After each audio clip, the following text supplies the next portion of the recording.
We are live. This is the pre-chat for the members Vidchat on July 10th, 2015. So tell me if you can see and hear me. And then I'll say hello to everybody that is currently in the room. We have a lot of early birds today, and we also have some newbies in the room. So once we get everything up and running here, I'll greet everybody and then kick things off with a bit of an announcement and so on and so forth. Okay, we're good in Norway according to Scorpio, so welcome to Norway, Scorpio. I know that you're up you're up late. Must be about 12:30 there. So, and Chartreuse says it's good, so excellent. All right, so hello to all the early birds here. We've got Chime Valeran in Alabama, new member. Scorpio 58 in Norway, as I said, a cult fan, another new member in Beantown, that's Boston, to our European friends. Chris, Karamba, you demonist. Generic Pagan Catherine 60, I believe, up in Canada, and then Busy Dealer. So, welcome to everybody in the room so far. Anyway, let's see here. Uh-oh, I just kicked myself out of the room. I didn't mean to do that. Have to get back in there. To a cult fan in the room, once the pre-chat broadcast starts, you have to refresh the room. So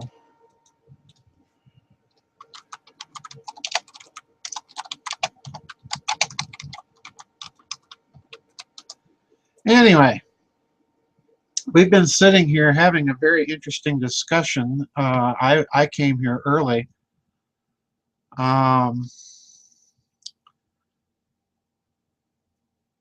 Good sound and visual. All right, excellent. Excellent. And we've got a couple more people that just showed up. Anyway, we've been sitting here talking a great deal. BSG, welcome. BSG is, if I remember correctly, you are in Kenya. So we've got another night owl with us over in Africa. Thank you for that, Busy Dealer. You have no idea, Busy Dealer, how many people I get on YouTube that comment and hate my hat. You know, I've even had people tell me on YouTube that, you know, you're not supposed to wear hats in the house inside. That's not polite. Well, you know, this is my trademark, guys, and it's my house. I'll do what I want. So anyway, yeah, BSG, you're in Nairobi, if I remember correctly. So you and Scorpio, you guys are up real late. I know it's probably later in Nairobi than it is. I think Scorpio's in Lillehammer or someplace around there in Norway.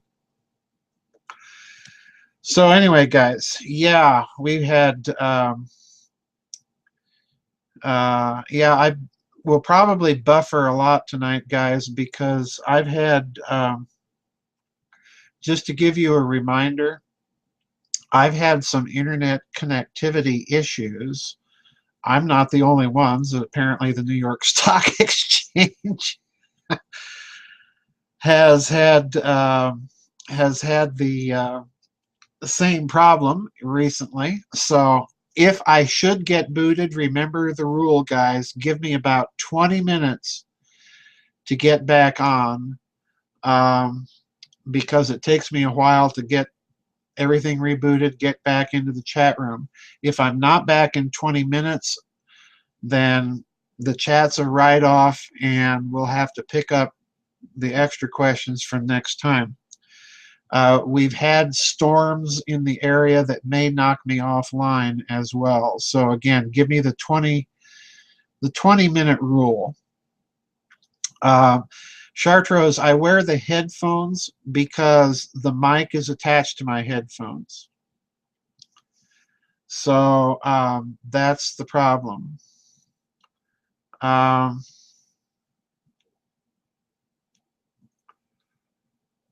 July 10th, but there's no link. You just click on the July 10th Vidchat.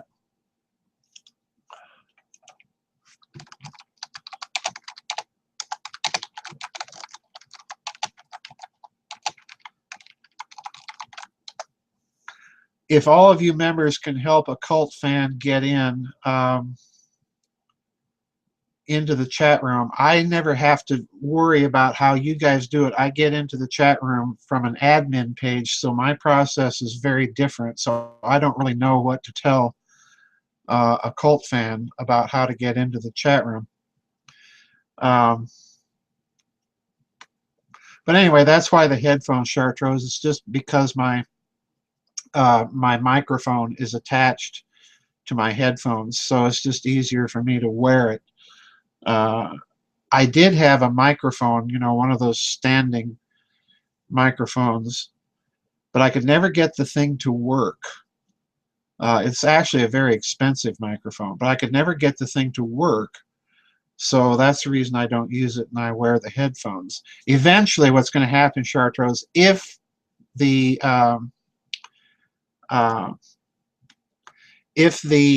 price of video conference software comes down, then eventually we'll all be able to talk and see each other. And that's the other reason I've retained these headphones. That's the plan, you know. That's what we're hoping will happen. I'd rather conduct these vid chats, as I'm sure you would, as kind of an online conversation. The problem is going to be the price, the bandwidth, and so on. Anyway, did a cult fan manage to get in the room? Has he been able to get in the room, and can he see and hear us?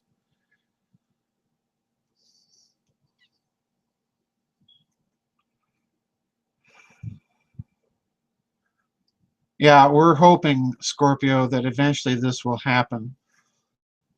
We did try a couple of years ago, we tried an online conference software, which actually worked quite well with the few people we tried it with.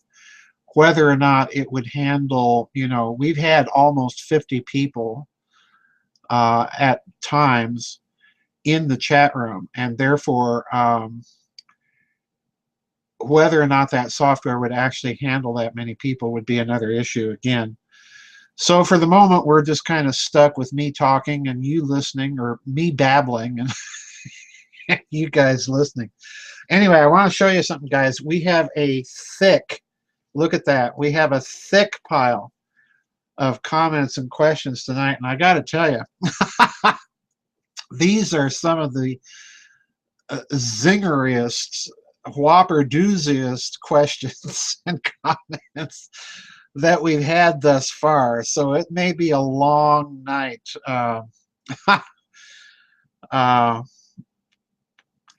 Scorpio says, would I need a makeup team to look better? Well, I'd need one too.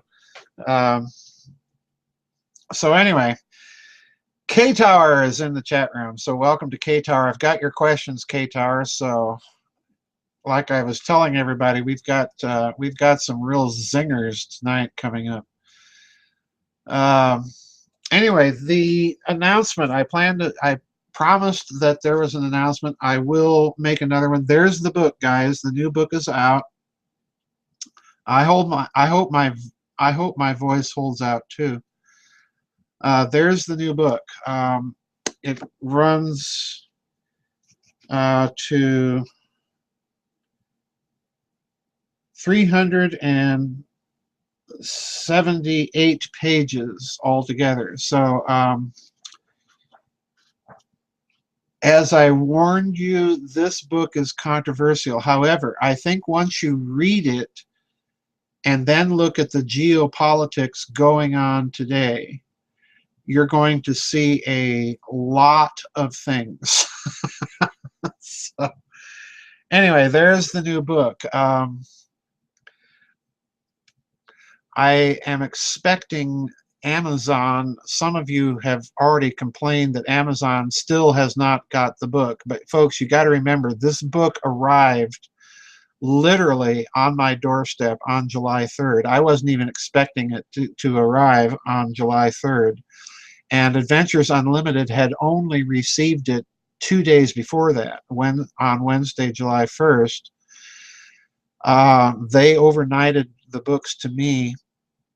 And then because of that, Amazon will probably be getting it next week. Amazon is very slow to update its website.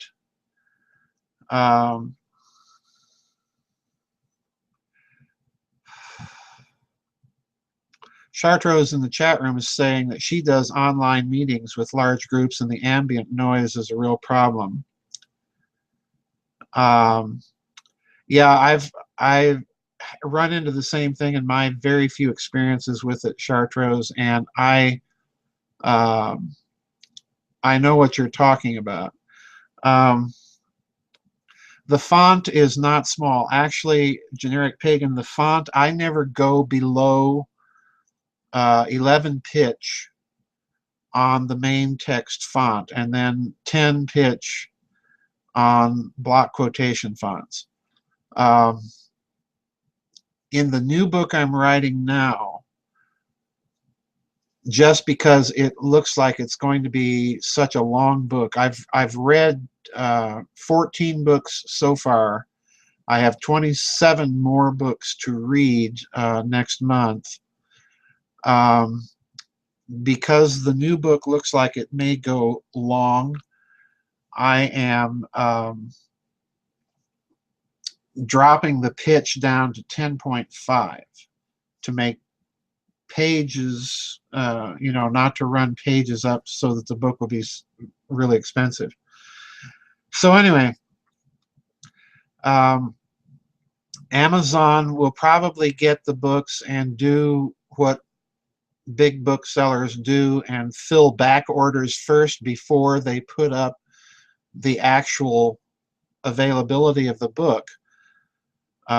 Because I last checked on Amazon, the book is running around about 27,000th on their sales list, which means it's already selling rather quickly at Amazon. So they might fill back orders and then replenish their stocks and then update the date. Do I type? I do all. Chartrose, this is what I've tried to tell people over and over. The book that you see, the physical book that you see, is more or less the way I intend it to look, sans the typos. There are some things in this book that I did correct that nevertheless showed up in the book anyway. I don't know why that happened. There are a few missing footnote page numbers that I did add in my revisions. There are some repeated words that I did take out that somehow ended up. So, I battle publishers constantly on this, but I format my books. I lay out the entire book. My publishers do nothing but send the book to the printer. So this is why I say the physical layout of the book is part of my work. The only authentic copy of my work are the printed text. The electronic ebook texts are not authentic copies because they're changing the formatting of my book, which I absolutely abominate. So, if you want authentic text of my books, now there were some problems. I've told people this before. I never put section headers at the bottom of the page. When I format the book, section headers or picture captions do not get cut off and then moved to the top of the page. But when my publisher gets them, for some reason, because of the difference between my PC and his Mac, sometimes that doesn't work. So the book is as close of an approximation to the way I want it to look as possible. So I regard the printed text of my book, the actual physical copy, as the only authentic copy of my work. I refuse to recognize Nook or ebooks as authentic copies of my books. Period. End of discussion. So if you want to handle the text as I intend it to look, it's the physical copy, not the electronic book. Chartreuse, you ask if typesetting and formatting the books is standard. It has become standard in the publishing industry because of computers. Publishers do virtually nothing anymore to assist the author. There are publishers. There are publishers that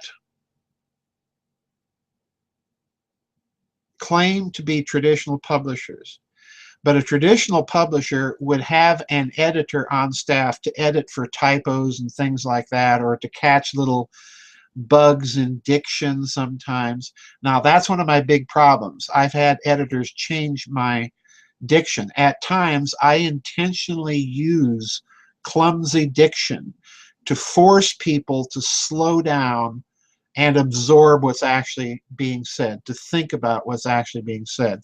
That's an old rhetorical trick. It's an old technique that modern writers just simply don't get. PDF,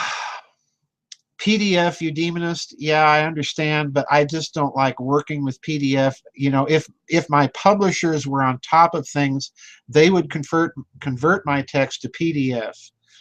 But they don't do that. You know, they just don't think. So in other words, I have to do everything. I don't trust people to edit my work, number one, because I have to know somebody very well and trust them before I let them see any early piece of my work, which I don't. You know, I simply don't trust anybody. The second thing is, no editor works fast enough for me. You know, if I were to send it to an editor, I'd want it done in a day. I don't see any excuse for taking weeks and weeks and weeks. And then I get people that want to change sentence structure and all of that, and you know, that's the last thing I want. Am I satisfied with the German translator of my books? From what I have read, the only thing I've looked at, Scorpio, in terms of translation, I have no idea of the Polish translations because, of course, I don't speak Polish. I have no idea of the Italian translation or of the Russian, other than my smattering of Russian that I've been able to retain. It looks okay. The German translations that I have been able to read, I concentrated on SS Brotherhood of the Bell when I got that, and the translation looks to be very good. So I don't really have any complaints about the German text. I think Thomas Kirchner, who's my German publisher, did a very good job, not only with the translation, but with the physical layout. He attempted to preserve the feel of the formatting in the German, which is what I'm aiming for in the English. I lay out the books very deliberately, folks, even in terms of formatting.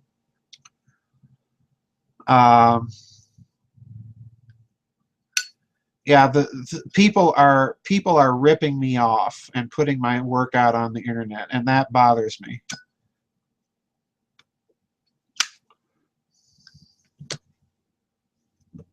The Reich of the Black Sun in particular has bothered me. If you can send me the links, Valerian, to those PDF files on the internet, I would appreciate it. I'll get my publisher on that to close that down. You know, I don't have any problem with people referencing my stuff on the internet, but they need to footnote You know, that's just common procedure. You know, that's my bread and butter, folks. And when people put things up free on the internet, they are stealing food and rent off of my table, quite literally. Um,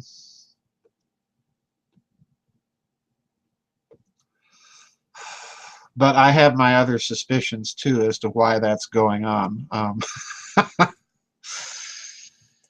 Uh, you know, I could end up in the loony bin for some of my ideas on what that's about. uh, anyway, let me check my emails here, folks,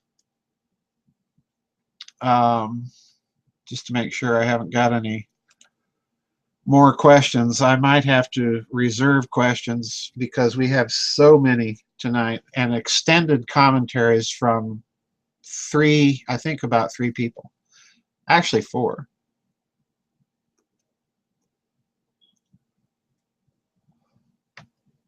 So I'm going to try and get through all of those. But yeah, anyway, back to the translation issue. I am very pleased with the German translations. Like I say, I don't know um, Polish or Russian well enough to tell. I certainly don't know Mandarin or Cantonese to know whether or not the translation of Babylon's Banksters in China was a good translation. Eudemus says treacherous waters, Dr. Farrell. So what do you mean treacherous waters? I'm not understanding your comment there in the chat room. I have my own suspicions what you might mean, but I want to make sure. Scorpio is asking, what do you think about William Engdahl's take on Varoufakis, that's the Greek finance minister, being a stooge for the West? I think there might be something to it, quite frankly, but I am mystified to a certain extent about what's going on in Greece.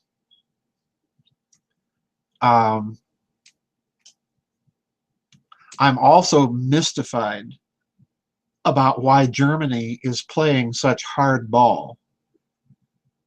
Germany has nothing to gain by doing that.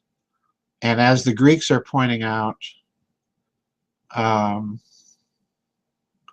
that's the problem. Treacherous waters, subject matter in a new book.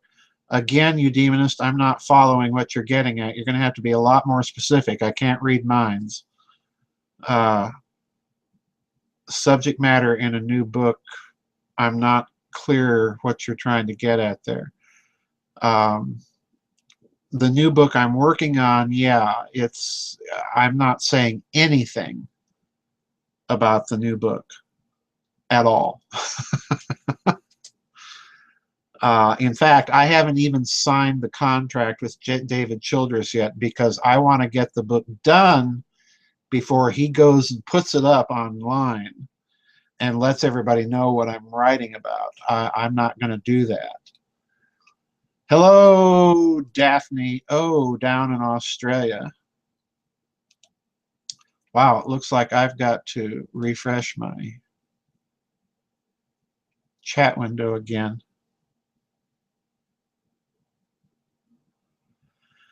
So yeah, it's been one of those weeks, folks. It's been a busy week. I'll be busy this weekend cleaning house because Catherine Fitz is supposed to be stopping by Sunday night and Monday.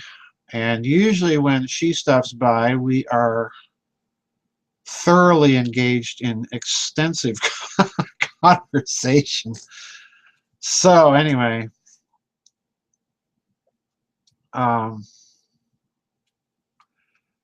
just going by your hints about the new book, nothing. Okay, I got you. Yes, the new book is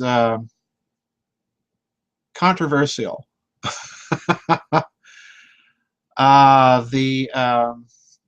The book that just came out is controversial. There's 3 very controversial chapters. Somebody actually sent questions about the new book already. So somebody has already got the book. And hello down under in Australia. Um, Somebody has already got the book. In fact, I know of 2 people that already have the book. They are reading. Yeah, we talk about a lot of things when she comes through, let me tell you. She's hard to keep up with. Is it true that North Dakota has public banking and therefore got through the crisis very well? Yes, that is true. North Dakota is the only state in the union that has that system. Um, Texas is looking like it might be moving there. If Texas does, that's very significant.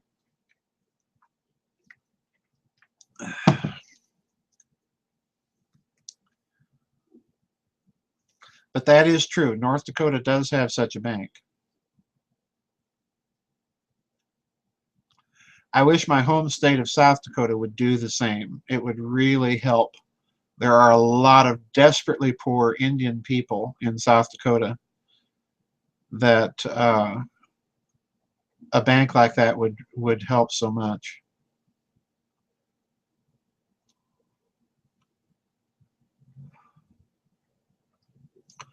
But anyway, yes, the the new book has controversial chapters. Any thoughts about Jade Helm? Chartreuse is asking in the chat room. No, I haven't commented about it very deliberately, Chartreuse, because I just don't. I don't have this motivation to comment on things that the public is getting hysterical about. I've always tended to stay away from those things. Eudemonist is saying that there's lots of interest by potential depositors in the Texas Gold Depository. I bet there is. I bet there is. That's a clear sign that things are going to get really interesting in the next couple of years. So, yeah, Texas is another one to watch. I almost said another one of those countries to watch. You can't. That goes back to the days that Texas was an independent republic.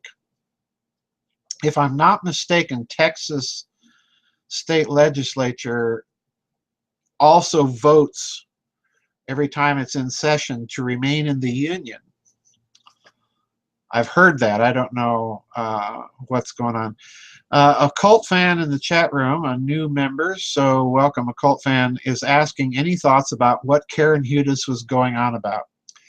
I'll be very blunt and honest, Occult fan. I have never commented on Karen Hudes because, as far as I'm concerned, I'm extremely suspicious of her.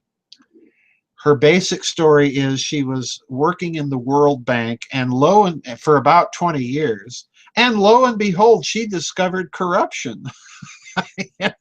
Well, yeah, anybody working in the World Bank for 20 years and then suddenly discovering corruption is, to my mind, that's a little suspicious right there. That's like discovering corruption in the grain office of the Republic of Venice. So, oh boy. Oh yes, that's right. That's right, you demonist. I remember that. The JFK gold business, I'm not a gold bug. I'm not a gold bug occult fan. The reason I'm not is, again, because of that idea of mine of the hidden system of finance and the obfuscation of the data of the amounts of gold in existence. I do not, unlike most people, I do not view gold as being all that solid. Down Under says disinformation et al. Yes, and I think she's also a bit of a disinformation artist. If you dig into her background, you find these very questionable associations as well. So I stay away from Karen Hudas big time. Yeah, she says gold is stashed away in Hawaii. The problem with Karen Hudas is she's telling stories and she's not backing anything up. And when she does attempt to back things up, it's all very, you know, in other words, I think she's a created meme. She's a created story. I don't go to Karen Hudas, period. I stay away from her. Things like that, folks, if you don't see me talking about them, usually there's a good reason I'm not talking about them. And then we get the other crowd, well, he doesn't talk enough about the Zionists, or he never talks about the Rothschilds, and blah, blah, blah. Well, there's only so much I can do being one man in the short time I have, you know, and that's the other problem. So I get that kind of criticism too. And it frankly irritates me.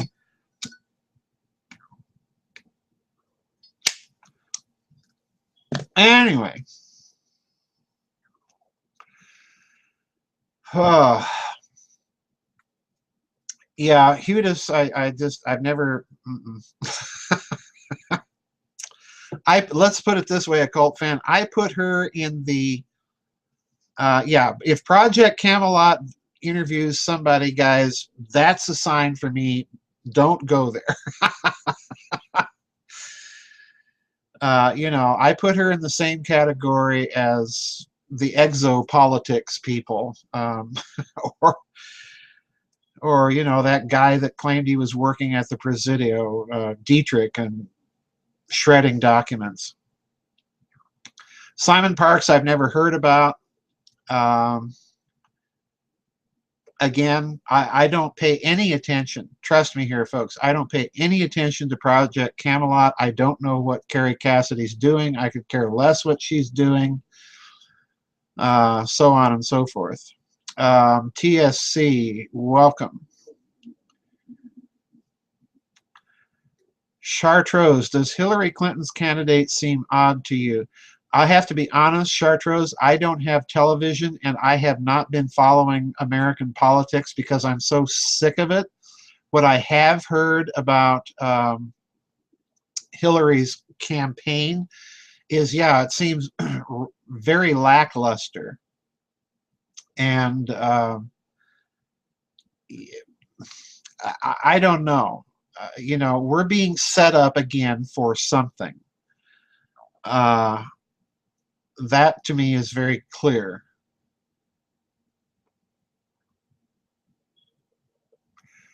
We are being set up for something. And it could be they're setting up Elizabeth Warren or other people. I don't know. But, you know, and the thought, as occult fan said, Hillary's going to lose to Jeb. The thought of another Bush in the White House, to me, is chilling. I can't, you know, and I got to be honest, folks, I'm staunchly conservatarian or liberservative or something. You know, I'm, most people would think of me as a right-winger. I think of myself as simply a guy who stayed in the center while the rest of the country has moved extremely left. But the Bush family just sends chills. I mean, just I cannot stand that family. Oh boy. Down Under says Hillary has more baggage than a 747. Yeah, that's true, Down Under. Yeah. I like that down under. That's pretty good. Empath, welcome. That's good. Uh, yeah, she's got a lot of baggage. Uh, Qatar says, are the Bushes trying to set a familiar presidential record? No, they're trying to be a dynasty.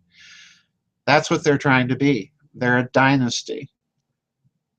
They're trying to do what Joe Kennedy wanted to do with his sons and grandsons. And the good, or pardon me, bad news is you've got another Bush in Texas waiting in the wings. So, you know, you haven't seen the last of the Bushes, unfortunately.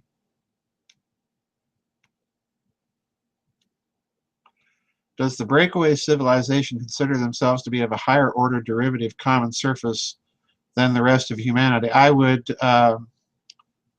that's an interesting question.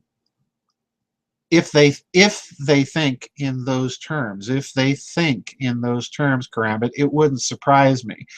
But I doubt very much that they are thinking in those terms.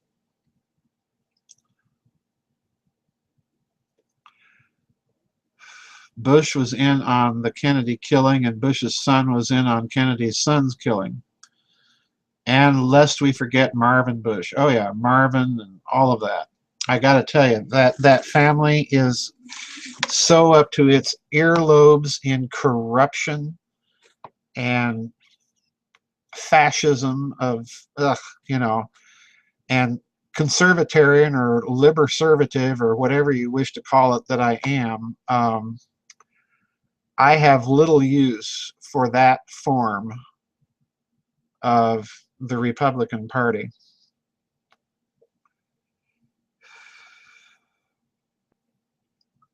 You know, I'm from South Dakota. The Republican tradition in South Dakota is very, very different than the rest of the country. You know, think Carl Munt. And when you read the new book, you'll find out who that is and why he's important. I grew up in a very unique place in the United States, which gave me, you know, thank God, it gave me very unusual insight into certain things. Oh yes, Neil Bush and the Franklin scandal, you betcha, you demonist. Slimeball Bill Clinton isn't any better. No, I mean, you know, folks, I keep saying, if you expect change voting for dummy crooks and Republicans, forget it. Chartreuse says the Bush family is our de Medicis. Yes, they are. I like that, Chartreuse. I like that a lot. That's good.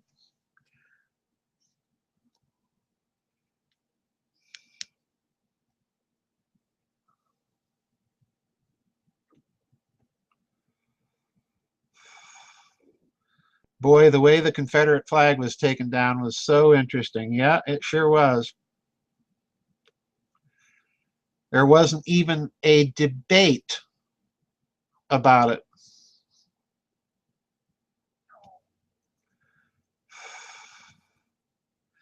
Well, I hope we don't have another flood, Karambit. I don't particularly fancy dying by drowning.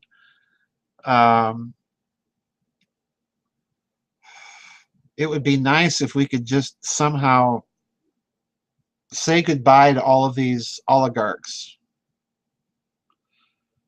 What do you think of Bernie Sanders' candidacy? I'm not a socialist, empath. I've never been.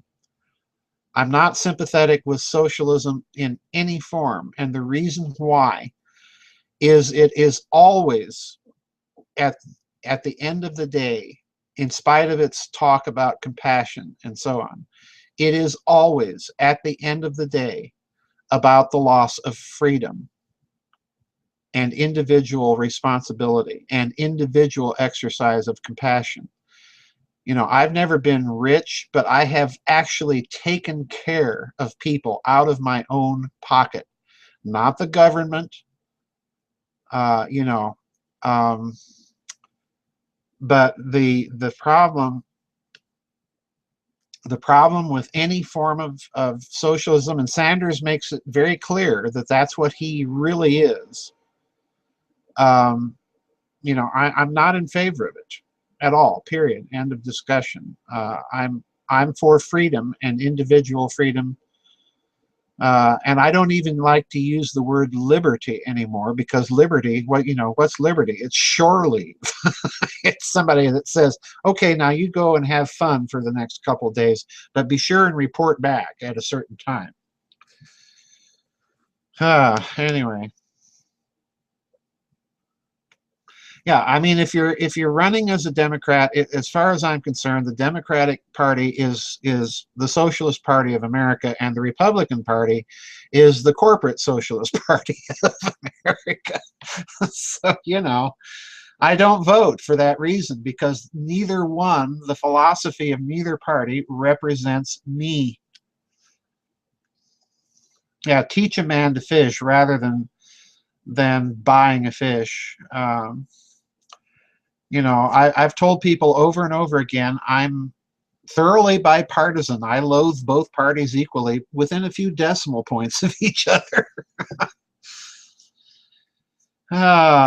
Catherine Austin Fitts would make a great prez. I agree, Down Under, but the problem is the presidency is so surrounded by entrenched bureaucrats and entrenched interests that one president on his own or her own simply couldn't do enough. Kennedy tried, and look where it got him. And the Kennedys have so much interesting political connections that most people aren't even aware of. So, wait till you read the new book. You'll find out all about it. Anyway.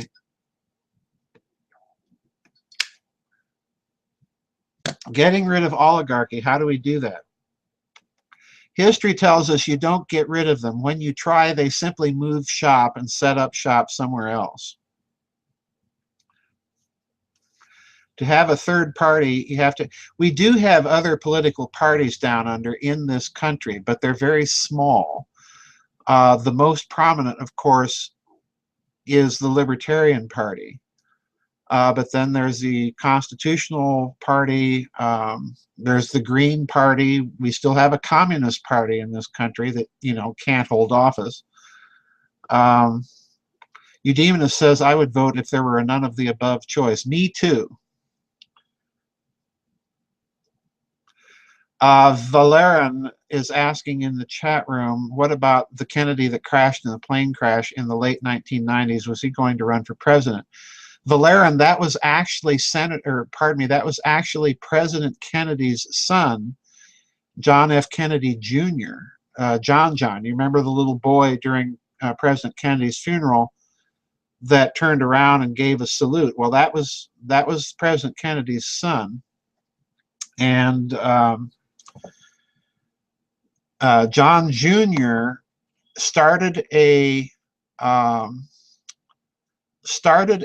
magazine called George, and I actually had a couple of copies of that. It was a fairly interesting magazine, and it is rumored, and there is evidence to support this, that John Jr. had hired an investigator to investigate his father's assassination, and that he was digging into this. He found some things that apparently have not come out yet. He talked to his mother, Jackie, before she passed, and apparently got some confirmation of some things from her. And then she warned him not to delve into it, apparently. And he was planning, apparently, a run for office in New York, and then perhaps eventually a presidential bid. And he wanted to use the power of political office to get to the bottom of it. So, yeah, I think he was definitely murdered. Empath is asking, why can't we have a vote of no confidence? I agree, Empath, but that's what I think a non-vote or a no vote is. In other words, a refusal to vote is a vote of no confidence, and that's exactly the way I view my personal non-participation, because I don't have any confidence in these people. Black Empty Set says, why take a chance? Yep, welcome any Black Empty Set. Yeah, I think John Jr. was definitely taken out. And the other interesting thing is that Robert Kennedy Jr. Has written some very interesting pieces in, I think, Rolling Stone about the GMO and vaccine issue. In fact, I have a blog coming up where I mention this. So the Kennedy family appears to be still kind of interested in some of these issues, and still has apparently this tradition going on in the family of kind of trying to buck the system. The famous exception, of course, was Teddy Kennedy, and I think they got to him after Chappaquiddick. You know, and again, I'm no fan of the left wing, but the Kennedy family is very peculiar in the way that they viewed progressive liberalism. You know, if I were of an age to have voted back then, I would have been very tempted to vote, you know, which for me is unheard of, to vote for them because of some of their positions on things. If I could have overcome my moral revulsion of slavery and the fact the Democratic Party supported it, which for me, you know, that's always been the breaking point for me, because I just you know, to me institutionalized racism, slavery is just so irrational. I can't wrap my brain around it, that you would keep a human potential down, you know, nuts. Have I heard of Dr. Scott Olson? The name is familiar to me down under, but I am not sure if I recall in what context. If I remember correctly, he's got some sort of unique, supposedly unique approach to Christian history or something. If that's the guy I'm thinking of, I'm skeptical, because every time I hear these people talking about their unique approach and insight and they've got it all figured out, I can tend to be skeptical. Usually the people saying such things have a very small grasp of patristic theology and so on.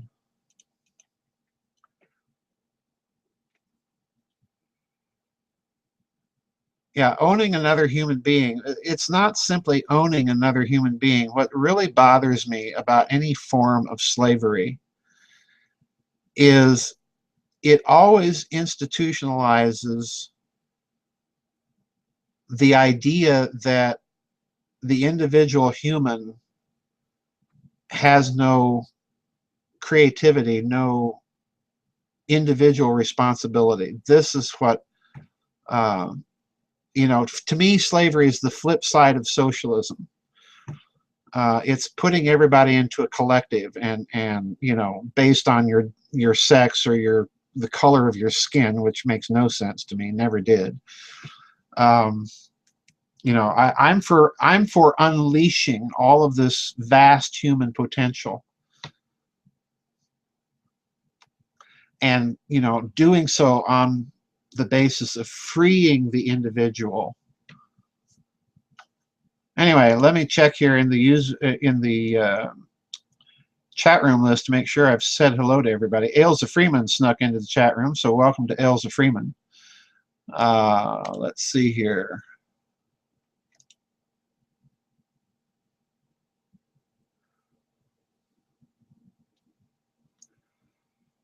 Hang on, folks. I'm refreshing my room because I think I've got, whoa, I see my CPU usage just shot right off the chart. There we go. Come back down now. Come back down. There we go. All right, so there's some people that snuck into the chat room. So Echo Oscar, welcome to Echo Oscar. Daphne O, I don't know if I said hello to you down there in Australia, but hello. And Ailsa Freeman. So we've got some new people in the chat room and a couple of new members with us tonight. Would I agree that belief in authority is the most dangerous superstition? I increasingly tend to think that, occult fan, is not just belief in authority, but it's belief in experts. The idea that you cannot have a valid insight or opinion unless you're a credentialed academic in that particular field. You know, come on. That's anymore, the credentialed experts are nothing but gatekeepers for orthodoxies on this, that, or the other subject. So I tend to be skeptical of that. You know, and being an academically trained, and I would say very traditional sort of theologian, I see that all the time in that discipline. And usually the so-called experts can't think their way out of a paper bag, much less think theologically, you know, in any literate, informed, traditional way. So that's, you know, that's just me. All right, we are, let's see here. We are about an hour and 10 minutes away from the start of the chat, guys. I'm going to start early tonight because we've got so many questions. And I hope my voice holds out. Let's see. Okay, excellent. Thank you to Valerian, who sent me the links. A wet paper bag to boot. Yes, I agree. Scorpio says Pope Francis has to dismantle the Jesuits and take them with him and go to the desert. No comment there. You know, that whole Jesuit conspiracy, Vatican thing, that's a whole other can of worms. There's something to it. That's a whole other can of worms. You know, I don't have time to cover every nook and cranny of historical conspiracy theory that I'd like. You know, if I were tremendously rich and a younger man, you know, I'd do the whole Rothschild British oligarchy thing. I'd do the whole Jesuit Bavarian Illuminati thing. You know, I'd go full tilt. Anyway. Now, there are very few Jesuits left in the USA, but they are there, and they are influential, as they always are.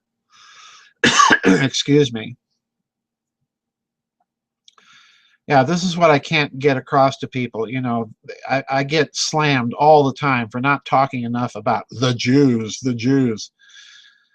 You know, well, I don't have enough time to talk about all of that, and there are better, actually Jewish scholars of the whole thing that do a far better job than I ever could. Alfred Lilienthal, Hannah Arendt, people like that, even Ben Hecht, the old screenwriter and playwright. You know, they've done a far better job than I could ever do. But you know, I had a Jewish brother-in-law, and we would talk about Zionism a great deal because his father was an Orthodox rabbi, and Mike was not. He was observant, but he wasn't fussy about it. Let's put it that way. Another one that used to be on George Ann's show a lot was Barry Chamish. Uh, so anyway, lots and lots of stuff going on there. But yeah, you know, that whole can of worms is another thing altogether. And you know, there's only so much time I have in the day, and I have certain in my list of books I want to do. Uh, I have certain things I still want to accomplish that take priority over talking about the Rothschilds and the British oligarchy and the Vatican and the Jesuits and the Zionists and blah, blah, blah. Ah, down under, the whole Catholic faith is shrinking. Well, if you mean the papacy and the Roman Church, yes. Orthodoxy is growing, and the reason that orthodoxy is growing is because it's unabashedly traditional. But I think you're right. The organized religion thing is running out of steam. Um, you know, I owe a great deal to orthodoxy, but I'm also very glad that I'm not attached or uh, to it anymore. Unfortunately, in favor of militant materialism. That's true, Valerian, and it's a religion of its own. It's a religion of its own. If you folks will excuse me, I'm going to take a little short nature break, and I'll be back in a few minutes.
Okay, I'm back, as you can see.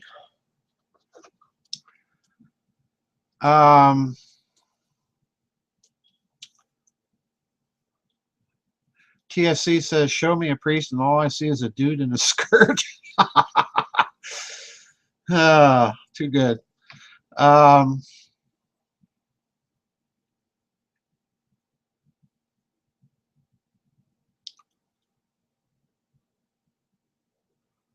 Peter Koenig, yeah, that's right. That novel that you're talking about in the chat room. Yes. The novel was called Implosion. That's correct.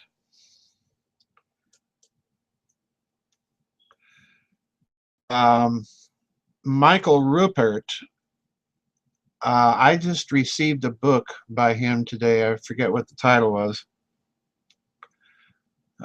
Just part of my personal reading, because I've always been kind of interested in Rupert's take on things.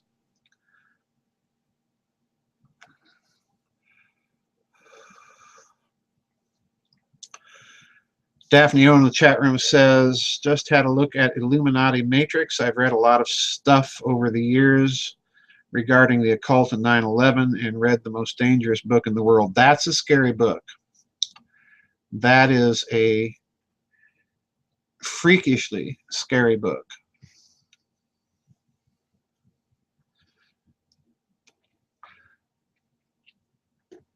And I think he's actually definitely onto something.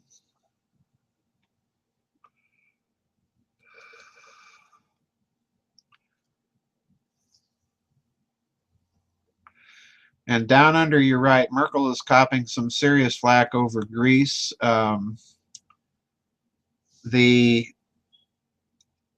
There's a real contest going on there down under, and I think the contest, what's going on in Europe, will make a lot more sense to you guys, the sort of backstory, once you read the new book. Like I say, this is probably one of the most controversial books I've written. It's right up there with Roswell and the Reich in terms of the controversy.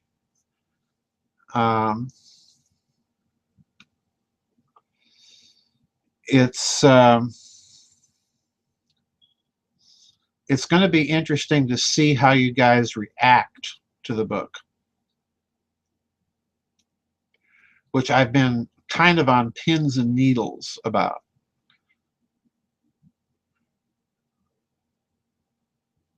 Hang on, guys. I'm watching my central processing unit monitor. It's very weird. It goes up and down.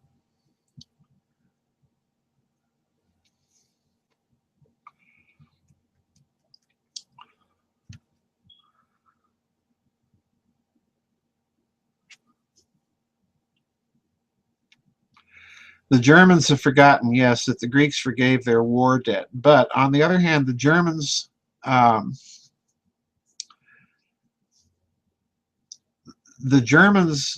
loaned a lot of money to Greece. They played the economic hitman game on the Greeks. Sold the Greeks a lot of arms. You know, the most modern, up-to-date German military hardware, and now they want their money.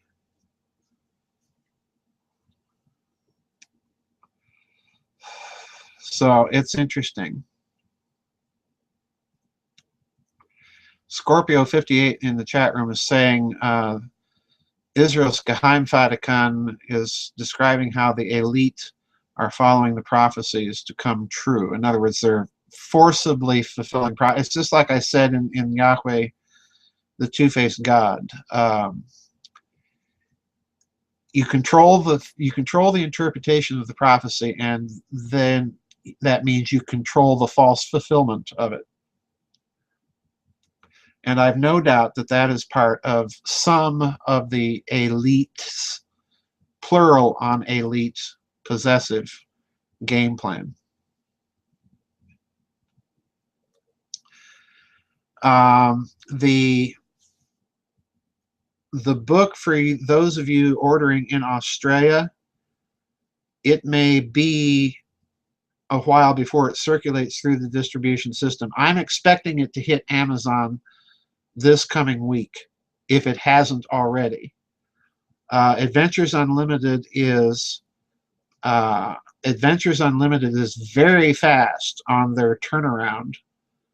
Once they get the books in their warehouse, they ship them out as soon as one truck will literally pull up and drop off the books, and another truck will pull up a little later the same day and pick up the books. That's how fast they are.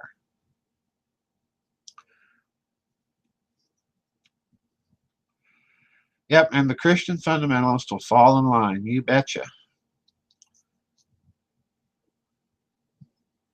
But don't get me started on that group. I'll be talking theology all night. wear everybody out. But just to let you guys know that are asking about the new book, once again, there it is. I've got my copies. They came last Friday. And I did what I usually do when I get a copy of the book. I sit down and read it as if I'm a reader reading it. You know, they're the usual bugs that I actually took care of that showed up again in the book. I don't know why.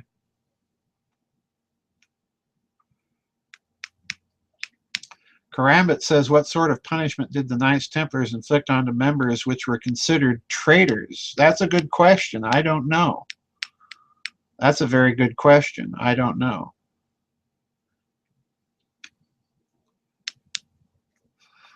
I'd have to dig into that.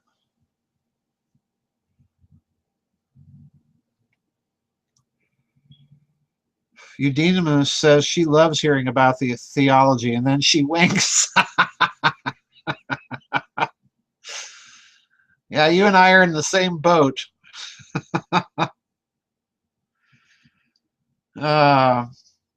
We live in a theologically illiterate culture and in the most theologically illiterate country in that culture.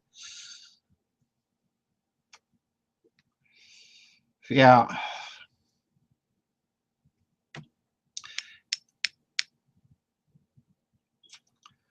The book page, the book is on my website, but as you know, my web store comes through Amazon, although I do get a few more pennies from Amazon if you buy it from my web store rather than going directly to Amazon. I get a few more pennies in referral.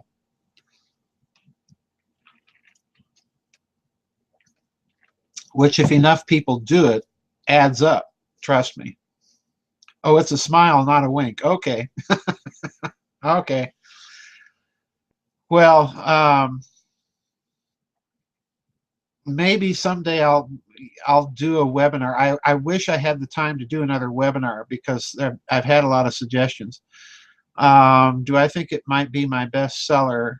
It's doing rather well right now down under. I don't know if this will be a bestseller. I suspect it may be simply once people read it and see what's in it and compare it to what's going on.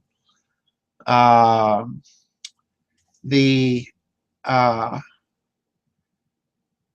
I said, there are 3 very controversial chapters in this book. One of them right at the end of the book, kind of a hint.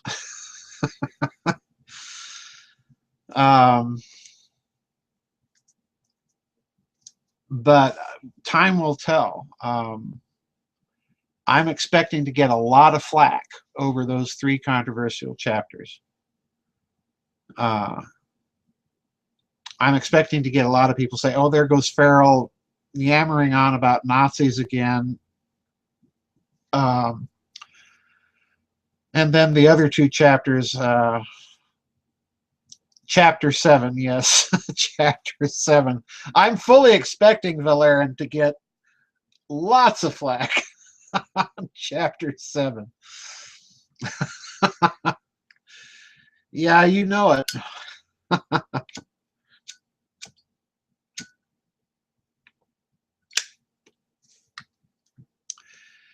Yeah.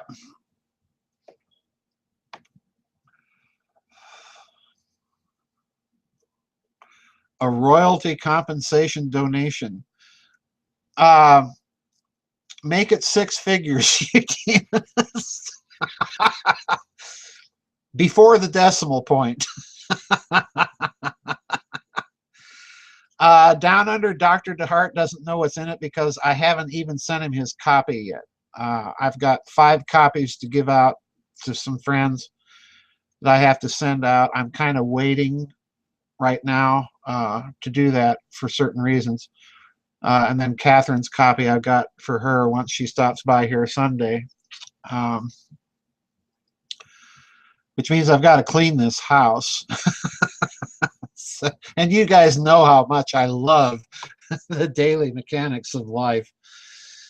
Anyway, so, and incidentally, Dr. DeHart and I have been doing some work this week on our book. Hopefully we'll get that done in the next couple of weeks. David Dampier, welcome. And he says, I've been waiting for decades for a flyby of Pluto. So far, it looks like there will be an interesting close-up. Oh, there already are. David, NASA, I'll see if I can find those photos. Maybe I'll blog about it. NASA's already, David, released a couple of very interesting pictures of Pluto and Charon. It's incredible. Yeah, Catherine is a speed reader, and she will read it while I get the coffee. You've got that right. I plod when I read because I annotate so much in my books. Karamit says this guy Martin Bormann's name constantly comes up in so many different financial arguments. It's incredible. Bormann was a financial whiz, that's for sure. He was you know, when I say Nazi International, and I hope this book will clarify what I'm talking about when I say Nazi International, because most people think what I mean are a bunch of goose-stepping, helmeted people. No, I'm talking about the Nazi bureaucrat like Bormann, the second-generation professional revolutionary Nazi, the apparatchik, the nomenclatura, you know, all of that.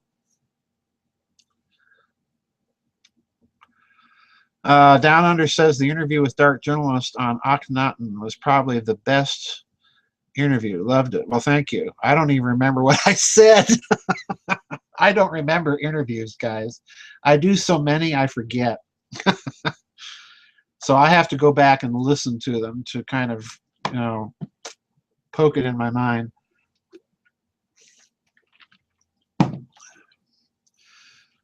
But I enjoy doing those interviews Down Under with Dark Journalists because Daniel is, number one, he's smart. And number two, he's actually interested in the subjects he's interviewing about and actually reads the people that he's interviewing. Unlike certain talk shows that will go nameless.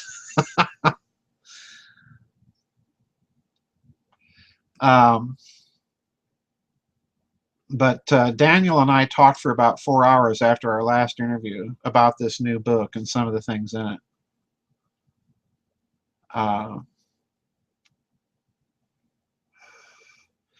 Yeah, Jay Dyer is another bright guy.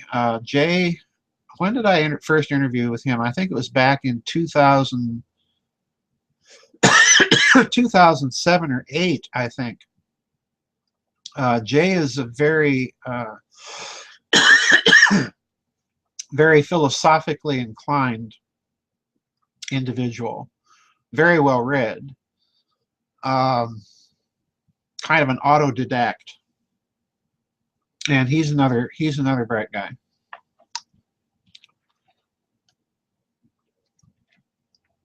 You want to hear that convo with Daniel List, huh? Sorry, I swore him to secrecy not to talk on record about some of the things in the new book, because I told him if people knew what I was going to talk about in part in one of the controversial chapters, they'd be floored. Because why would I talk about that in a book about Nazis? Chime says if there's another secret space conference, Daniel might make a good MC. We're working on it, Chime. The new Bormann is Wolfgang Schäuble, no doubt about it. I don't think Schäuble is anywhere near as smart as Bormann, to be honest with you.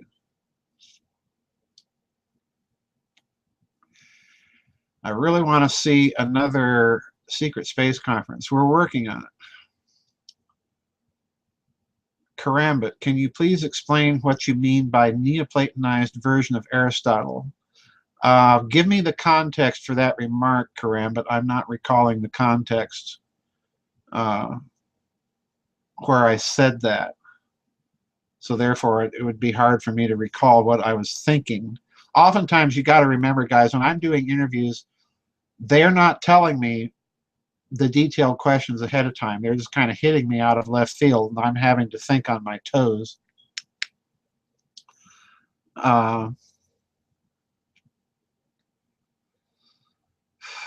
Anyway, let me check my emails, guys. We're going to get started here in about 45 minutes.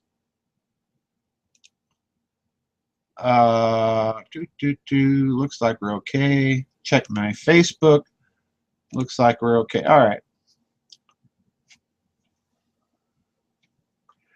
Could I ask Daniel to put a button on your page devoted to your interviews with dark journalists? Yeah, I could do that. Just give me a reminder if I forget. Which I can tell you, Chartreuse, it's hard for me being a one-man show to keep up with everything. My email load now is running about 150 to 200 emails per day. So that takes an increasing amount of time. And then doing the research for the new book. The new book is going to be a research, and it's already proving to be a research nightmare, but I figured something out, so I'm happy about that.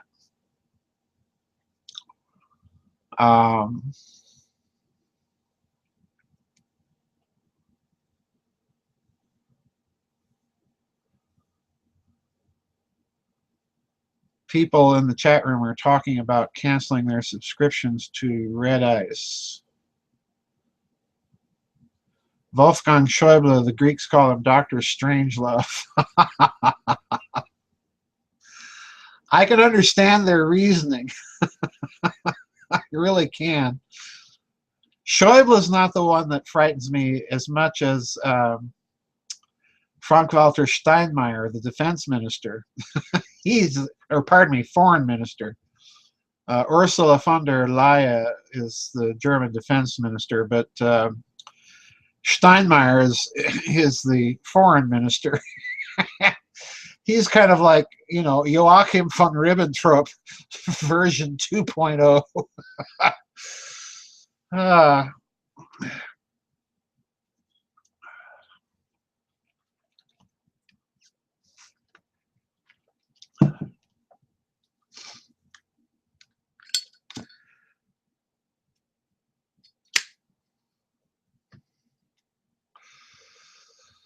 Oh, there we are.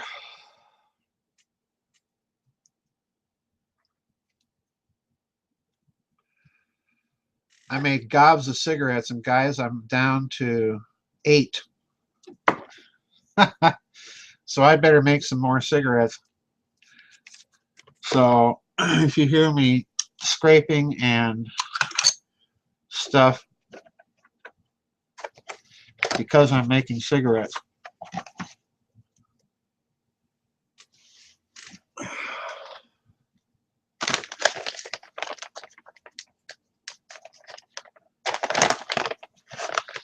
TSC in the chat room says Red Ice can safely be canceled now. He's lost the plot.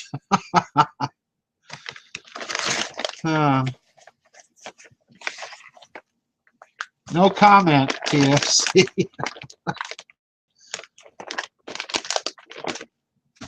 I decline to answer on the grounds that it may tend to incriminate me.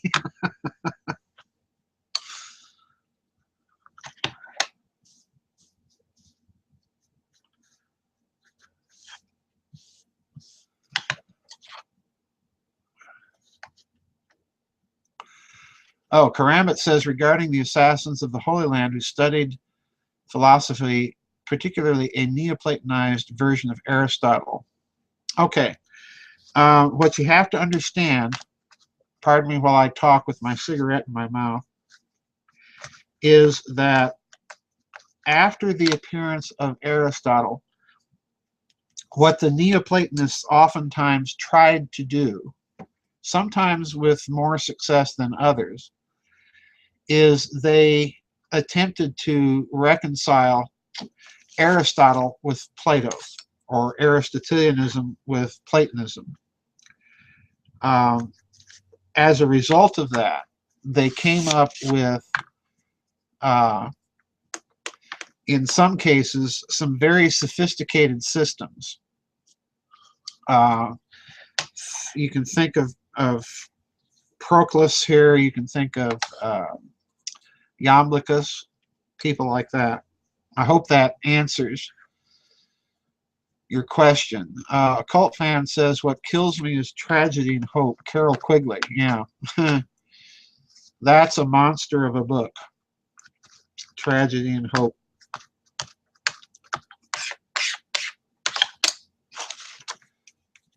That is a monster of a book.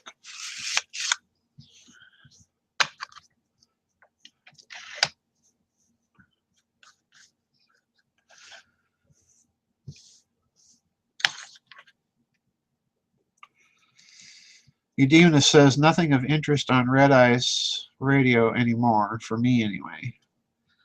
I think there's a lot of people thinking that, Eudemnist.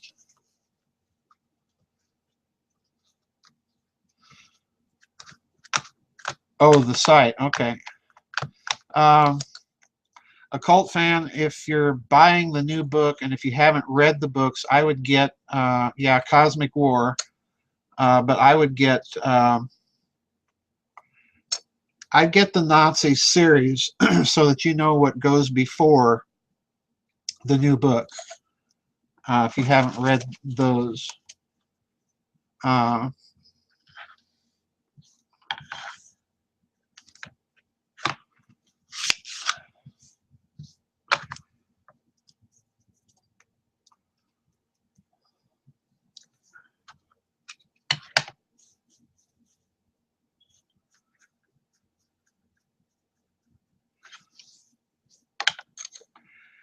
Valerian says in the chat room, you should see the comment section on Red Ice's YouTube channel. Lots of neo-Nazis. Yes, I know.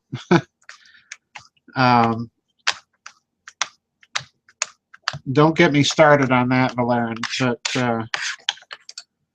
it's rather frightening to see the resurgence of racism as some sort of cultural antidote to what Europe is experiencing. And it's not an antidote culturally. It never has been, never will be.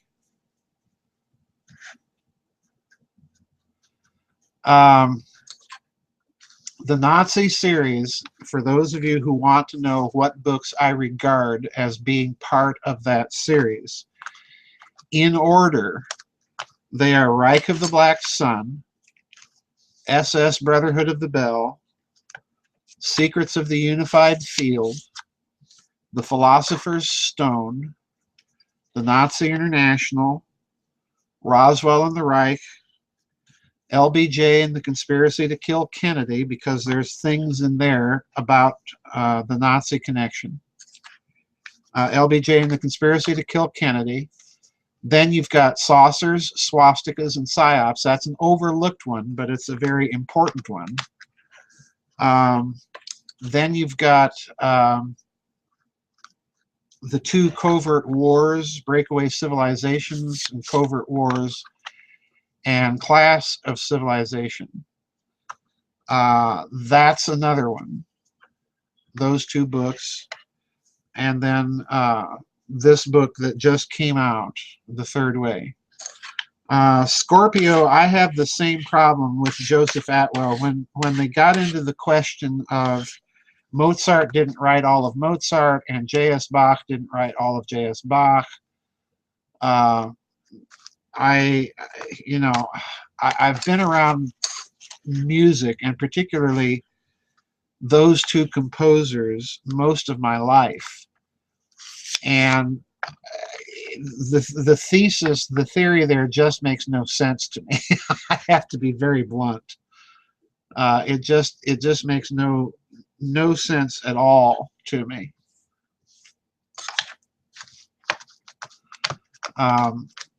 in a certain sense, I think they're doing these composers, particularly Mozart, who composed under such adverse conditions and poverty for much of his life. They're doing these people a profound disturbance or profound disservice.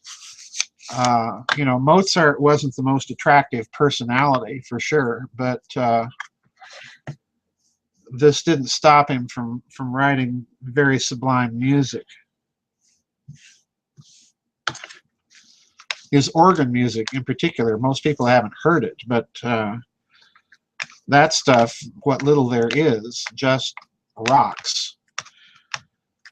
You know, I just I don't get that. And then of course the great Bachs, Johann Sebastian and Carl Philipp Emanuel are obviously among my very favorite composers. I'd say that they're without question my two most favorite composers.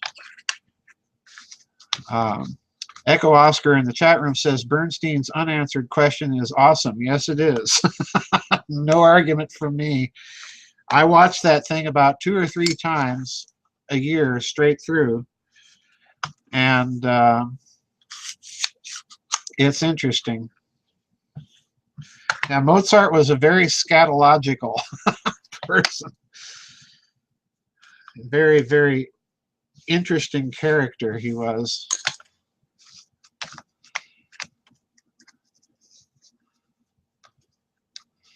Karambit says, have you ever accidentally invoked anything strange when studying some of the esoteric rituals for your books? No. I take precautions when I'm reading those books of, if you will, a religious or spiritual nature. I do not practice any occult ritual. I just simply avoid it. Oops.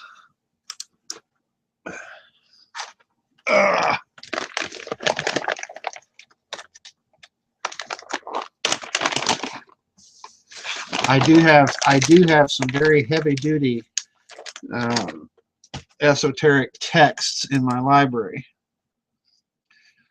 Well, the chief being Karambit, the chief thing I do is if I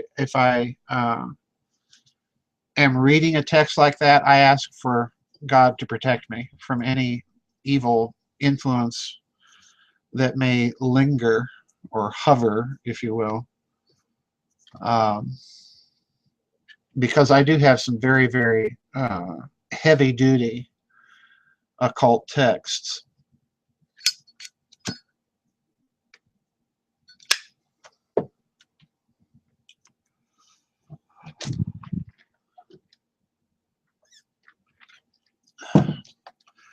All right, about 35 minutes. We are going to kick it off, folks. Let me refresh the room, make sure I've got everybody updated in my user list here.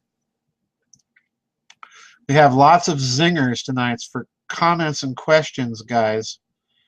I do mean lots of zingers.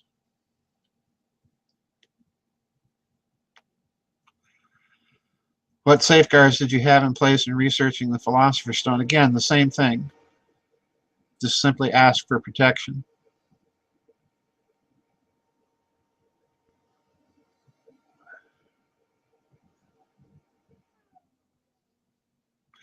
Philosopher's Stone is, yeah, Philosopher's Stone is one of the deeper books. So, Horizon 3, welcome. Black Empty Set is in the chat room. Alchemia is in the chat room. Debbie in Southern California is in the chat room. David Dampier, and let's see, anybody else I might have missed here. Tim H. in Australia is also in the chat room. Ailsa Freeman is in the chat room. So welcome to all you guys that I didn't say hello to earlier.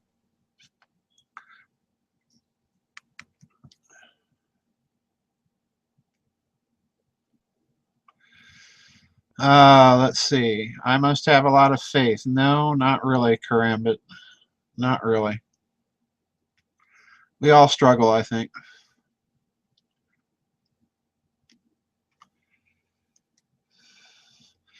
And just to let you know, occult fan, I am a CPE Bach fan. So when we say Bach in this chat room, we have to be very clear on which Bach we're talking about. Johann Sebastian, Carl Philipp, Wilhelm Friedemann, Johann Christian, who also occasionally wrote some real barn burners.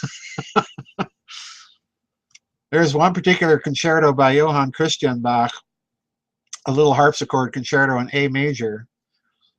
The only performance is a real old performance, not very good, but it's a little barn burner, and you can tell that he composed it under the influence of his brother Carl Philipp. But yeah. Oh, I'm just joshing a cult fan. I'm not that serious about it.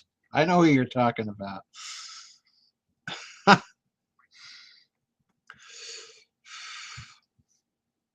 But yeah, I'm a Carl Philipp Emanuel Bach fan.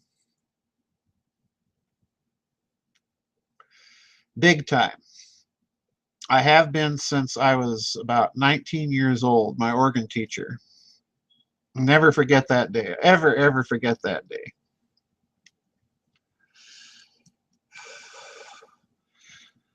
What's the barn burner piece titled? It's Johann Christian Bach. It's Harpsichord Concerto in A major. There is a performance on YouTube, a very old performance by Sir Neville Mariner and the Academy of St. Martin in the Fields on YouTube. If you can find it, good luck finding it. Sometimes it's very difficult to pull it up. But again, you have to find the right one because he wrote more than one concerto in A major. But this particular one was written as he was studying music with his brother, Carl Philipp. And you can tell, you can just tell that, that the CPE influence is very heavy. And this concerto is so CPE that at one point back in the 1960s, the concerto was actually attributed to Carl Philipp Emanuel. Another composer that I like a great deal is Georg Benda, who is a Czech composer that spent some time in Berlin during the 1740s, met Carl Philipp and Frederick the Great, and he wrote his own little barn burning concerto. Unfortunately, these people keep playing these wonderful concertos on these dinky, dainty little Flemish and French harpsichords, and they need to get it through their thick musicological heads that Johann Sebastian and Carl Philipp had enormous instruments at their disposal. So, you know, Benda wrote a wonderful little concerto in I think it was D minor. I've posted it occasionally on my Facebook page. That was written in Berlin, you know, as he's conversing with and exchanging musical ideas with the Ground Brothers and Carl Philipp Emanuel and people like that. And it's a wonderful barn burning Sturm und Drang Philipp Emanuel-esque concerto. Was there marijuana around when Bach did his thing? No, but there was coffee. There was coffee. Do I see genius as being genetic? I see genius as being partly genetic because the Bach family has, you know, that long history of music. But I see it also as partly the whole way that music was taught and handed down. It was a craft. It was a profession. So, you know, Carl Philipp and his brothers, Wilhelm Friedemann, you know, another very complex composer, grew up with this family tradition of professionalism and craftsmanship. in the art of composition itself that modern composers are just kind of winging it. They don't have any idea that there's this tradition of craftsmanship. Probably the last modern composer that had that that approach was Bernstein. Believe it or not, Bernstein wrote some wonderful music. Chichester Psalms, the music to Candide, that wonderful overture with the fugue in it. You may not even realize you're listening to a fugue, but it's a fugue. And as for drug influence on those people, yeah, tobacco was a heavy influence. Johann Sebastian even wrote a little poem about his pipe and tobacco, and then coffee. Coffee was the rage, and it was looked on. Coffee was looked on back then, kind of like marijuana was looked at now. So you've got Johann Sebastian Bach lugging his harpsichords into the coffee house in Leipzig. So that was their equivalent of the beatnik culture. Think Johann Sebastian and Jack Kerouac in a coffee house reading poetry and playing bongo drums and the harpsichord, and you get the idea. Winston, 1984, welcome.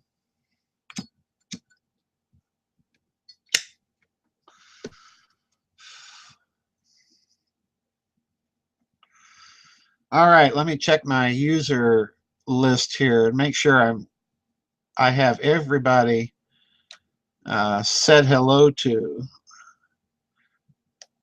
because I hate trying to update or refresh my chat window. We're going to kick it off here in 26 minutes, guys. GMO coffee, yep. You can taste the difference even in coffee between real coffee and the commercial junk. Voltaire loved coffee. Yep, that's true. It was the stimulant of choice.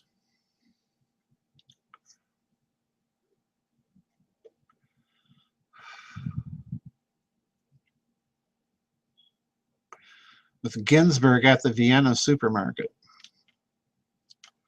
Winston, 1984, has apparently got a copy of the new book. He said he's devoured 167 pages of the new book, and boy, oh boy, implications, implications, implications. Yeah, you got it. You've got it. That there are. I don't even know what page 167 is. Oh, yeah. Okay. Okay.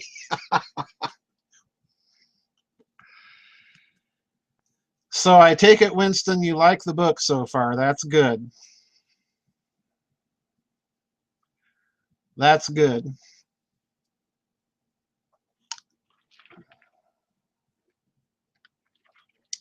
Yeah, it's a controversial book for sure. It certainly is the back story to what's going on in the world right now. I have to be honest, Winston. Last night I sat up in bed until about I think about 6 or 7:30 this morning, rereading the book myself. Yeah, Germany's been very busy. Germany, you can't keep the Germans down regardless of how hard you try. So, yeah, Germany's been very, very busy.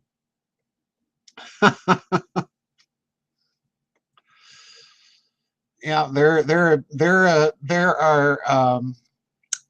a hardworking people.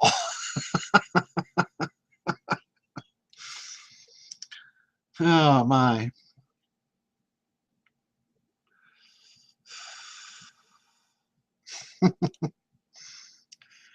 All right, Becky Sue, welcome to you. And let's see, anybody else here I got? that I missed. I think I've got everybody.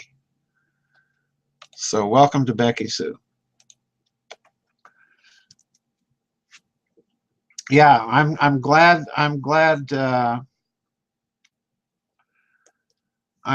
that you are seeing the implications, Winston. It's kind of hard to avoid them, but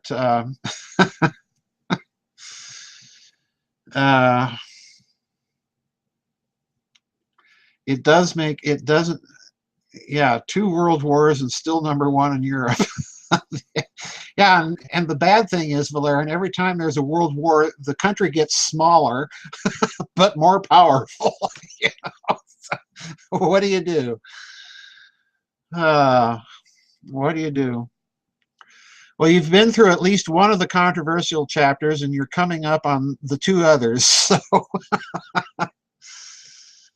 oh my.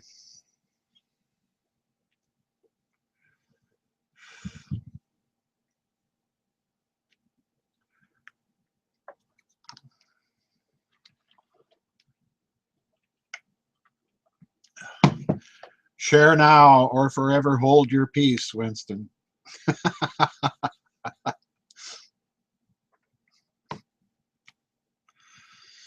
Yeah, this will be an interesting book to see how people react to. I'm gratified with your reaction, Winston, because that's the reaction I wanted to get out of people. I wanted to make them say, whoa, what's really going on here?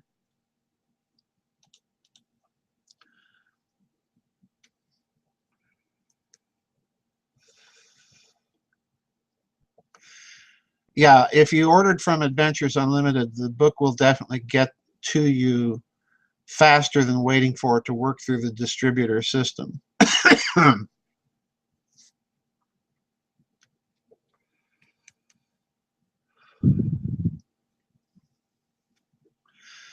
Yeah, Amazon, like I said, a cult fan, Amazon's very bad about updating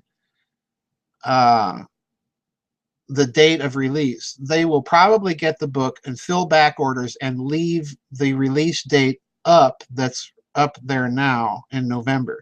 Once they get back orders filled, then they'll be able to take stock of what they have, and then they'll put that it's available. I Love Sushi. Welcome to I Love Sushi. I Love Sushi is one of our regulars for the newbies here, as is Down Under and Eudemonist and Winston and K-Tower and so on, and Chartreuse. Ah, good for you, Winston. Good for you. Don't spoil it. Don't spoil it.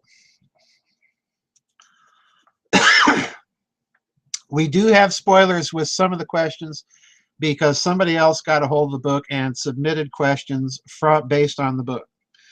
So yeah, there are a couple of questions tonight once we get started here in about 20 minutes that will leak some of the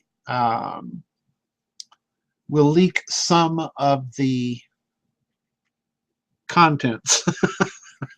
But as always, guys, the devils, and in this case the Nazi, and in some cases communist devils, are in the details. So there you go. All right, guys, I am going to refresh my window here, make sure I've got everybody said hello to. There goes my CPU counter. Whew, boy, off the chart.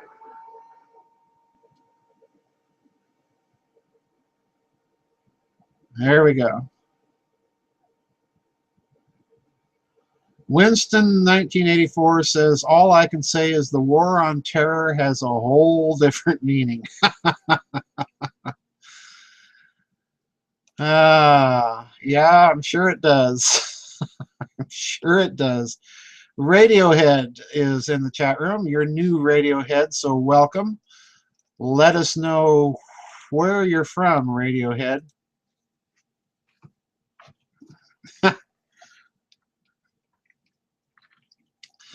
The BS meter, as you mentioned, Down Under, yeah, it went off.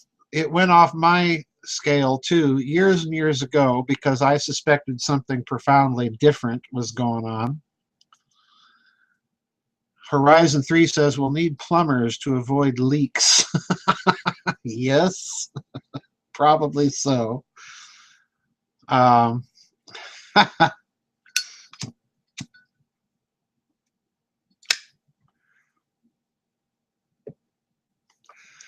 Yeah, the connection, Eudemonist. Let me repeat what I said earlier since there's now so many people in the chat room.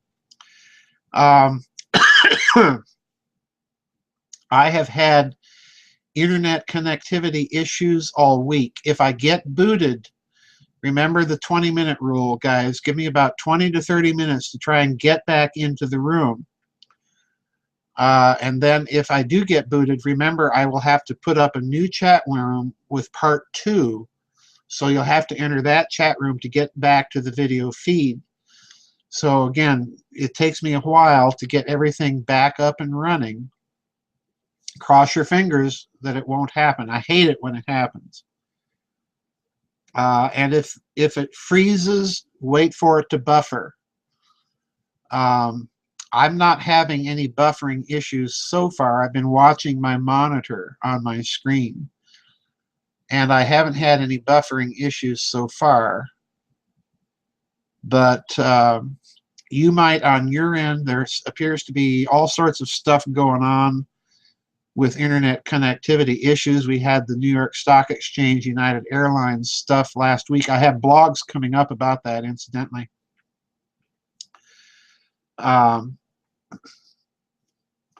So anyway,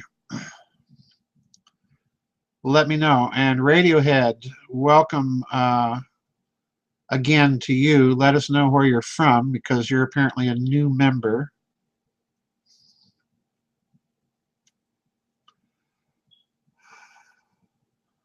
Here's hoping the boys at Fort Meade might be sleeping on the job. And Pine Bluff. Or Pine Gap, pardon me, Pine Gap. Don't forget Pine Gap down under. And Cheltenham, let's not forget them. And Darmstadt. You know, all the places that you know those people lurk.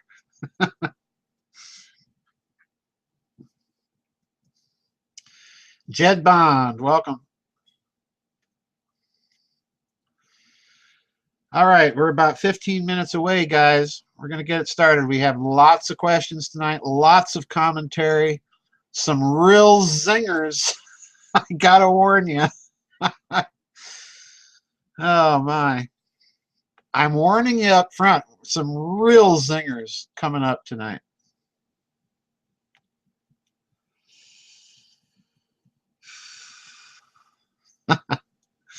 Down Under says he's well aware. I know you're well aware. We'll keep that off record. You won't be booted because the NSA is listening in on Angela Merkel's bedroom talk. Oh, my. There. Now, there's an image, everybody, that we'll all be trying to forget for the rest of the night. Oh, jeez. Don't get me started, Scorpio. Oh, my.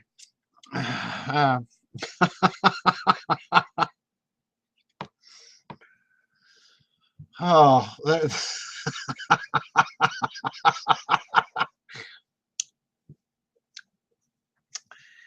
Bettgespräche von Angela Merkel.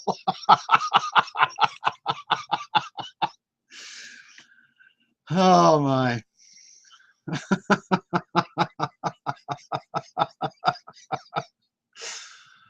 Oh.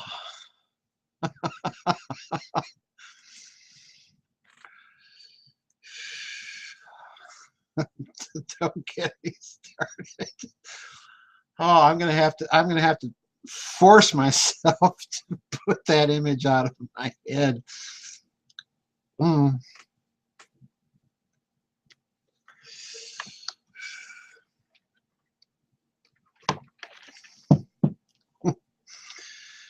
All right, guys, we're going to get it started here in 13 minutes.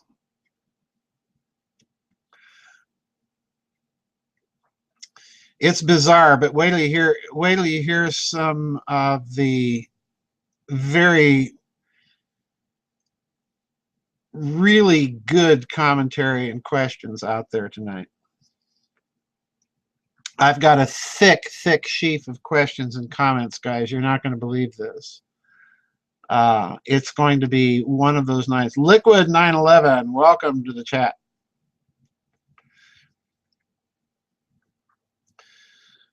Closing time at the pub. Yep. Closing time at the beer house. The beer keller. Radiohead says he's from San Diego. Well, welcome, Radiohead.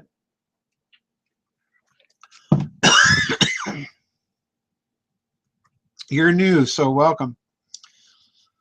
Let's see here.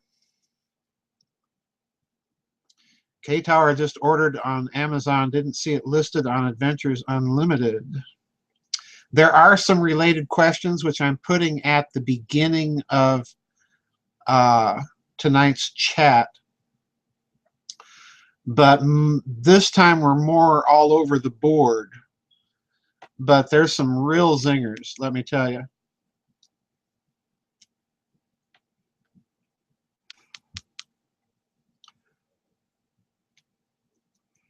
Yeah, Adventures Unlimited is a little pricey on shipping simply because it's coming out of Kempton. And when Adventures Unlimited ships a book, it comes in a strong box of shipping tape and stuff. Oh,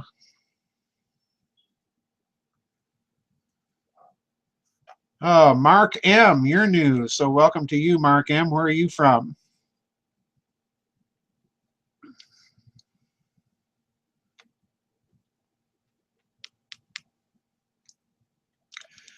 Yeah, you're still at this point, you're going to have better luck ordering direct from AUP and getting the book in a timely fashion if you're in a hurry for it. And I'll make a little announcement again once we get our actual formal chat started. I'm going to take my usual nature break when I get done with the cigarette and then come back and kick us off.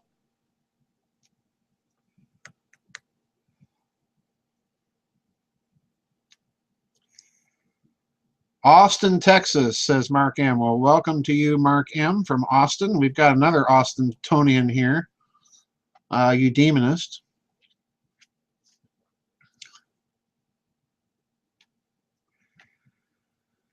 Covert Wars and Saucers and Swastikas. Good.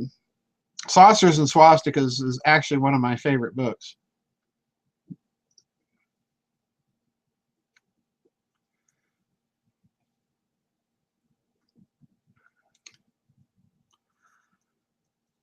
Yeah, AUP, if you order from AUP, you do get a copy of their catalog, and AUP does have a very, very good catalog of alternative books. So that's another plus for those of you thinking about ordering from Adventures Unlimited, is you get their catalog. Winston says, get it now, folks. Be in a hurry for it. Yeah, now you see why, Winston, I was very reluctant to talk about the book in any detail. Now you see why. All right, let me take my pre-chat nature break, and I'll be right back, and we'll kick us off.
All right, I'm back, and let me do a quick refresh of my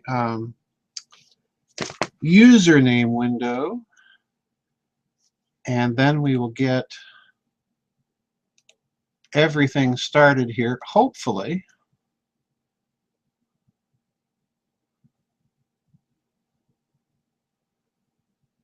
There we go. Come on, pull it in.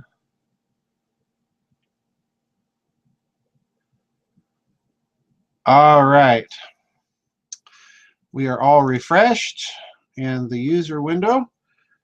Here's the doff of the hat, guys. This is the members Vidchat. We're a little early tonight, about 5 minutes early. There's the Vidchat doff of the hat to everybody in the chat room. So we're going to say hello. A bunch of new people tonight, incidentally. We have Winston 1984, an old regular with us, a newbie, Mark M. from Texas, Daphne O. in Australia, Valeran, another newbie, if I remember correctly, in Alabama, BSG in Nairobi, Kenya, down under in Australia, Generic Pagan, Eudemonist, also in Texas, Daphne O. in Australia, Becky Sue, Tim H. in Australia, Scorpio 58 in Norway, a cult fan, Elza Freeman, I Love Sushi, Black Empty Set, Liquid 911. I'll give you a pre-doff of the hat, Liquid, on your questions and comments. K Tower, Jim DeWitt, Catherine 60, David Dampier, Debbie in Southern California, Horizon 3, TSC, pardon me, I think BSG is actually in Poland, and TSC in Nairobi. One of the two of you. I may have gotten you two flipped around. Jed Bond in Australia, Alchemia, Debbie in SoCal, Karambit, Empath, Chartreuse, pardon me, Radiohead, a new newbie in California, Chris, Chime, and R2D2, another newbie. So welcome to you, R2D2. All right. All right, now let's kick it off with the announcement. Once again, the new book there, folks, it is out. I received my copies last Friday. If you are impatient for the book, it's best to order it. If you're in the United States or Canada, order it directly from Adventures Unlimited. And if you are waiting on Amazon, I would imagine Amazon, Barnes & Noble, the major bookstores are going to be getting their copies through the distributors sometime this week. Amazon will probably fill back orders right away, and then they'll take the date and make sure that people know the book is available. So anyway, that's what's going on there. Now, we have a pile of questions to get through tonight and lots of comments and some real zingers for subjects. I want to start off because we've heard from our old friend Maria in Spain. Maria, as you know, has been a member here on the website in Catalonia in Spain for quite a while. And she sent a comment in response to some questions that I sent her about Spain and the euro and how Spain is looking at what's going on in Greece and so on. And Maria wrote back the following commentary. There's not really any questions here, but I just wanted to read Maria's commentary for the rest of you following what's going on in Europe. She says, in reality, absolutely nobody seriously is thinking about the possibility of Spain leaving the euro. I have talked with some very good economists, and all of them say that Spain has done a lot of its homework in relationship to the International Monetary Fund. Pardon me. And so the situation is far from the Greek one. Even though the country is sinking, it is almost funny, but the Spanish people like to behave like aristocrats, always concerned with keeping up appearances, all right? The interesting thing there, I think, Maria, is that it's not unique to Spain. I think this is going on throughout the West, and particularly in the United States. Then she goes on to say, apparently the country is working, living like a Hollywood Old West scenario. As far as the American military base is concerned, I have talked to some Spanish military people, and they say that there are two reasons.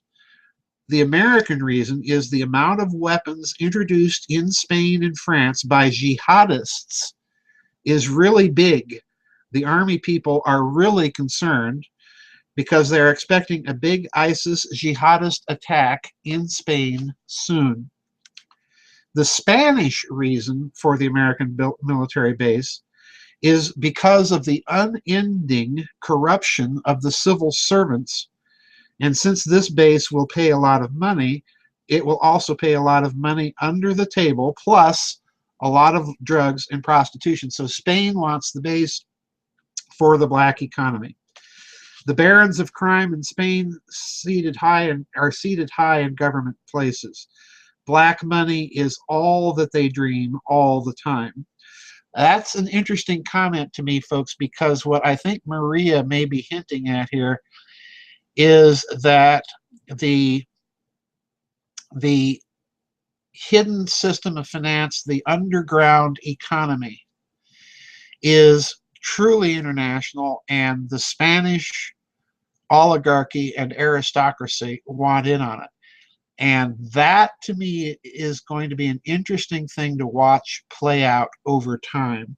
So I'm glad that Maria sent this because it clarifies some suspicions I've had about Spain and what's going on. And incidentally, in the new book, you'll read yet another Spanish connection to all of this jihadism that she talks about. So Maria, thank you very much for taking the time to answer my questions about Spain. All right, now, this question is from Michael, and Michael, I think, is a new chat participant, and he doesn't give me his username, so I'm assuming, Michael, that you're in the chat room. I'm not going to give out any last names or anything. If you have a username in the future, be sure and put that on your chat questions so that I don't actually make the mistake and give people your name. Now, he says, have you come across a Nazi connection with Pope Francis I? And by way of background, he lists the following things. Number one, the Vatican helped Nazis escape from Europe. That's true. Number two, Francis is from Argentina. And Argentina, let it be remembered, as I pointed out in the Nazi International, the Perón government declared war on Argentina for the express purpose of being able to go into Germany as a legal belligerent and bring out a bunch of Nazis, okay? Francis is from Argentina. The Vatican has one of the oldest running global intelligence operations.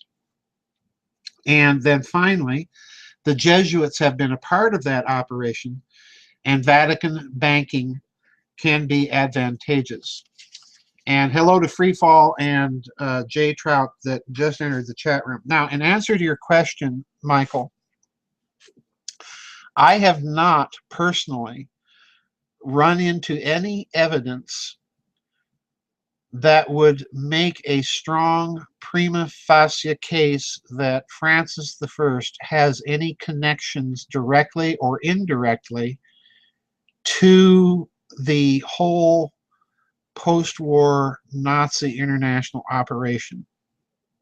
That said, I have always been suspicious, just as you outlined in your question, that there may be some sort of connection, because I do not think it is coincidental that Francis's predecessor, Benedict XVI, was German.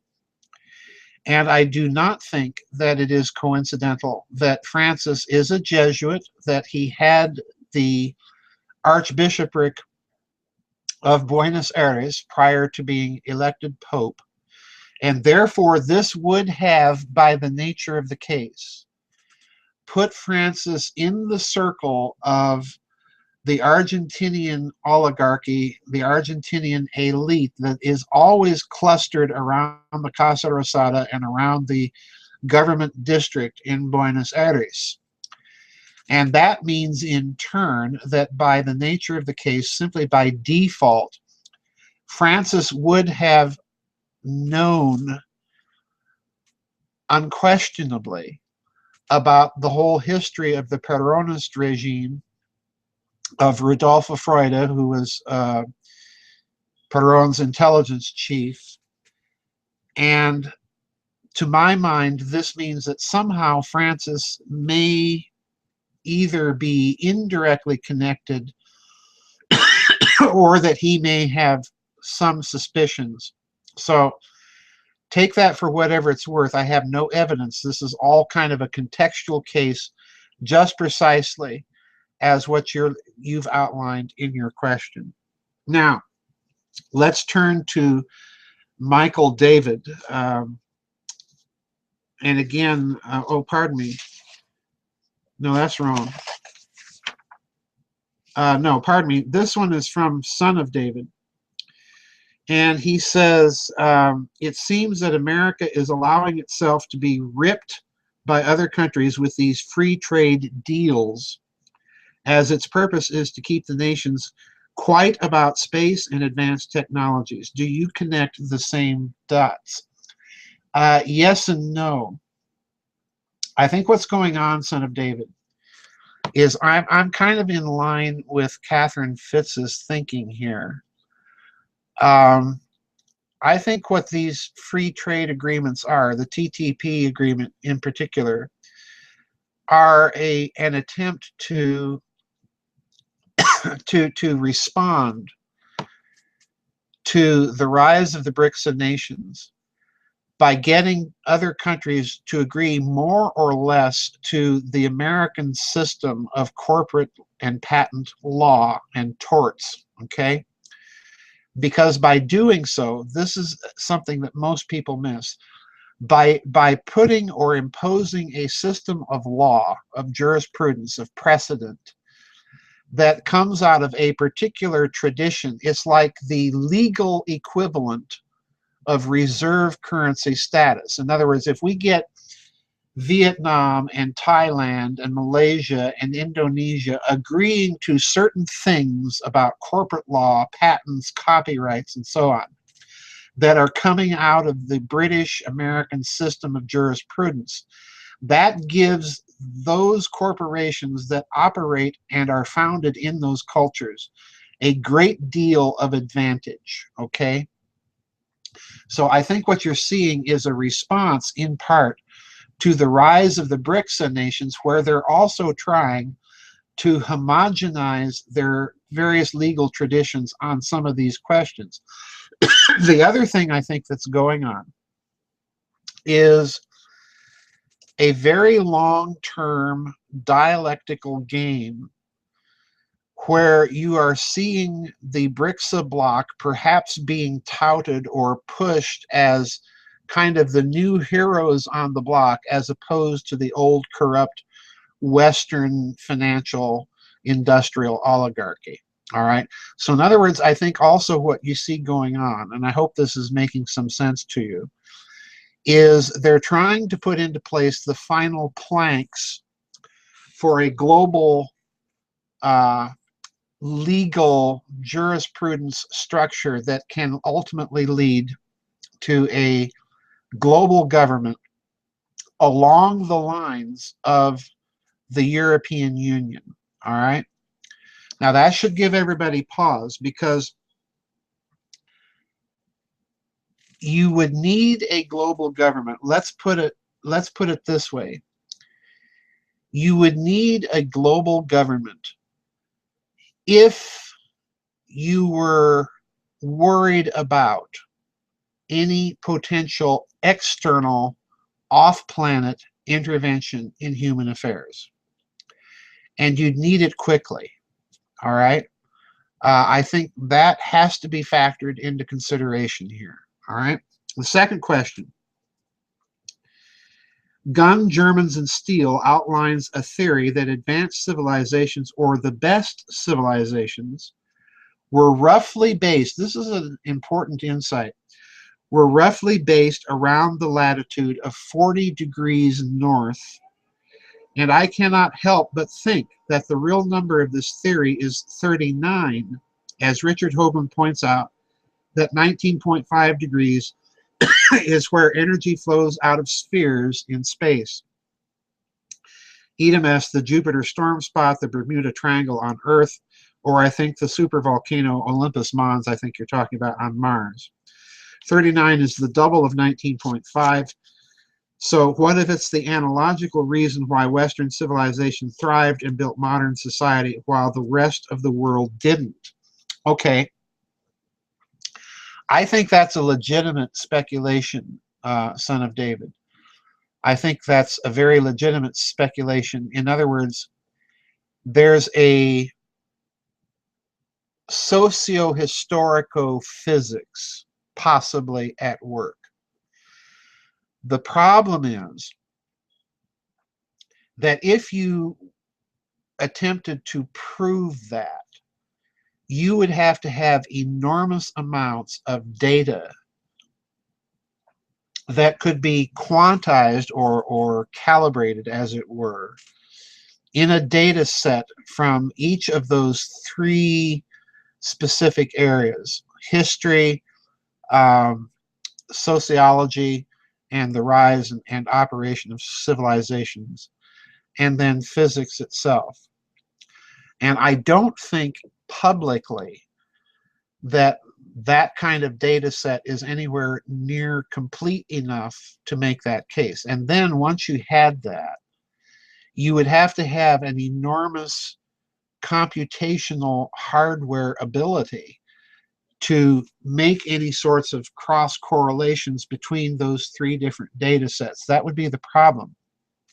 But I do think that you're definitely onto something with this implication that you're hinting at here of a kind of socio-historico-physics and the evolution of civilizations. That could be a very, very key component. To my knowledge, nobody in alternative literature or thinking has made those sorts of attempts or stabs at coming up with that kind of very complex interdisciplinary argument.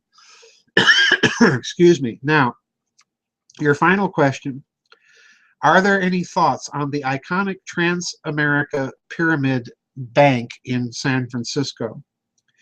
It reminds me of the pyramids Russia built featured in your Giza Death Star series. It's 260 meters tall, which I think might be aligned with Sumerian measurements, or it's 48 stories above ground, which is double 24, as 24 is another important number.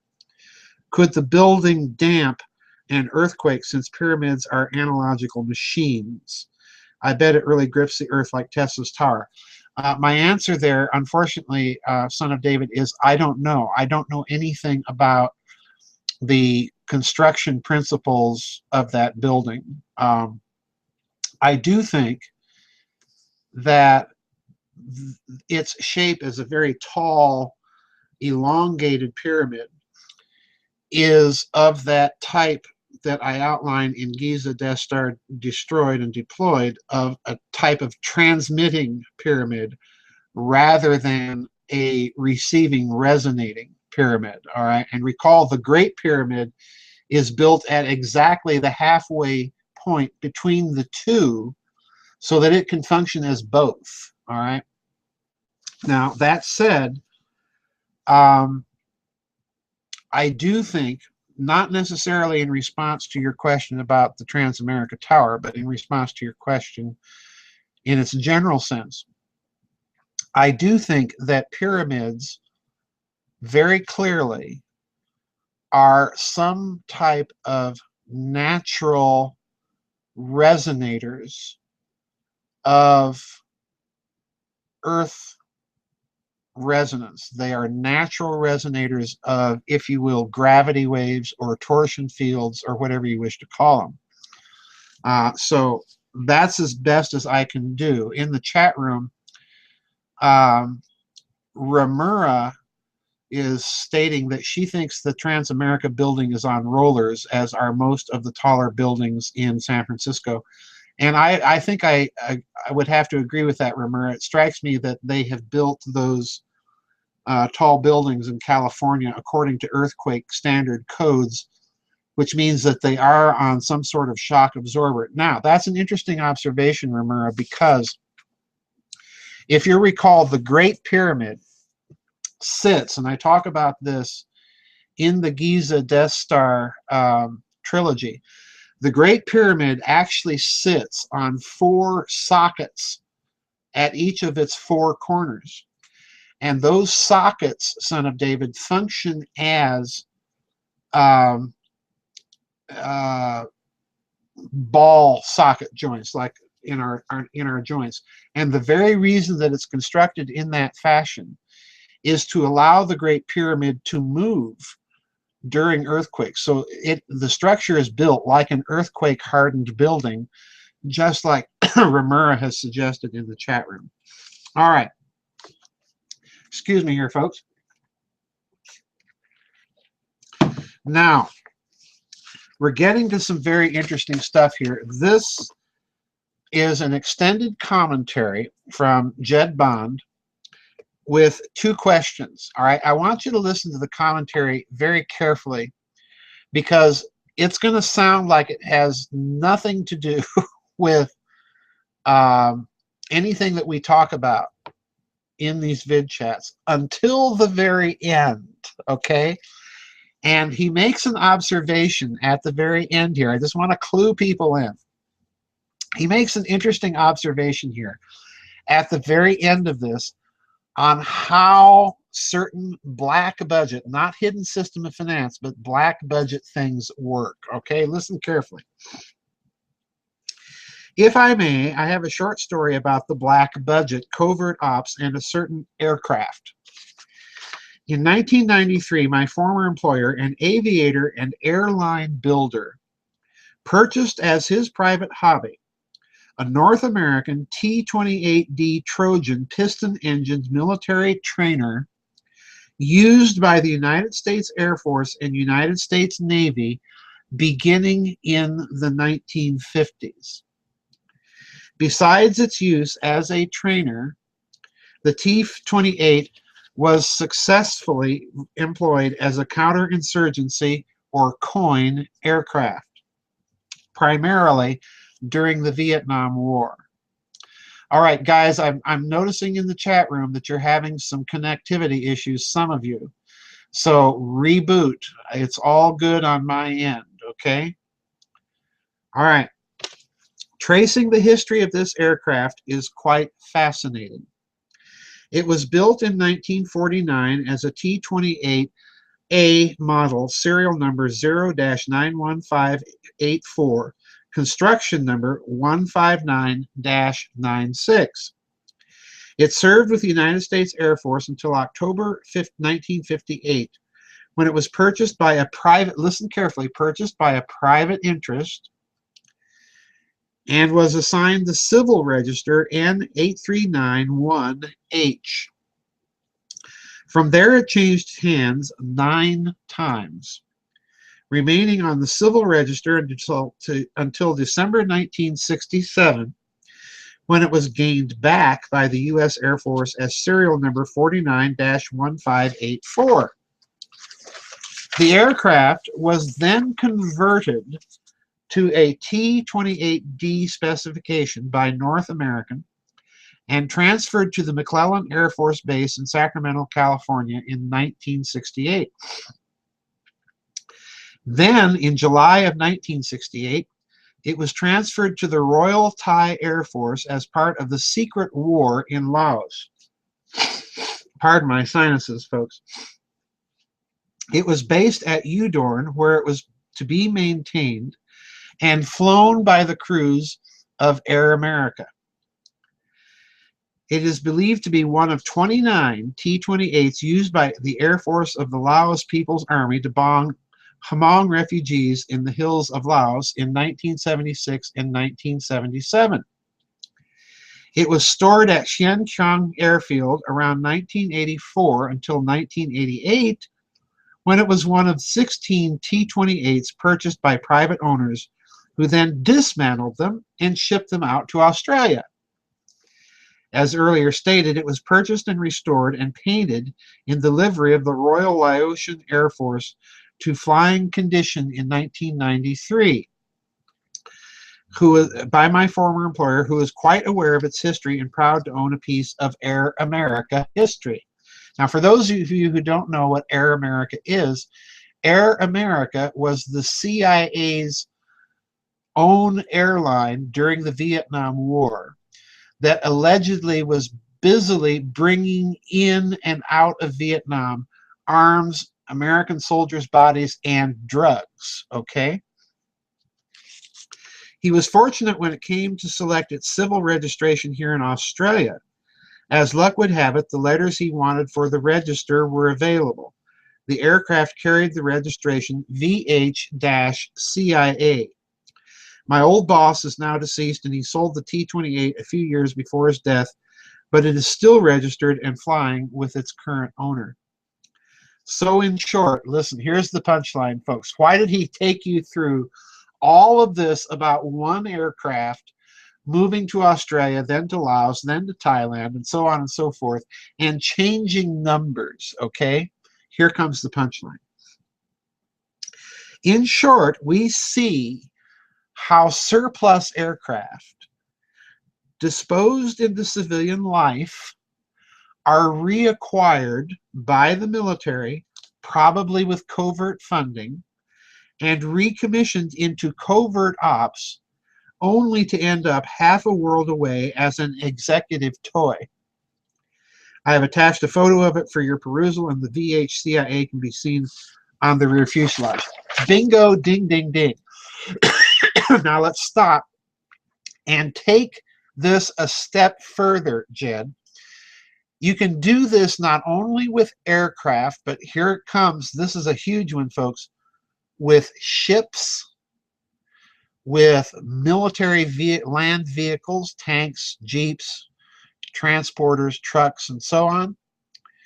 And how are you going to track the financing of this? I suggest, remember what I pointed out in Covert Wars and Breakaway Civilizations. The term gold, pardon me, my bad sinuses again, folks. The term gold in those certain covert and underground criminal enterprises often is code for drugs. So in other words, the other way that you're going to finance this, you're going to track things, is precisely by the movement of physical bearer-backed commoditized securities, okay? So in other words, you are creating an obfuscated data trail of vehicle numbers moving in and out of the covert world to the civilian world and back to the covert world. And somebody in the chat room, Eudemonus, just said, idem est, the missing Malaysian tanker and the missing Malaysian plane. Very possibly, although Freefall, as you know, and I have not changed my mind on this. As you know, I think Flight 370 simply went poof, okay? And that nobody knows really what's been going on, all right? And I haven't changed my mind. Now, let's get back to Jed Bond, because he's got two questions. He says, with the Russians calling for an investigation into the moon landing, should we not consider the possibility that the espionage capabilities of the Soviets in the late 1960s would have seen them be familiar with, if not furnished with a copy of, the contents of the alleged missing data tape of the Apollo 11 extravehicular activity, or if you prefer, the moonwalk? Okay, now, I love that question, Jed. Yeah, poof, like the Philadelphia experiment. I love that question, Jed, and let me tell you why. I suspect that you are suspecting the same thing that I suspect is behind this Russian call. for an investigation into Apollo. In other words, the Russians would not have made that statement if they did not have or possess some sort of intelligence data about the whole thing. And I suspect, probably what you suspect, in that when the Russians made that call, what they were really signaling to the United States was, oh, by the way, we have copies of the things that you say no longer exist. In other words, I think you're absolutely correct, because they had such an enormous human intelligence, on boots on the ground capability back during the Cold War, that virtually every department of the American federal government probably had at some point Russian spies within it. Okay, I absolutely think you're correct here.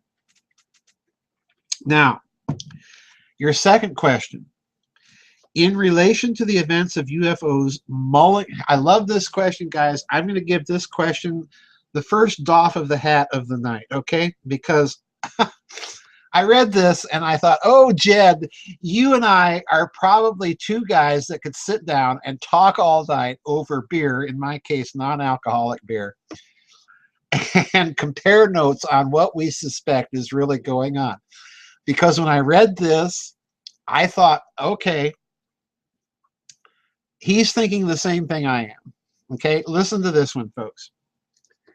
In relation to the events of UFOs hanging around nuclear weapons sites, would you lend any support to the theory that seemingly unrelated UFO sightings and the myriad of lame explanations for them may, in fact, by a reasonable percentage, be inquisitive UFO activity over nuclear weapons sites that are, shall we say, off the books? I love that. All right, Jed, like I say, I give you another doff of the hat on that one because, yeah, I have suspected the same thing. I have suspected that they've been hanging around places that people don't suspect may be hiding nuclear weapons, because they sure did show during the 50s and 60s, and still do show, an inordinate amount of, so to speak, reconnaissance activity over nuclear weapons sites. So their appearance in areas where there are not supposedly nuclear weapons gives me pause. Now, why do I say that? Jed, permit me to share a little bit of my own personal anecdotes and the rest of you.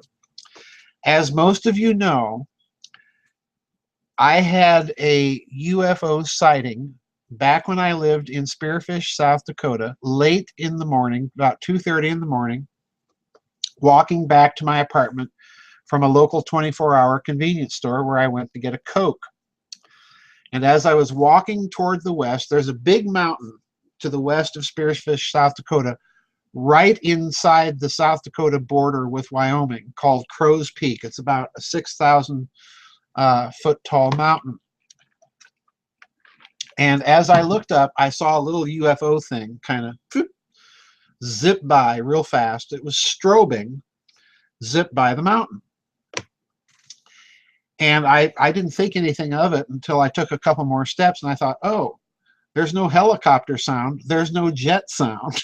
Okay, so this was something, not one of those two things.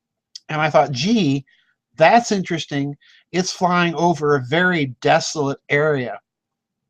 And I do know, Jed, that in that region of South Dakota, somewhere, the military does not say where, one of the last operational Minuteman ICBM missile sites that is still operational in South Dakota and I think it may have been located somewhere around where I saw that UFO. So yeah, I give you a big ding, ding, ding on that. Okay? All right. This one is from Chris London, 1981.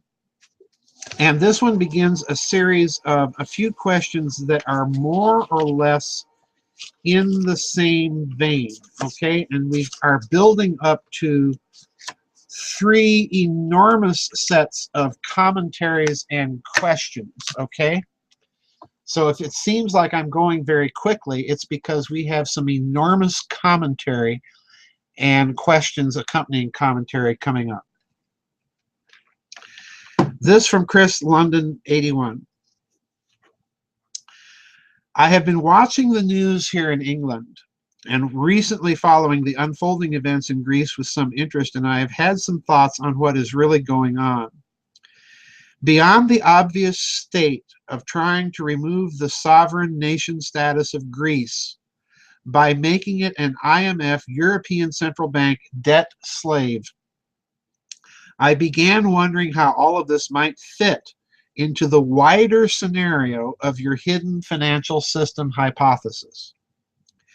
You have mentioned before about defense projects and other projects as being a convenient and near enough untraceable way of losing money to funnel into the hidden financial system along with large denomination bonds and so on. What do you think about the possibility that these incredibly large bailouts, not just for Greece, but those also issued in the US and here in the UK, might be part of this system?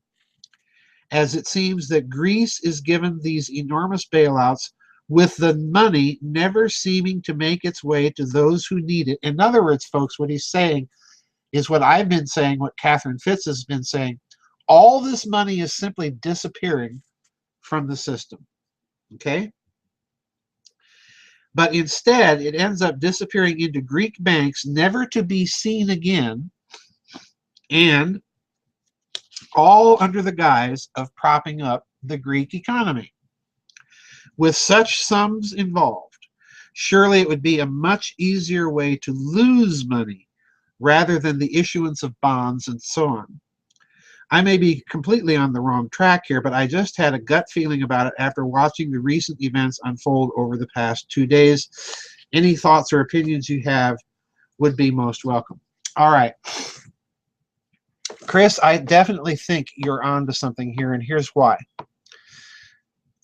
We're watching all of these bailouts, and as you've observed, it's almost as if they are deliberately imploding economies to then pump money into the banks. And that money, as we've pointed out many times here, is never showing up in the financial system as any enormous sudden amount of hyperinflation. In fact, what we're seeing in some cases in certain areas or in certain fields of economic activity is deflation, okay?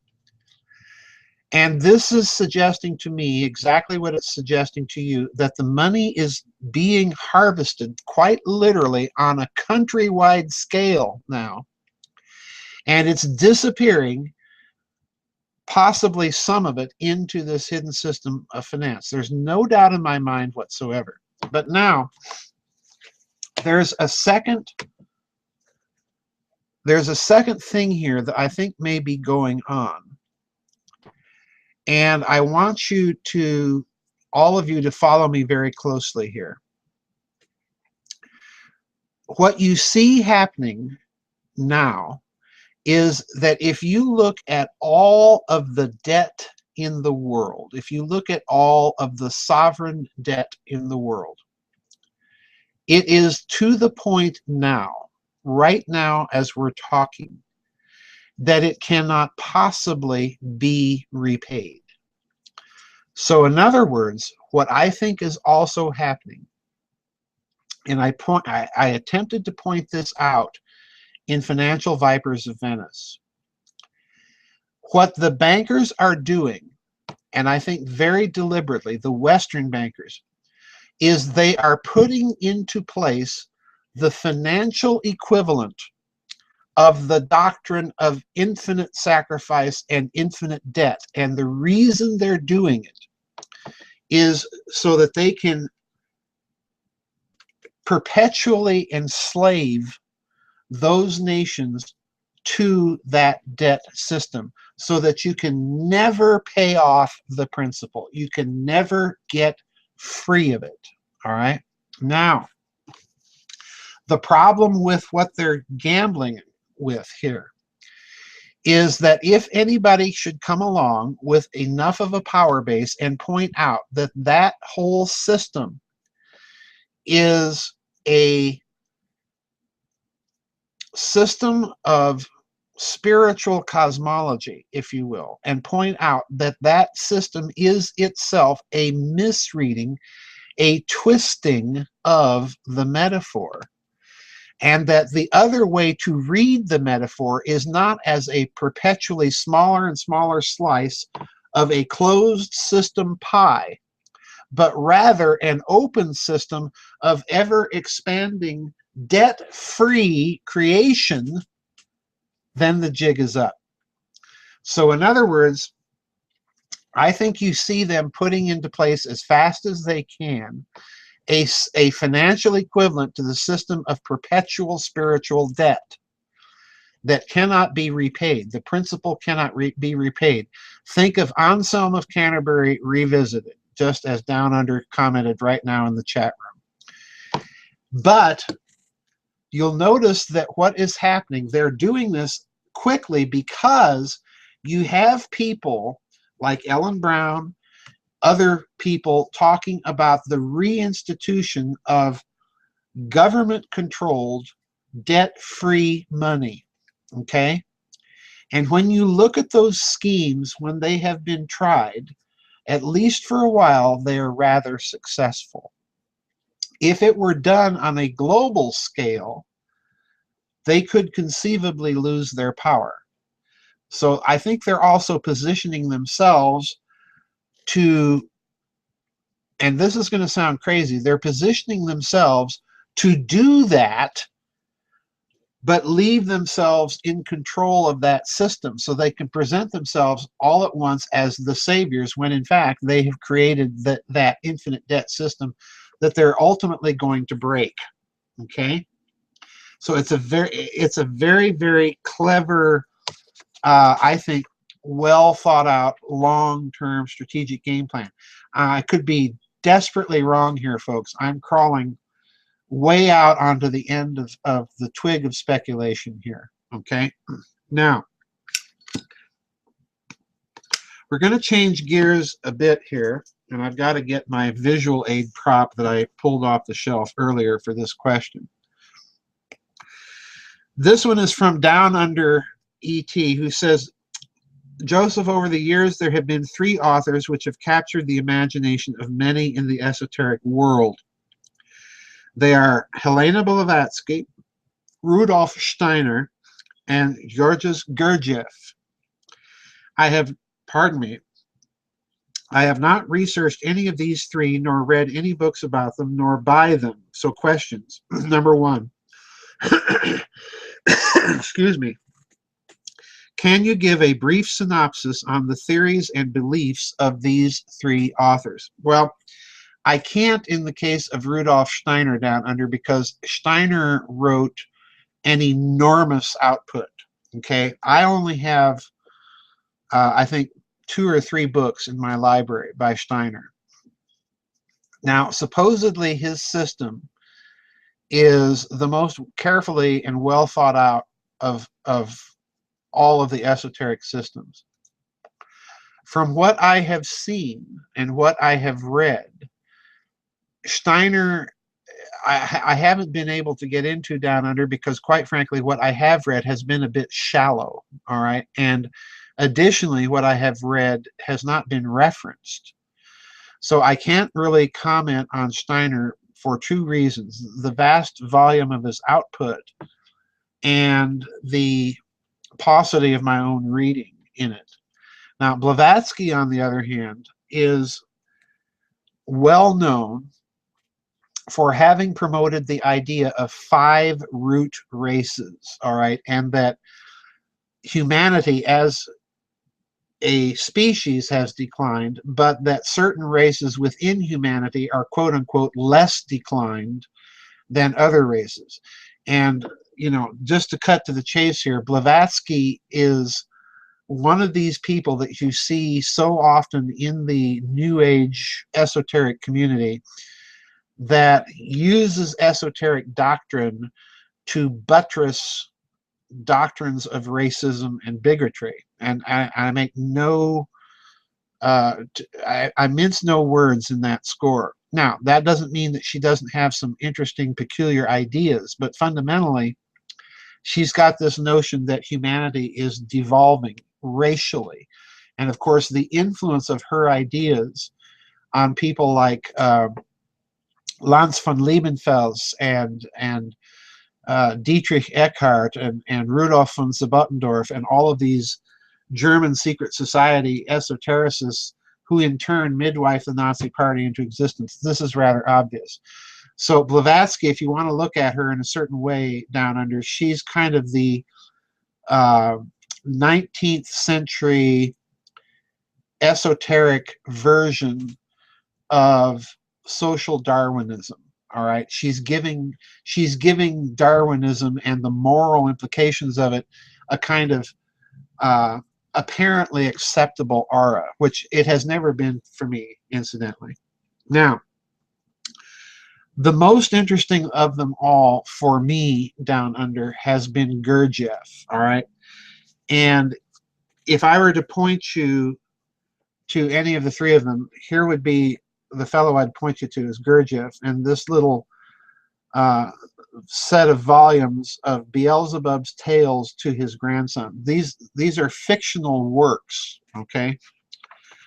But these little works contain, these little stories, these little allegories, contain the essence of his teaching, which incidentally, the essence of it is that immortality, will, and soul are not things that humanity is or has, but they're things that humanity, by living a good life, acquires.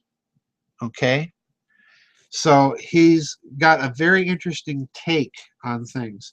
And they're kind of interesting stories. So if, you know, if of the 3, if I were to tell you which one I would recommend reading, it would probably be Gurdjieff, because I think you're going to find him the most thought-provoking of the 3 of them. And that is an answer to your second question and third question. All right.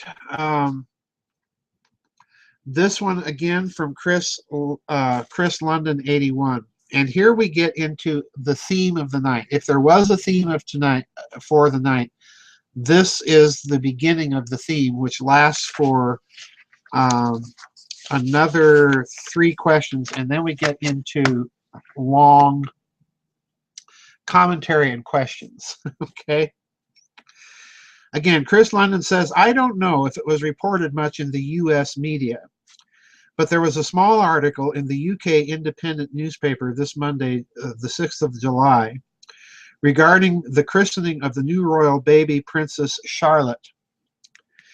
In summary, the article basically stated that Princess Charlotte was to be christened at the Church of St. Mary Magdalene in England using water from the River Jordan, and would be performed using the lily font, a ceremonial chalice. I think you meant to say a ceremonial font, not a chalice, which is a part of the crown jewels.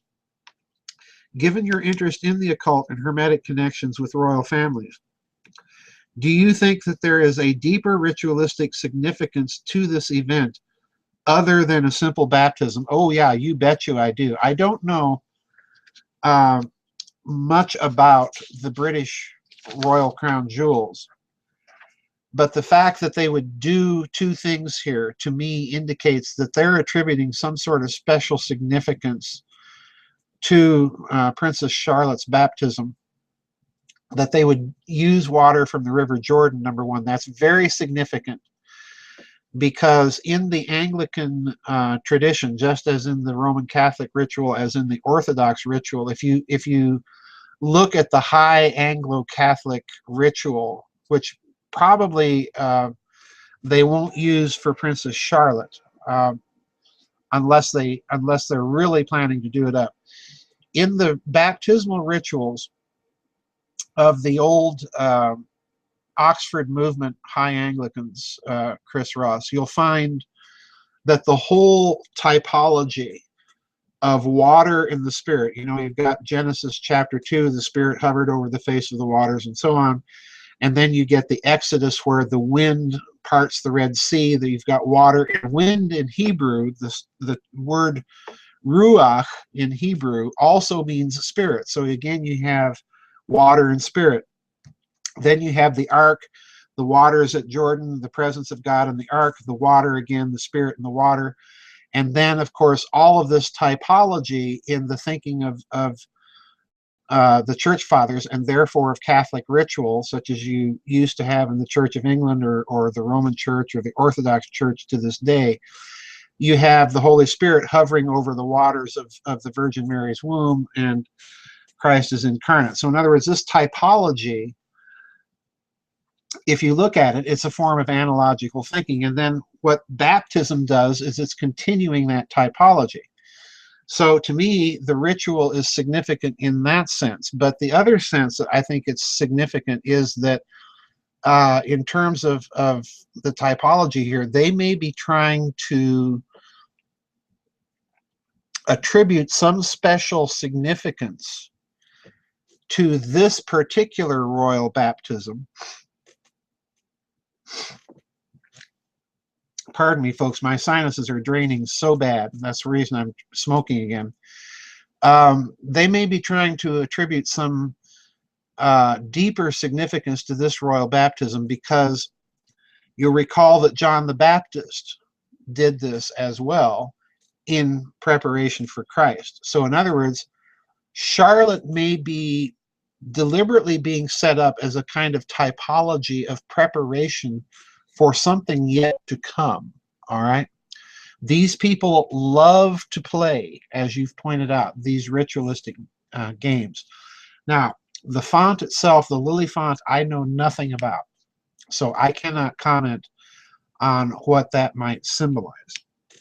But now, since we're talking about royalty, Chartreuse sent this, okay? Pardon me, folks. She says, I've often heard Catherine Austin Fitts say that we need to know who the identity of the coup leaders are and what they want. Here's an interesting article I found on Zero Hedge. It seems to answer the questions clearly. The leaders are the world's royal families, and they want us to submit to their protection racket scheme. If that is correct, now what do we do? Well, first of all, I do think that there is, again, going back, Chartreuse, to my model of the mafia, that there are several contending factions for being the faction in charge when they get their global order finally put together. Okay, that's what's really going on. So in other words, once again, to all those critics out there who say I don't spend enough time with the communists or the Zionists or the Rothschilds or the British oligarchy or the European royal families or the mafia or what have you, my point is that each of these things is a faction vying to be in control, to be the faction in charge when all of this comes about. And that's why there's so much conflict. In other words, the closer they get to their goal, the more their unity breaks down. Okay? It's a paradox. It's like Zeno's paradox.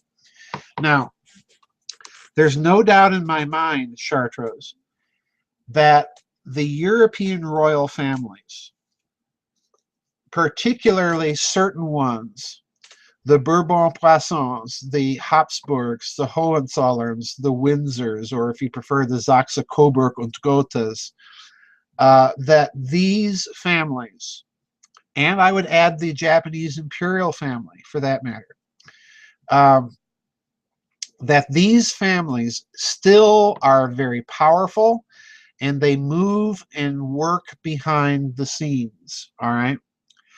And that they do want a restoration of real power, de facto, not simply de jure.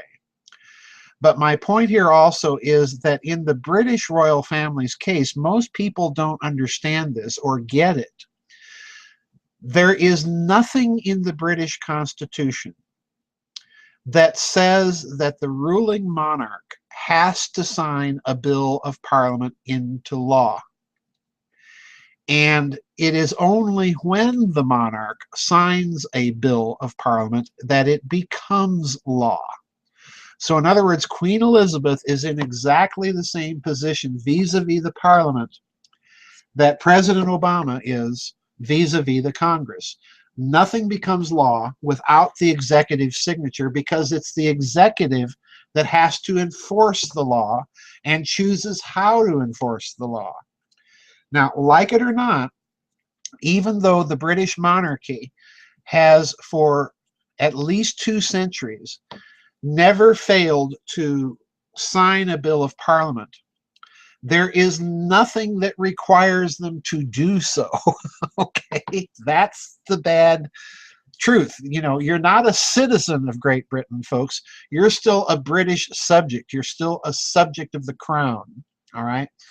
Now, with that in mind, I don't doubt that they work behind the scenes. They're one of these factions that work behind the scenes to get what they want. And it's interesting to see that these European royal families consistently push the left-wing socialist environmental catastrophe climate change agenda because that's the way to keep the masses suppressed. So you're quite right, Chartreuse. This is a protection racket.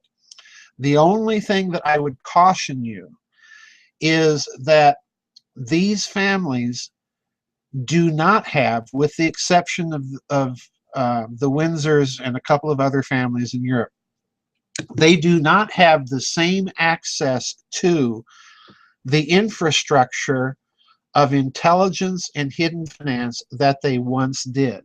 All right. So in other words, I don't regard these factions as the most powerful factions at the mafia table. Okay. I think there are other much more powerful factions now that sit at that table. The Vatican is still powerful, but of course not nearly as powerful as they used to be. That could change, of course, if this current wackadoodle Marxist socialist Pope gets his way with some things. But I don't even think that they're as powerful as they could be. I think, since we're talking factions, Chartreuse, I think you have to look at 3 or 4 in particular that are really the ones that are making the clamor for a bid to power. The first one would be what I call the Sullivan and Cromwell Wall Street crowd in the United States. In other words, it's that wing of American finance and industrial capital that has been consistently, from its first appearance in the 19th century up till now, has been consistently a kind of fascist ideology, a soft form of fascism. All right, that's one group. The other group I obviously think would be this Nazi International that I've been talking about, because like it or not, folks, the power structure of that group is still in place. It has been in place for quite a long time. The third faction that I think is also very powerful to this day, like it or not, is the Communist International, all right? The radical left-wing socialist group. And I'm not simply saying this in terms of the old Soviet Union, the Communist Party of the Soviet Union, or Communist Party of China. There is an organization behind that that continues to exist, and it's kind of the communist version of the Nazi International. It simply crawled into the woodwork and internationalized itself, all right?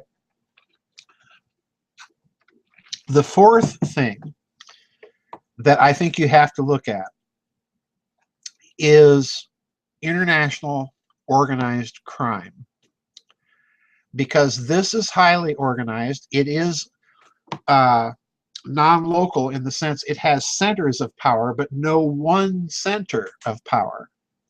And therefore, you have the Japanese Yakuza, you've got the traditional Italian-style mafia, and then finally you have the Russians entering this, the Russian mafia, and so on. So you've got that group. So I think you have four very powerful contenders. And here's the key thing that you have to understand, folks. These groups operate in and behind corporate fronts. This is key. If you don't get this, you're not really going to understand, I think, what's going on. So that's key, all right? All right, now let's move to Debbie in Southern California, because, again, we're on the theme. She says, and here it is, folks. Here comes the first question about the new book. On page 80 of The Third Way, you cite a note written in the margin of a cable received by Kaiser Wilhelm II in 1898 that England must have the mask of Christian peaceableness torn publicly off her face. Our consuls in Turkey and India, agents, etc., must inflame the whole Mohammedan world to wild revolt against this hateful, lying, conscienceless people of hagglers, unquote. My observation is that the language used in this comment reveals powerful emotions, not mere political distaste. Now let me stop right there and observe, Debbie, that you are absolutely correct, and I'll get to the reasons why in a moment.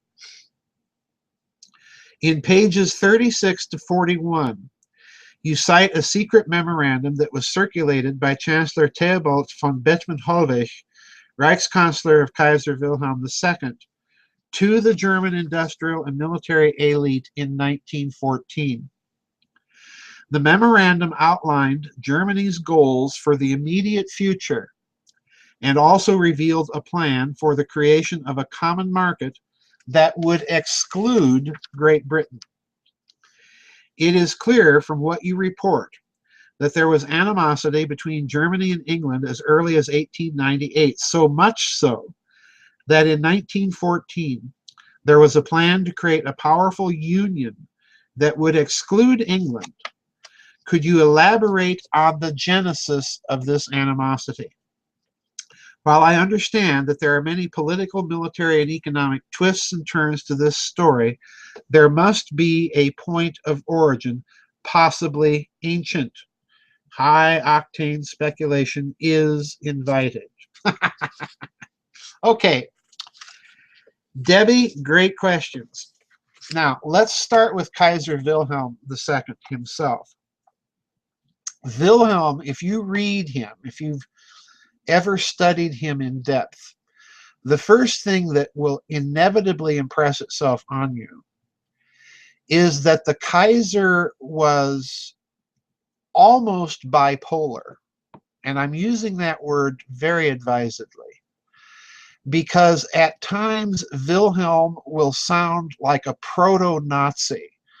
All the Jews should be exterminated and gassed and so on and so forth. But if you look at Wilhelm's government, he's surrounded by Jewish industrialists that he trusts, that are his trusted closest advisors. All right.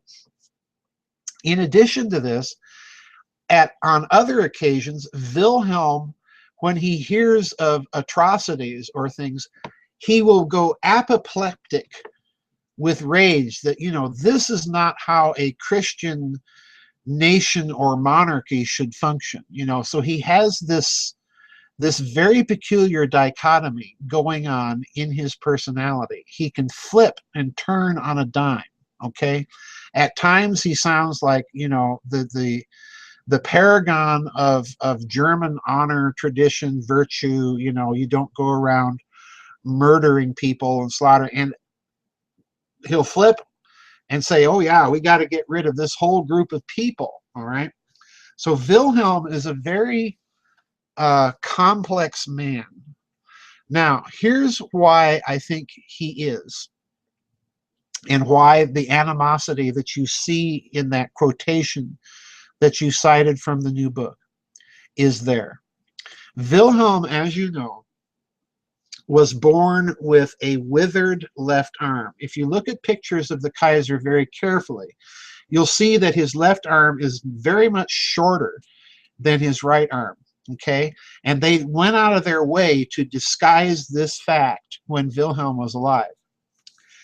And this was caused by an accident at birth. When he was actually born, the doctors, he was not able to come out of the womb, so the doctors literally went in and tried to pull him out.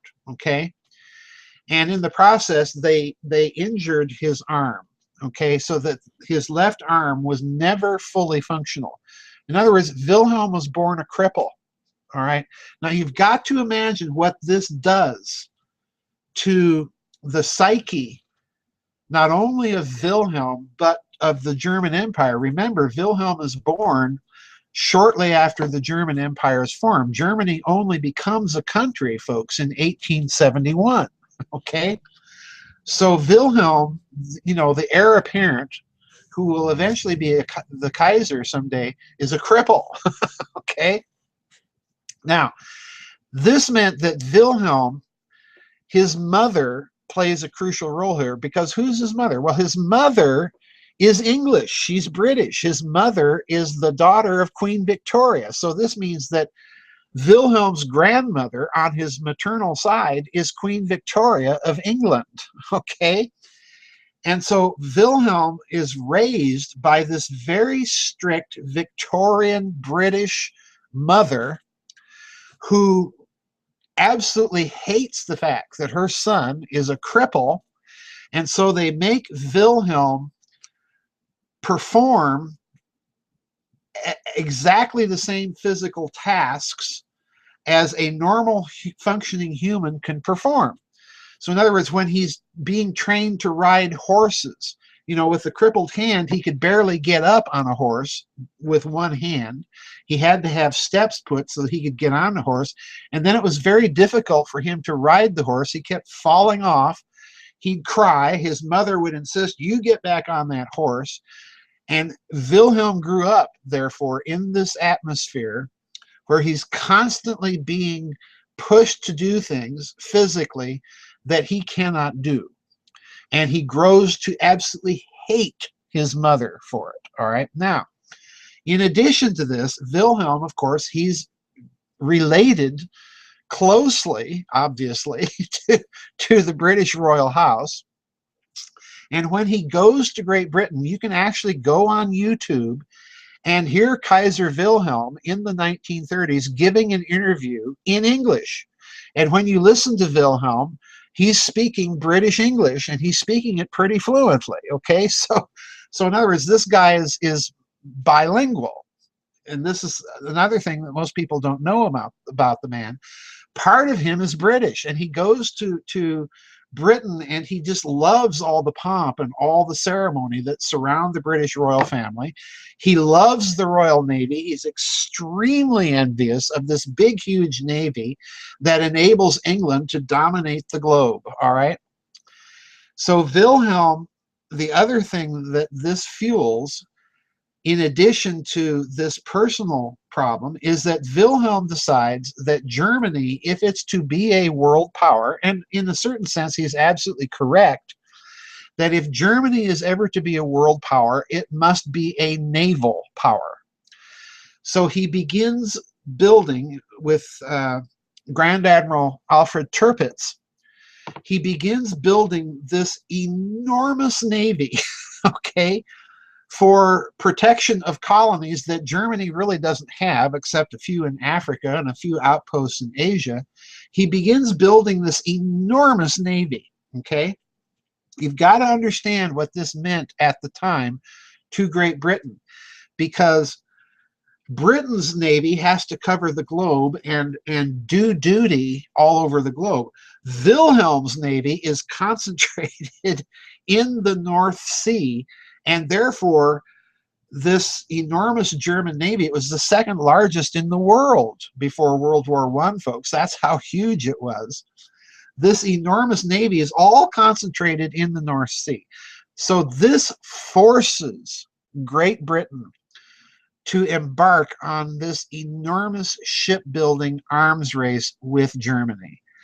And folks, Great Britain at the time is the empire in decline, just like the United States is today. And all of a sudden, the empire in decline has a few short miles across the pond this enormous economy that's building this enormous navy and has an enormous army to boot. Remember, Britain's army is small. They can't do both. So in other words, here's the Kaiser building this enormous navy, building this enormous army, and Britain is locked into an arms race now that it must pursue for its own national defense, but at the same time, it can't afford to. And this is when you see Edward VII, King Edward VII, begin that whirlwind diplomacy of trying to patch together an alliance of Britain, France, and Russia to box Germany in. And Wilhelm saw this and hated it, okay? So there's so much going on here, Debbie, that is, I can't even begin to tell you how complex this is. But you know, when you're looking at the Kaiser, you're dealing with this enormously complex personality. The Kaiser's not a stupid man. Don't get me wrong. The Kaiser was not a stupid man, but he's this enormously complex, almost paranoid, and I would definitely say almost bipolar type of personality if he were to be diagnosed today, that, you know, is at work behind the scenes here. Now, leaving all the personal side of this aside, let's look at your suggestion that this may have point of origin, possibly ancient high-octane speculation invited part of your question. Could this be something going back to ancient times? I do strongly I have no documentary evidence, but I do strongly suspect that there is something at work within these noble houses in Europe that is fueling some very, very old clan and family rivalries. And here's why. If you look at the House of Hohenzollern, Wilhelm's house, the family name, von Hohenzollern, if you look at the Hohenzollerns, pardon me, they're this minor German noble family in this backwater, pardon me, of the Holy Roman Empire called Prussia, all right, Brandenburg, Prussia. And this little tiny noble house begins its rise to power under the Margrave Albrecht, all right? And Albrecht is a very cagey fellow in the way he starts to pursue this, because Albrecht aligns himself with the Teutonic Knights to the point that the House of Hohenzollern eventually becomes, by titular hereditary right, the head of the Teutonic Knights. Okay, so let's roll the story back a bit here and look at what happens when the Teutonic Knights and why the Teutonic Knights are set up. Okay, so here's your ancient connection, Debbie. You've got the Templars, all right? What are they? Well, they're predominantly French, aren't they? They're allied with the Venetian Republic, and they're directly under papal obedience. Then you've got the Hospitallers. They're allied with Genoa, Venice's rival, and they're also directly under the papacy. Okay? Now, while all of this is going on in this basic time frame of that 2 centuries or so, you have Friedrich II, the Emperor of the Holy Roman Empire, the German Emperor. Friedrich II is this enormously intelligent man, and he's also kind of the first, if you will, enlightened monarch, in that, if you look at him carefully, he's not really all that interested in being all that Roman Catholic, okay? He wants to free himself and his court from the dominance of the papacy. And he's looking at these military orders that have been founded directly under papal jurisdiction, and he's seeing in that not only an international threat, but he's also seeing in it a model. Okay? So what does Friedrich II do? Friedrich II himself founds the Teutonic Knights to be the Germanic equivalent of those military crusading orders, but there is now a profound difference, because the Teutonic Knights are not directly under the papacy at all. They are the secular equivalent, the secular response, the secular counterpoise to what's going on with these military crusading orders. And he, the Holy Roman Emperor, is by titular hereditary right the Grand Master of the order. So the Teutonic Knights, unlike all the other crusading orders, answer to the Holy Roman Emperor, okay? And they're an international organization, but staunchly sort of German-centered, just like the Hospitallers and the Templars were French-centered, okay? Frederick, after he dies, of course, the Teutonic Knights remain in existence. They become this military crusading order clunking Slavic heads together, all right? Albrecht, the Margrave of Brandenburg, sets himself up, maneuvers it, so that he gets the House of Hohenzollern to become the noble protectors of the Teutonic Knights. So this is something that is not very well known about German history. The House of Hohenzollern, because of this, becomes permanently aligned with that Junker class in Prussia that's directly tied to the Teutonic Knights. And because of this, the House of Hohenzollern has this international network that it can call on for intelligence, okay? Wilhelm is coming out of this whole history. So there is a rivalry here. I hope you're catching on to this, Debbie. There's this rivalry. It's soft-pedaled, it's subtle, but it's definitely there behind the scenes, between this secular crusading order, the Teutonic Knights, and the religious crusading orders under the papacy with the Templars and Hospitallers. And this is why you always see Germany kind of with one foot in and one foot out of Western European Christendom. It's its own thing. And this is why you see also the Holy Roman Emperors are often aligned with those anti-papal Italian city-states in Florence, Genoa, Venice, and so on and so forth. This is why the politics of the period is so very complex. And it's because of this connection of Wilhelm and the House of Hohenzollern with the Teutonic Knights. What are the British royal family connected with? Well, they're connected with Masonry. And where do most people think Masonry comes from? Well, it comes from the Templars. Where do the British oligarchy get many of their ideas? Well, as you know, it comes from where? Venice. So this is an old rivalry, I think, that you've put your finger on. All right, folks, I'm going to take a quick nature break. I have to take a nature break. I have to get some Kleenex because look at this. We've got 3 monster commentaries and 3 zingers of some questions coming up. So give me a few minutes. I'll be right back.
Oh, all right.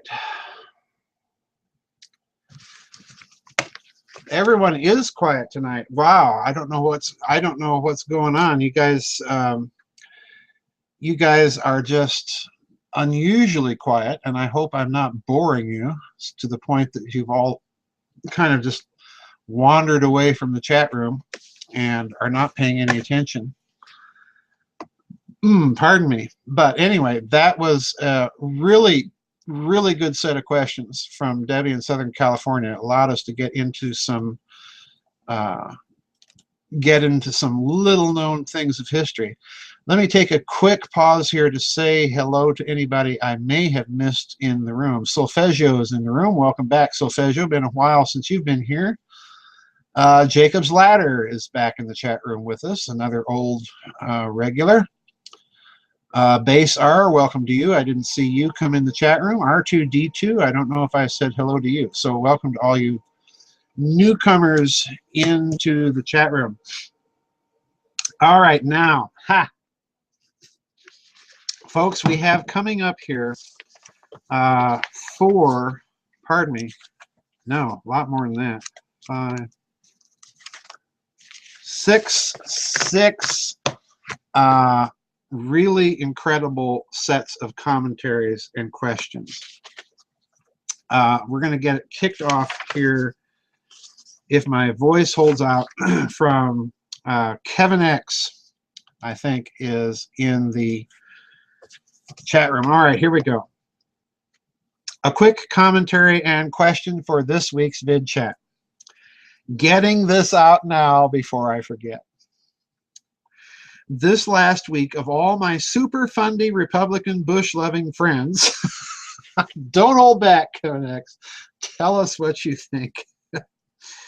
We're going on and on ad nauseum about the 14th Dalai Lama's visit to the Bush Library in Dallas, speaking with such pride and conviction about how proud they are and how great the Lama is, constantly referring to him without fail as His Holiness. Then, this weekend, of all my slightly delusional New Age friends in LA, who, God love them, aren't the brightest people in the world, were lining up to get tickets to his made-for-television laser light birthday extravaganza spectacular on ice, ranting and raving about him as if he were the Messiah, and again, constantly referring to him without fail as His Holiness. It almost seems to me like everyone is under a collective spell. I would agree. So I may be alone in my thoughts here, but personally, I'm not really all that impressed with the man, and certainly don't find him or any current mainstream religious or political leader, for that matter, all that holy. There, I said it. I don't buy it. I'm sure he's a really nice guy, but I just don't know if I would go so far as to call him holy. I remember late last year, in a rather surprising revelation, the Dalai Lama identified himself as a communist. Quote, I am a socialist. As far as social economic theory is concerned, I am a Marxist. I respect and admire Marxism because of its emphasis on equal distribution. Unquote. Eek! Red flags. Danger, Will Robinson. Danger. Do we really need a resurgence of full-blown global collectivism and forced wealth distribution? If memory serves, historically, there is not a single occurrence of that ideology ever having worked out very well for the workers, the peasantry, or the general population.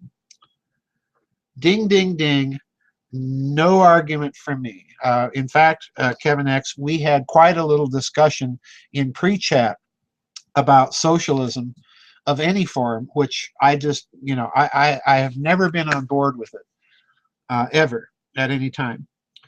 Not a single one. Works great for the elite, though, which the Lama is certainly a part of. Bingo, exactly. His message, globalizing compassion. Like Marxism sounds wonderful on the surface until we understand what the globalizing part of that equation really means and how that destroys personal freedom, liberties, and virtues and replaces it with collective values. Absolutely. He said yesterday, quote, we should promote human values using a secular approach because these values are common to those with and without religion, unquote. Now, I got to stop right there. I question that whole premise, to be quite honest with you folks, because, yes, organized religion has made its fair share of killing in the name of God. But when you look at the sheer quantity of people killed, organized atheism as a religion of its own has done far, far more. And the same technique is used there. It's kill in the name of the system. It's kill in the name of the quote unquote higher good. And it never works out. So maybe sooner or later we'll wake up and realize that God gave us an innate individual consciousness and freedom for a reason, and that we'll realize there's no exception for the greater good to the golden rule. End of my sermon. Continuing with Kevin X. In my opinion, a truly enlightened spiritual person or holy man would never entertain such a horrifying idea as Marxism. Doff my hat, no disagreement. A true holy man would not be talking about secular values, but of virtues. And a true holy man would have no need of a 3-day televised birthday extravaganza in a sports stadium. Seems a bit megalomaniacal and over the top even for him. Who paid for all of this, I wonder? Question 1. What do you think of the 14th Dalai Lama, the yellow hats, and his message? I suspect there's quite a different agenda at play, hiding just below his quote-unquote holy persona. What are your thoughts on this buzz phrase, globalizing compassion? What is this really all about? Why are so many people resonating with this message? I certainly don't. So many people are resonating with it because they have been trained in school systems where there's only one point of view, and that's the Marxist, socialist, progressivist, whatever you wish to call it. It's that one. It's the cultural resonance that you're expecting. People don't know anything else. And that's the frightening thing too. This 200+ year experiment in the United States and other countries of personal freedom, not just liberty. Liberty is shore leave, okay? But freedom. Freedom of speech to say what you will without fear of being penalized for being insensitive to some predefined group, okay? All of these things are under assault. And the only thing they have ever done when these collectivist programs, be they of the right or the left, and there are those of the right, folks, don't be under any illusions. Whenever these things happen, personal freedom suffers, and therefore human creativity suffers, and therefore the overall standard of humanity decreases, with the exceptions of the financial oligarchy, the nomenclatura, the bureaucracy, whatever you wish to call it. They're the ones that always enrich themselves as parasites on the back of the rest of humanity. So let's quit calling these people elites. Let's call them oligarchical parasites or whatever. Let's figure out a term to describe what they're doing accurately, because this is part of the answer to your question, Kevin X. You'll notice that language itself has entered the realm of politics. We see it everywhere. And you signal your assent to the agendas of the elite by adopting the linguistic tells or the linguistic signals that tell you or tell them you've accepted the agenda. This is an old Gnostic tactic, okay? Now, we see it, you know, you've heard me rant about the Ukraine versus Ukraine, all right? The Ukraine, pardon me, is popular English. It is correct English. It is standard English. Simply to say Ukraine without the definite article is simply bad English, but it's a political agenda being pushed because a group of people in the Ukraine have told us that it's offensive to them and insensitive. Well, too bad. It's the way our language works, okay? And there are other signals like this going on in the political manipulation of language. And folks, I have to drive this point home, all right? The goal, whenever you tamper with language in this fashion, the goal in adopting the language is to signal the assent to the elite, or as I've just called it, the oligarchical parasitical agenda. It has no other purpose than that. It is very clever revolutionary tactics, and most people don't even know it's going on. All right. Question number 2. Why are they making such a big deal about his birthday and all of this emphasis added on his holiness Messiah worship gobbledygook? There is something very contrived and fake about it all. Why now? Why here? Why Dallas? I can understand why New Agers are fawning all over him, but why are so-called Christian conservative Republicans? Why Bush? Because when you get right down to it, these people, be they oligarchical fundamentalist Christians or oligarchical New Agers or oligarchical Republicans, they share a common collectivist worldview. And that worldview is symbolized by their use of and assent to collectivist language. All right? This is the insidious nature of it. Lenin, Kevin X, Lenin called this Aesopian speech. And by referencing Aesop, the Greek teller of fables, what he was really telling you was, we know that all of this linguistic tinkering is merely for show. It has no basis in reality. Okay? Changing the pars pro toto usage of the pronoun he to s/he doesn't change anything in reality. It simply signals that people who adopt this are assenting to an agenda being driven by a parasitical elite. That's all it signals. Excuse me. So why all the hullabaloo? These people are, without exception, collectivists of one sort or another. That's the way they maintain their power over the many.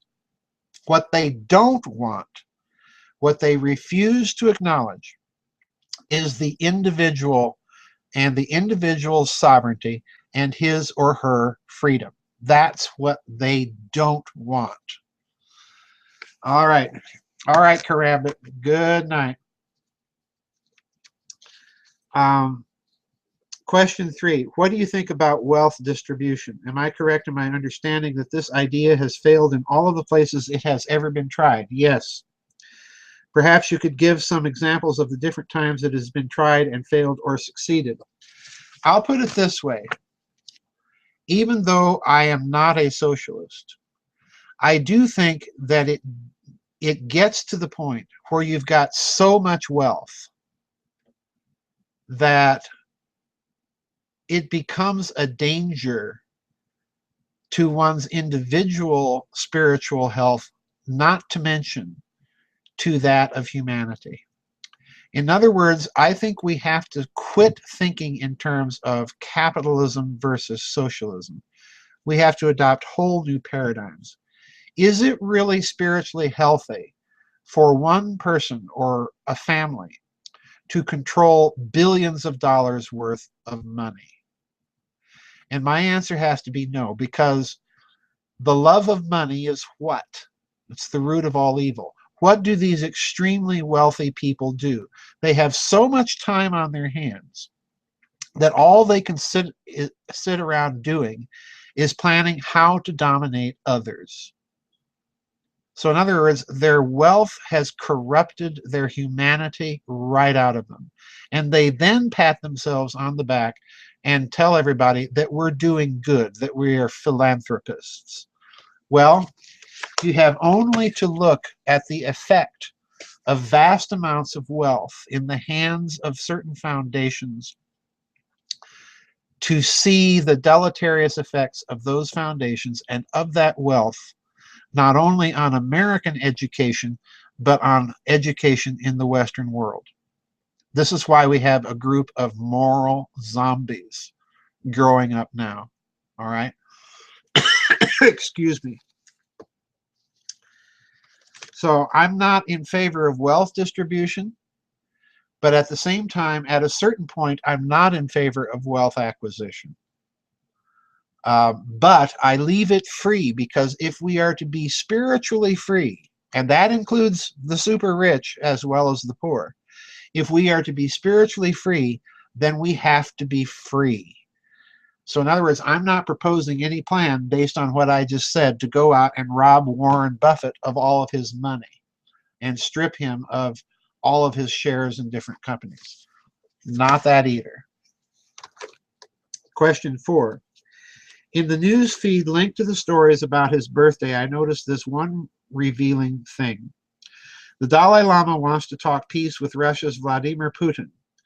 Backstage, the Dalai Lama talked to guests about the need for global demilitarization. A pipe dream, folks.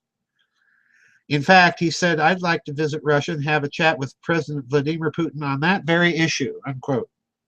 What are your thoughts about what his true mission might be with regard to Russia? What message or ultimatum could he be wanting to hand or deliver from the Bush cabal to Putin under the guise of speaking global compassion? Precisely. I think your question is rhetorical. First of all, these people, as you've noted, and you raised the question, why are they calling him His Holiness? Is this guy really holy? Is Pope Francis I really holy? What do we mean when we think of holiness? Okay? And you're getting to the point where you've noticed what the problem is. The problem is ascribing spiritual perfection by dint of adherence to some system. And that's the problem. And that means by dint of the system, you think that you have an authority or a claim to authority over other people. And that's where I draw the line. My break with the Orthodox Church began when people insisted that I put them in positions of spiritual authority on the basis merely of authority and the system and tradition, rather than on the basis of them having earned my personal trust and respect. And if you cannot do that, you cannot claim an authority over me. So in other words, there has to be real spirituality. There has to be real morality. There has to be real integrity, and not merely an integrity due to your position. All right, that's the key for me. So I agree with you. I think, first of all, he may be, all of this is theater for a reason. Well, the Dalai Lama says it, and that must make it right, because we can't trust Christianity. Notice how many people in this country are so fed up, I think justifiably, with what they think Christianity is, particularly in its American evangelical form, that they're turning to any system that they know, number one, is older. Notice this. Buddhism's a lot older than the American form of evangelicalism. So people are looking for something with a grounding in tradition. And they can't turn to the Roman Catholic Church for the very simple reason you can go into a Roman Catholic Church and look at the old architecture and see the modern ugly mass that is so cut off from Catholic tradition by deliberate design at Vatican II that you're not grounded in anything historical. So people are looking for something that grounds them in a historical community and not just the community of the now. All right? So I think this is at work. And America is particularly susceptible to it because Americans jettison, to a certain extent, it's part of the American character to jettison tradition. But on the other hand, we're living also in the materialistic culture where everything is of the now. We're not thinking about the past, and we're certainly not thinking about the future or about our progeny and our descendants.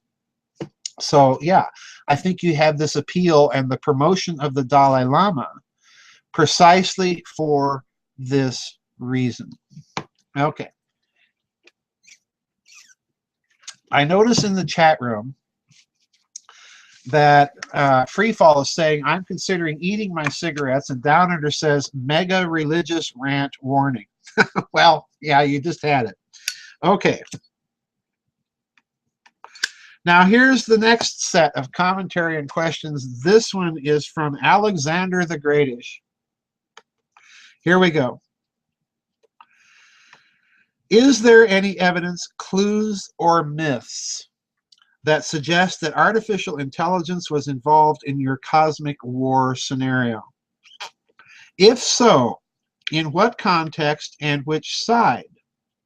Are there any traces of artificial intelligence in the continuing presence of the two elite factions from the cosmic war through history?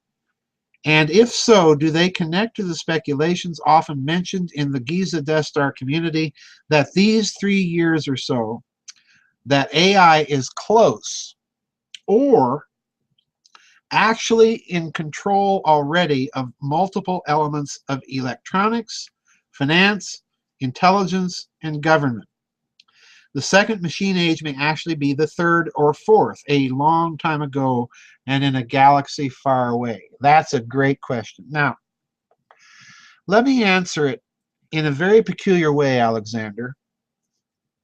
And let's pretend that we are in the room in George Lucas's Star Wars movie that we're in the room on the Death Star, sitting off the planet Alderaan, and the order comes down, push this lever, push that button, and destroy a planet with 1 billion plus lives.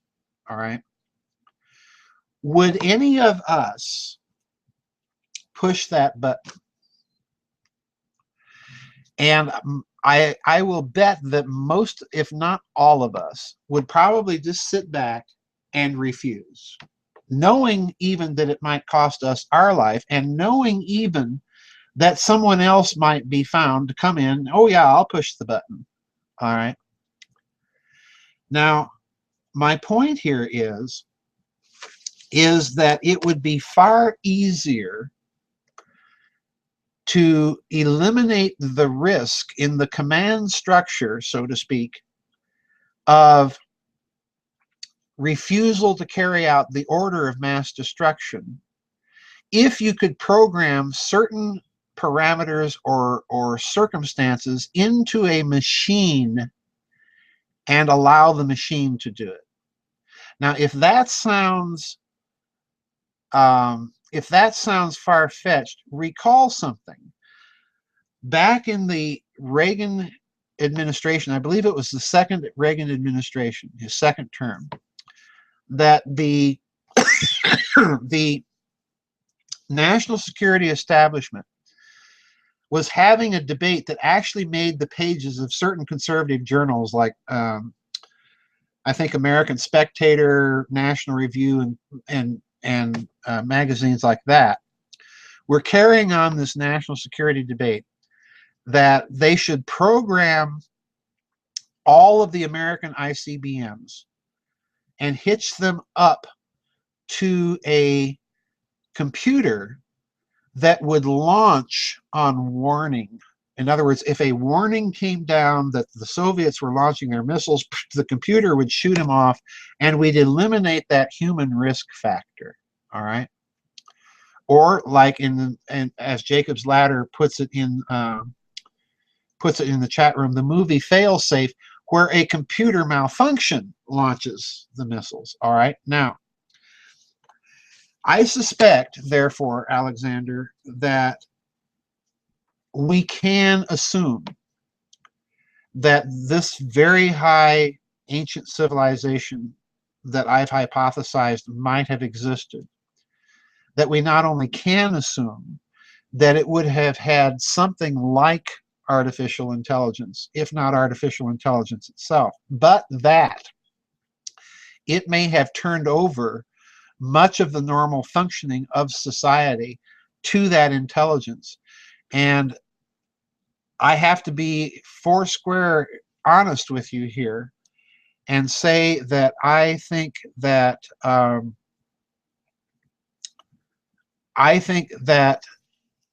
Elon Musk, when he said we might be summoning the demon, is onto something.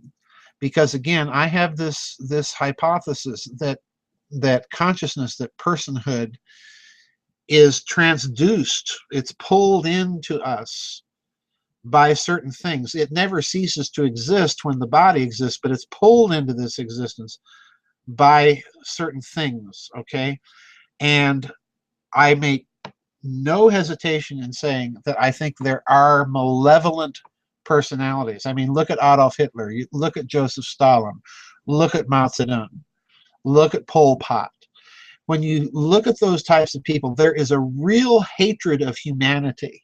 So there's a spirit at work in them that's not from here, okay?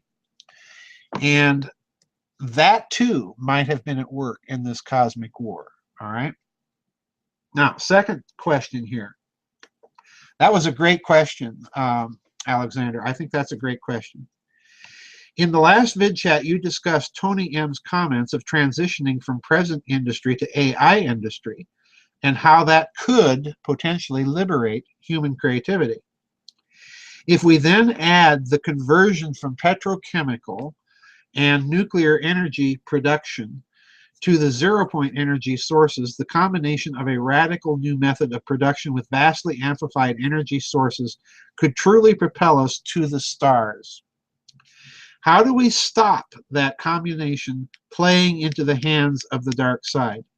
How do we maintain and nurture our future creative individual potential as a race with the coming explosion of AI, industry, and technology? How do we reconcile technology with spirituality? And again, that's another excellent, excellent question. I think the first part of it has to be the realization that dualistic cosmologies are inherently untrue, that there's no inherent evil to the material world.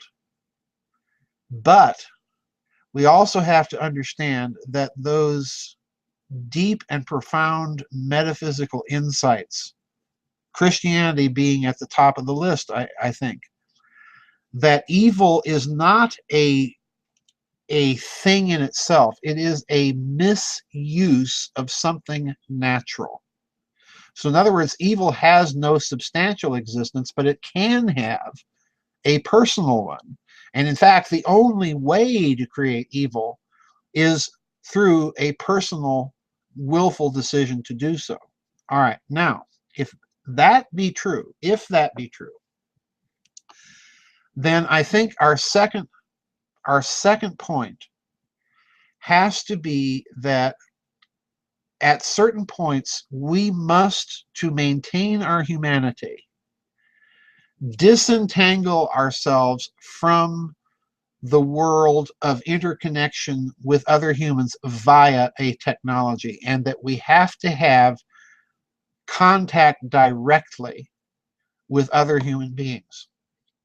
In other words, we must make the conscious, willful choice to unplug. And I'll say it again. We must make the conscious and willful choice to unplug, to be with our family at dinner, to do things together, to take walks and talks together. You know, I made the decision when I moved recently not to plug in my TV. Best decision I've ever made. I can put Jeb Bush and the Dalai Lama and all the theater and distraction and put it out and concentrate on my personal friends, okay?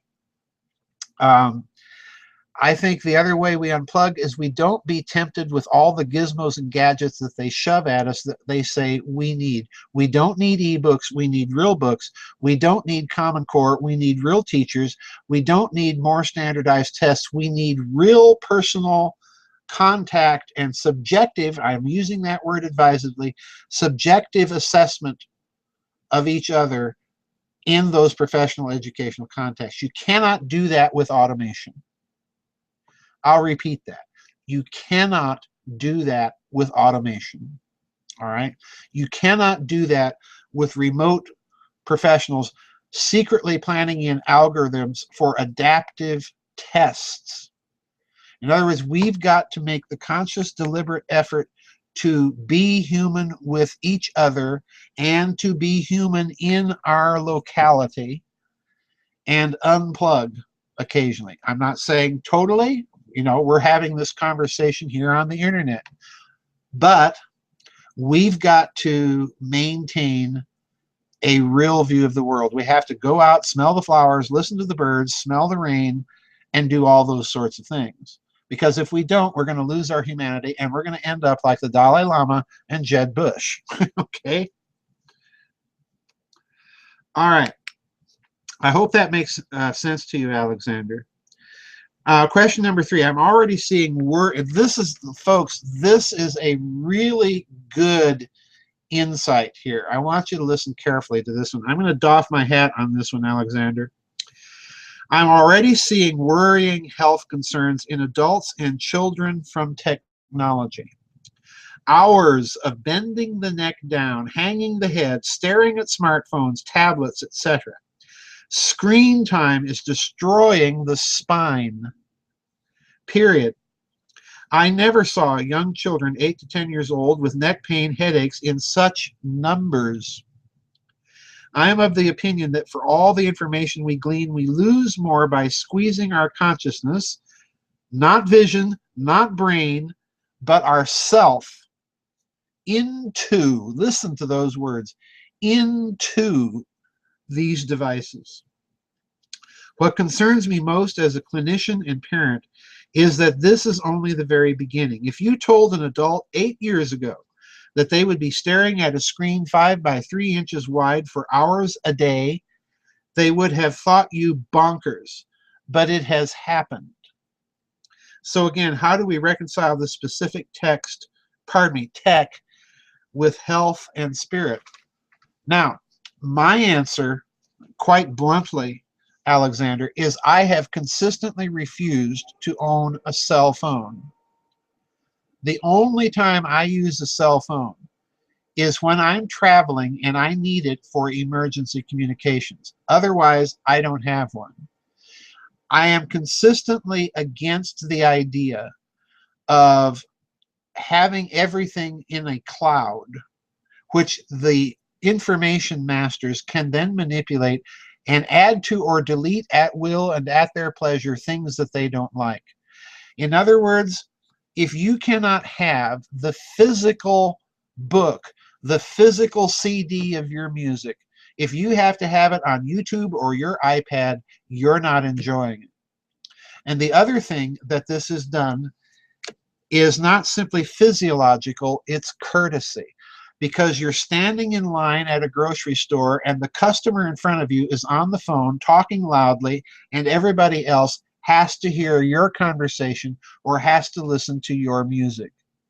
So in other words, the other thing in addition that we do to unplugging and getting out and riding a bike or getting out and taking a walk or getting out and going to a coffee shop with a real book and sitting down and having a real read with real coffee and a real conversation with real people face to face, if you can do that, then the other thing we need to do is bring back common courtesy.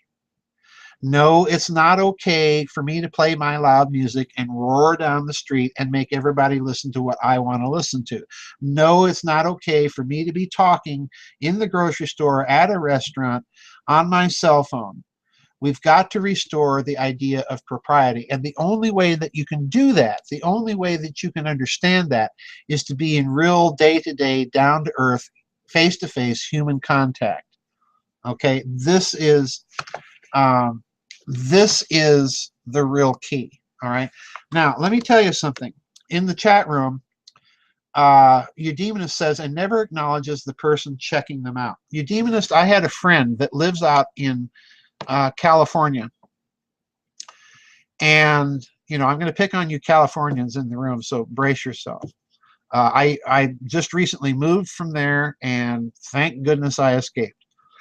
You go into a grocery store at California, I can think of one chain in the Southern California area in particular that drove me nuts, because you'd literally be standing in line and the cashier would never say hello to you, would never greet you. And if they did, it was a pro forma thing. It wasn't really sincere. It was just like, yeah, we've got to do this because we just went to the customer service meeting and they said we have to, you know, we have to do this. My friend from California has noticed this because he went to the Midwest, I won't say what state, and when he went around, he was amazed, he told me, at the common courtesy that was being expressed in normal everyday conversation between checkers and customers or grocery sackers and customers, that was not simply a pro forma affair. It was genuine. And this is quite true. It's the reason I prefer why I live in the Midwest, because there's still some genuine, as Becky Sue put it in the chat room, there's real self-awareness. And Becky Sue, I think you put your finger right on the problem, because people are losing their sense of self. They are so distracted and so mind manipulated and so indoctrinated that they've lost their self. They're not even aware that they have a self or are a self. And that's fundamental. Unless you can get out of this matrix long enough to experience direct human contact, you're not going to get that sense of self. All right, number 4, where do you stand on an individual's right to end their own life given a specific set of circumstances? Can a liberated society entertain this without the obvious dangers of inherent engineering or manipulation of this into Malthusian methods of control? I have to be quite honest, Alexander, and say that I've always been profoundly skeptical,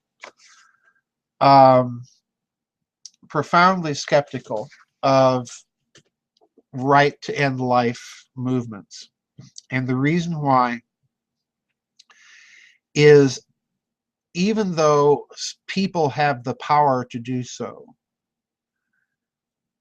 I fear that making it a quote-unquote right is only going to pander to that very Malthusian crowd. In other words, I look at all of these movements, gay marriage, right to end life, you know, right to abortions, all of this stuff, and I look at them with a very jaundiced, skeptical eye, because I think these things are being used by the oligarchical parasites to drive precisely those agendas. All right. If people, here's the problem, if people want to commit suicide, they're going to do so whether or not you make it a law. So the real problem here is, why would you want to make it a law? And the only reason I can come up with is that they really are using it as a wedge issue to drive into society the idea, well, okay, you're only entitled to a certain number of years if you're not a member of the oligarchical parasitical group.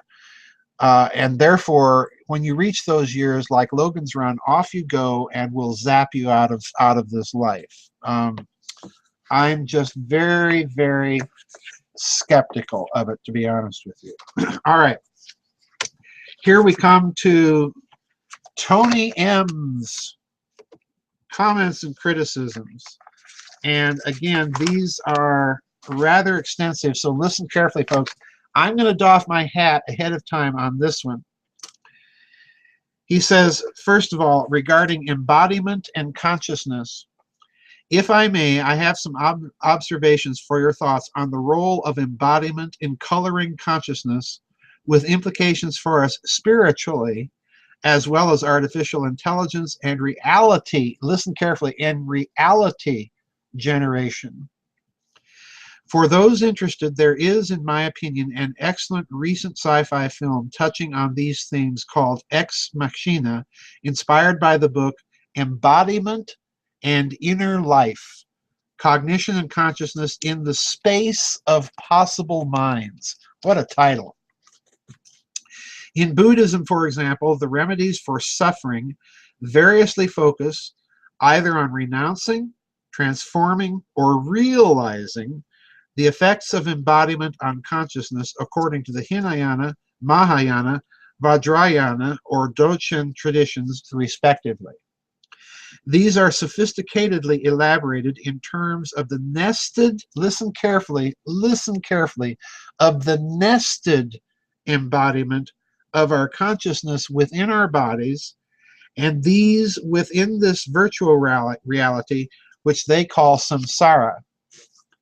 To me, these traditions appear, this, guys, listen, this is a hat-doffing observation. To me, these traditions appear more like devolved methodologies associated with technologies rather than religions. Specifically, methodologies for negotiating fully immersive virtual realities. I hope you're hearing what Tony just told you, because I am in agreement. And I'll tell you why, Tony,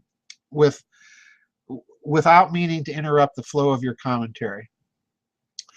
The reason I'm in agreement with you is when I look at things like Buddhism and its various meditative practices, which I don't understand. I must be quite honest with you. I don't understand that religion very well at all. So I'm basing this on kind of a kind of general observation.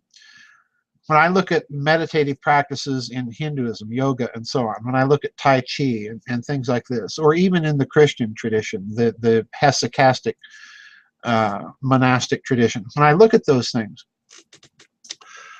what I see is precisely a technology, because what most people are looking at these things are techniques of meditation. No, I think you're looking at, as Tony M has just suggested, devolved or declined technologies. All right.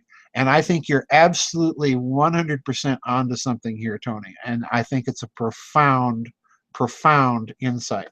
Okay. So let me read that once again. These are sophisticatedly elaborated in terms of the nested embodiment of our consciousness within our bodies, and these within this virtual reality which they call samsara. To me, these traditions appear more like devolved methodologies associated with technologies than religions, specifically methodologies for negotiating fully immersive virtual realities. Would you agree? Yes, I would. And are you aware of equivalent concepts in her early Christian or Hermetic traditions pointing to a similar antecedent technology? Yes. And I just referred to one of them called hesychasm. Now, hesychasm is very different than those meditative traditions which attempt to shed the body, so to speak. Hesychasm actually is an attempt to get you truly centered in the body. Okay. Speculating further, I'm wondering what other potential remnants of ancient reality generation and super intelligent technologies may exist. And I'll be very blunt, Tony, and I think we've had some conversations in the chat room prior to when you became a member, so I may be repeating things that other members have heard before. I think profoundly and strongly that if you assume certain aspects of quantum mechanics, if you are, so to speak, in a very radical sort of Copenhagen school of quantum mechanics, then you're going to want to test, pardon me, to test that philosophical interpretation. And the way you're going to do it is you're going to create social engineering experiments deliberately designed to see if they have any resulting physical effect or effect on the physical medium. And you're going to conduct those experiments in the uttermost secrecy, because you cannot let people know that this is what you're doing. Okay? So reality generation, yes, I think they're doing this in a major way. And I'll just say I've written recently about the possibility. All right. The I Ching is perhaps one of the best candidates. To me, this looks reminiscent of a state transition ontology. I love it. Yes, yes, I agree. Such as might be employed at a high level by a reality generator, including states represented by hexagrams and substates of various granularities by trigrams and lines, plus transitions by permutations of moving lines. Similarly, to me, the Sephirot, or Tree of Life, from the Kabbalah, resembles a software component architecture. Again, and not only that, Tony, but if once you get into Kabbalah and you study the Sephirot, your software component architecture, you're going to be amazed that what Kabbalah actually is behind the appearance of standard gematria. What Kabbalah actually is it's a system of combinatorics, okay? So in other words, you can, I think, and it would be an interesting experiment to try, I think you can take the Kabbalah and perhaps translate the whole thing into some sort of combinatorial mathematical expression. Okay? I think you're absolutely dead on here. All right, now, Philip K. Dick speculates at length in his exegesis that this vast, active, living intelligence system, or Valis machine, as he calls it, is less than sane. On a similar vein, it is reported that the Zohar identifies one of the Sephirot's components, the judgment function Gevurah, as being the source of evil in creation. And yeah, that's very interesting. In previous vidchats, we've speculated on the tablets of destiny being program firmware, possibly for a weapon. Might this be a weapon? Listen carefully, folks. Might this be a weaponized reality generation capability? And Tony, ding, ding, ding. You've just put your finger right on it. That is precisely what I think the tablets of destinies were. And to direct your mind, since you're in this kind of weaponized reality generator train of thinking, I want to direct your mind to what I just wrote in the new book that just came out. And you'll know the chapter immediately once you see it. And I think once you get to my speculations about it, then yeah, you're going to see exactly what I'm talking about. And I think, again, it's a slightly different version of what you're talking about. Let's put it that way. Together, might these be broken remnants of the technologies which so threatened the gods in the biblical Tower of Babel moment? Yes, yes, yes. Ding, ding, ding. Technologies which would have permitted the creation of anything desired. There's your reality generation. Bingo, ding, ding, ding. Okay? Now, let me stop, Tony, and put it differently. You're approaching this from the standpoint of the information creation. And if I remember correctly, at one point you suggested that some aspects of the lambda calculus were along the lines of what I've been thinking in terms of my analogical calculus. I've looked at lambda calculus, and it's not even close to what I'm talking about. But be that as it may, the idea of a reality generator, of a creation mechanism of simply literally creating information. Well, this is what that metaphor is really all about. It is a reality information generator. Now, the key to it, I think you see, is that portions of it are of a combinatorial nature. And we've had, as you've pointed out, we've had these hints of this idea dating to ancient systems in things like the Kabbalah. We certainly have it if you look at, pardon me, if you look at the Neoplatonists and the way they're approaching the whole metaphysical, their whole metaphysical system, they're doing this. If you look at the I Ching is, as you say, it's a state ontology system describer. It's a difference engine, if you will, describing ontological states that are constantly being changed and generated with a limited set of information through certain formal procedures that are also random. Okay? Now, if you look at it that way, that's one way of looking at it. But if you look at it another way, do it from the approach of quantum mechanics.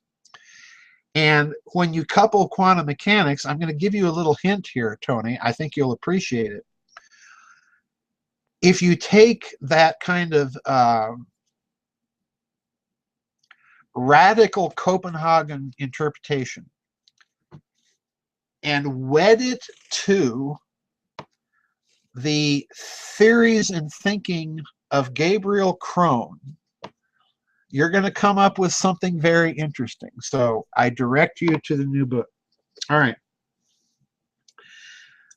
Technologies that would have permitted the creation of anything desired. Indeed, as Ex Machina points out, such technologies are the lineage of the gods, such as might the gods themselves not be super intelligent machines wary of competition. Now let me stop right there again, and ding, ding, ding.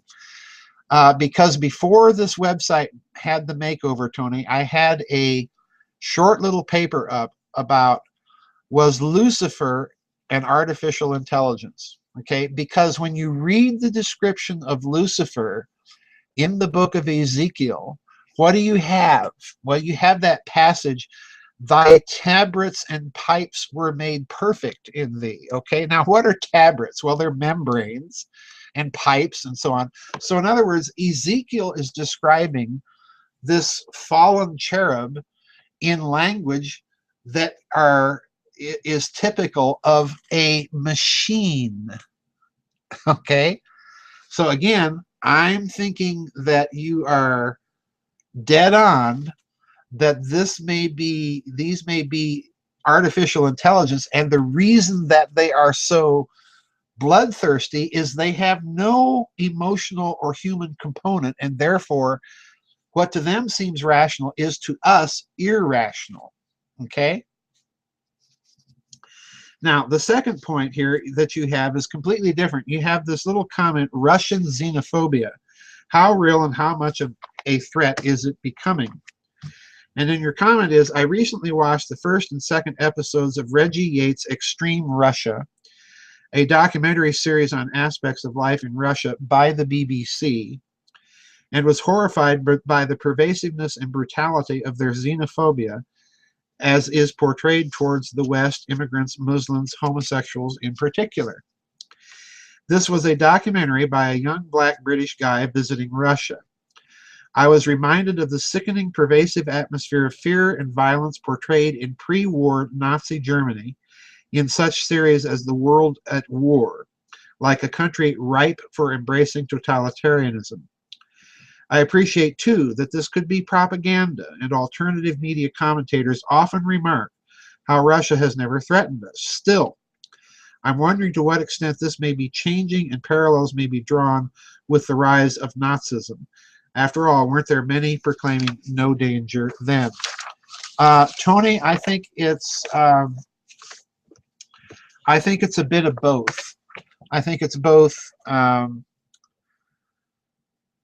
I think it's both propaganda and therefore an exaggeration, and probably an extreme one. But there is truth to it. But the truth, I think, is not confined to Russia. I think it pervades Europe. I think it pervades the United States, certainly with the immigration issue. In other words, what people are really reacting to is the flood of people into their countries, not so much that, but the flood of other cultures into their culture. And they are mistaking the racial component of this with the cultural one. All right. And that's always been the way that the parasitical oligarchs are able to manipulate it. What people are really wanting to do is preserve their culture in the face of this onslaught from oligarchs that, please hear me now, that have no culture. Why? Look at these oligarchs, and what do? They dress up in their suit and tie, and they go out to the opera, and then they buy art. Okay? In other words, they have to purchase their culture, and they do not therefore understand it from within. It's an artificial piece of clothing. It's an affect that they put on and take off. All right? But they do not understand it or participate in it from within because, again, to use Catherine Fitt's expression, Mr. Global is truly an internationalist. He or she does truly think of themselves as not part of any country, and therefore they're not part of any culture. They have no culture. They have, so to speak, no identity. So I think this is really what's going on here. I think this is what you're dealing with. All right, quick swig here, folks. Boy, 9:42 in the central zone. Folks, and we still have enormous commentaries to go. You got to trim this down for me, folks. All right, here we go. This one from K-Tower. She says, I apologize because the setup for my question's a little long. You once mentioned the most dangerous book in the world. Author S.K. Bain points out the numerous occult references to Aleister Crowley embedded into 9/11, calling it a black magic mega ritual dedicated to him. Crowley claimed 11 was his number because it was the number of magic. He wrote Liber 175 as a ceremonial invocation. He instructed his followers to greet one another with "Do what thou wilt shall be the whole of the law," which they shortened to the Gematria-derived number 93. He considered his manifesto to be Liber Oz, or Book 77. So on September 11th, 2001, Flight 11 hit the north face of the North Tower directly above the 93rd floor, and Flight 175 hit the south face of the South Tower directly above the 77th floor. There are 175 more pages in the book devoted to explaining similar coincidences. Then there's the Pentagon and the number 77. By the way, its groundbreaking ceremony occurred on September 11th, 1941. The Pentagon sits on the 77th meridian west and is 77 feet tall. Clearly, this numbers game isn't new. While Flight 77 hit the Pentagon, a Boeing 747-200, known as a doomsday plane, circled overhead inside the restricted space above Washington, D.C. Its call sign was Venus 77. The planet Venus travels in the pattern of a pentagram. My question is, how does this work? Not on the level of mythic resonances, but on the level of mundane minutiae. It all seems so trivial. Do they have a manual for reverse engineering synchronicity? What a question. Doff the hat, K-Tower. What a question. The relentless attention to the smallest detail indicates a formula. Build in enough coincidences and it will come. Or are all these small touches due to arrogance? For instance, Bain reveals several 9/11 occult connections to the star Sirius. Then he reveals only the search and rescue police dog killed at the two towers on 9/11 was named Sirius. Assuming synchronicity is a naturally occurring result of some sort of fortunate resonance that is quite possibly interdimensional, then does the materialistic stimulating synchronicity create some sort of power to manipulate the medium? Or is it that the culmination of all the horror, grief, symbolism, etc., are directly and subliminally shocking our limbic systems, which in turn results in shocking the medium? It's both, okay? Basically, because really, with all that is going on today, why bother with one dead dog? All right. The real center of your question here is, do they have a magical formula for reverse engineering synchronicity? I have to smoke a cigarette for that one. K-Tower, I do not know the answer to that question. However, based on everything that I have seen, studied, and attempted to do with this topological metaphor of the medium, including a lot of stuff that's in personal notes that I've never talked about, everything, all my intuition cries out that they have an approximation of that formula, and that they understand the combinant. Please hear me now, because you're going to have to think really carefully and hard and long about what I'm about to say. That they have an understanding that the combinatorial basis of systems like Kabbalah, like I Ching, and incidentally, like certain aspects, not all, of standard Western ceremonial magic, have an arithmetic, or if you prefer, if I may use the more technical term, a scalar basis. Okay? And that therefore, hear me now, therefore these techniques are to, and now you'll find out why I put Tony's comments ahead of yours, that these techniques are reality generators of a very devolved sort.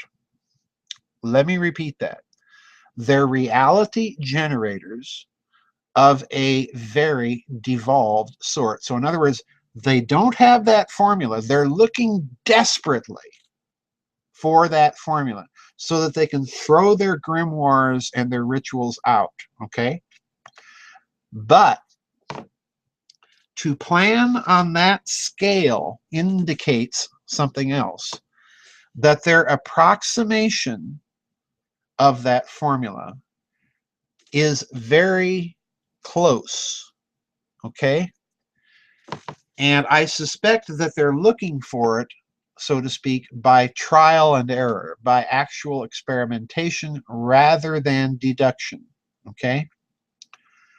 So, I hope that makes sense. All right, folks, it is almost 10 o'clock. I should have started this much earlier. And we get to the final questions of the night from Liquid 911, who gets a pre-doff of the hat. Okay? Here we go. Here we go. Oh, what do we have here? He says, Al-Husseini, the Grand Mufti of Jerusalem, folks, was the instigator, along with his editor friend Arif al-Arif, of an attack on innocent Jews praying at the Western Wall in Jerusalem in March of 1920, in the days immediately following Passover. This bloody attack in Jerusalem, which led to attacks against Jews throughout Palestine, is known in Israel as the Bloody Passover. A well-coordinated chain reaction to the initial attack against the Jews led to Arab gangs attacking Jews in Jaffa, Rehovot, Petah Tikva, and other Jewish towns. A total of 47 Jews were killed and over 140 wounded in the first significant bloodshed in Palestine in hundreds of years. The British authorities responded by refusing to intervene to protect the Jews, and instead arrested several Jews, including the American Zionist journalist Vladimir Jabotinsky, for trying to form a self-defense league. This slaughter and the subsequent rioting by Arabs, along with the British refusal to respond, provided the main catalyst for the creation by the Jews of the Haganah, or the self-defense forces. It was this incident that led to the beginning of the parting of the ways between the two Palestinian communities, the Jews and the Arabs, and marked the formal launching of hostilities. Question. Now, folks, he's done a great deal of history research here, and he's absolutely correct. This is the modern beginning of what has happened in Palestine with the Jewish population that was there and the Palestinians, okay? It was al-Husseini that began this whole thing.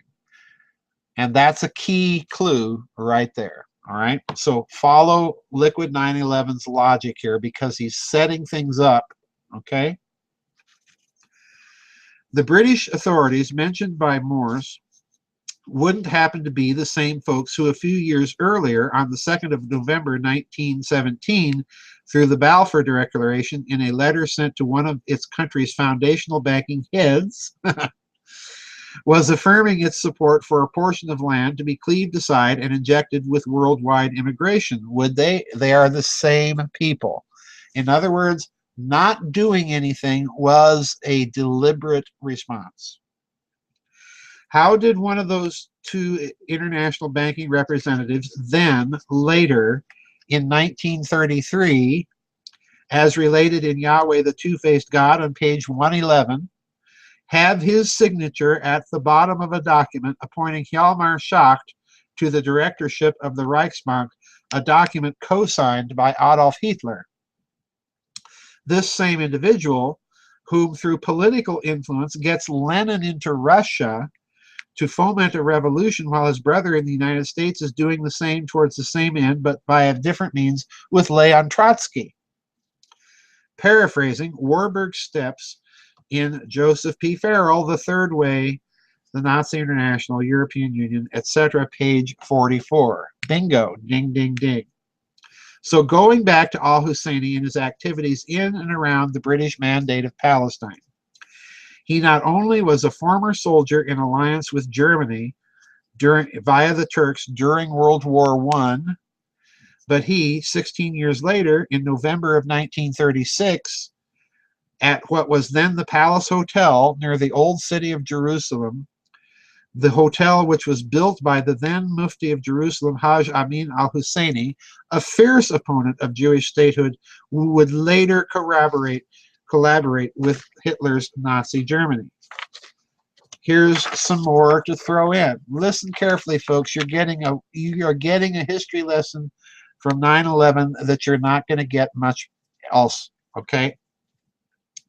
The first known direct and significant contact between an important Nazi official and an important Arab official in the Middle East occurred in 1936. When al-Husseini met with Francois Genoud, later known as the Swiss banker of the Third Reich in Palestine. Al-Husseini entrusted Genoud with the management of his enormous financial affairs. Francois Genoud from Lausanne, Switzerland, had met Hitler before he became chancellor in 1932. In 1934, Genoud joined the pro-Nazi Swiss National Front. During the war, Genoud lent financial assistance to al-Husseini and his Berlin-based Nazi Muslim government in exile by financially supporting the anti-Jewish propaganda campaign al-Husseini spearheaded in the Arab world from his Berlin headquarters. On May 30th, 1996, the 81-year-old Genoud committed suicide as Jewish leaders and Swiss banking officials were closing in on his decades of laundering money through Swiss bank accounts that had been looted by the Nazis from European Jews. In other words, stop right there, folks. I want to emphasize something. Liquid is absolutely correct. All of this about Genoud, all of this about al-Husseini, all of this about the founding of the Haganah in response to al-Husseini is true. Okay? But what Liquid has just now said is Genoud is laundering all this money for the Nazis for decades. Okay? So let's continue now. Genoud remained a fully witting, steadfast, and an unrepentant Nazi to the very end. So now back to al-Husseini. While in Jerusalem, he would receive the British authority mandate, the Peel Commission, whose purpose, taken from the Times of Israel article above, was set up to investigate the causes of unrest in Palestine and wound up recommending the partition of the Holy Land. The Haganah planted listening devices in chandeliers in the hotel, the TV report said, exploiting the expertise of its two officers who had been involved in the building's construction, an engineer named Baruch Katina and a telephone communications expert, named Yeshayahu Finisod. Listening in on the commission's deliberations, pre-state Jewish leaders increasingly internalized that they were likely to be offered only a relatively small area of contested authority. Of contested territory. Therefore, they dispatched Jewish prisoners to take physical control of territory that had been purchased by the Jewish National Fund in 52 locations in what was known as the Tower and Stockade Campaign. Or in other words, as the beginning paragraph puts it, quote, Israel's pre-state Haganah military force spied on the meetings of Britain's Peel Commission in a Jerusalem hotel in 1936 and 37, and rushed to establish dozens of new Jewish settlements in what was then the British Mandate Palestine, in part because they realized the Commission would otherwise offer the Jews sovereignty in only a very small section of the Holy Land. Question: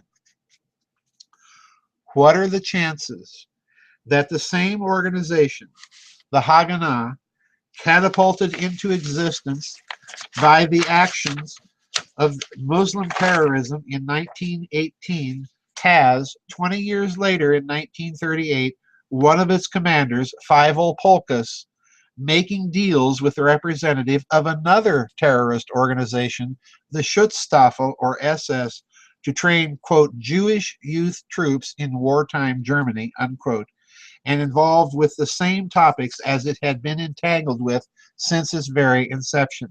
And the answer is, it is not accidental. It is entirely deliberate, and please hear me now, Liquid. It is entirely deliberate, both on the part of that Zionist organization and on the part of that Nazi organization. And I'll leave it to you to figure out why both of these apparently at loggerheads organizations and ideologies would be cooperating at such a deep level. Okay? Question: as you mentioned in the Nazi International on page 187, quote, more importantly, al-Husseini, while still resident in Jerusalem, received a special envoy from Nazi Germany in 1937, one of those whose members was Adolf Eichmann.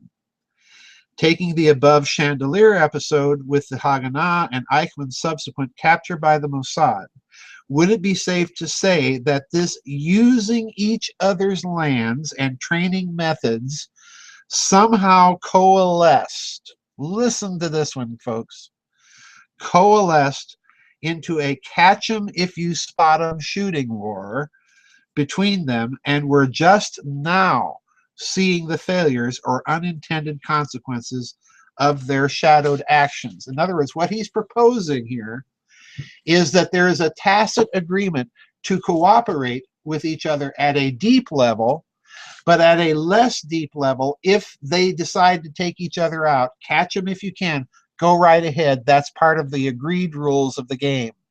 And the answer again, Liquid 911, is yes, that's the game. Again, the real question is why? Now, concerning the phrase in Hitler's speech before the Reichstag in January of 1939, and let's remember what he said in German, wann es ein international Finanzjudentum in und außerhalb Europa die ganze Welt in eine andere Weltkrieg gelingen sollte, and then so on and so forth. And the key term, or terms, we don't know because we don't have a text. The key term here is international Finanzjudentum, all right? Now, with respect to that phrase or word or words, we don't know, this is what Liquid 911 is asking. Only in America did there exist at that time a small but influential group who had not fallen victim to the hate and revenge outcry of the Jewish triumvirate Rosenfeld, Morgenthau, Baruch, but had maintained a well-concealed but consistent manner throughout the war its sympathy for Germany. Now, stop, folks. This is not Liquid 911 saying Morgenthau, Rosenfeld, Baruch, all right?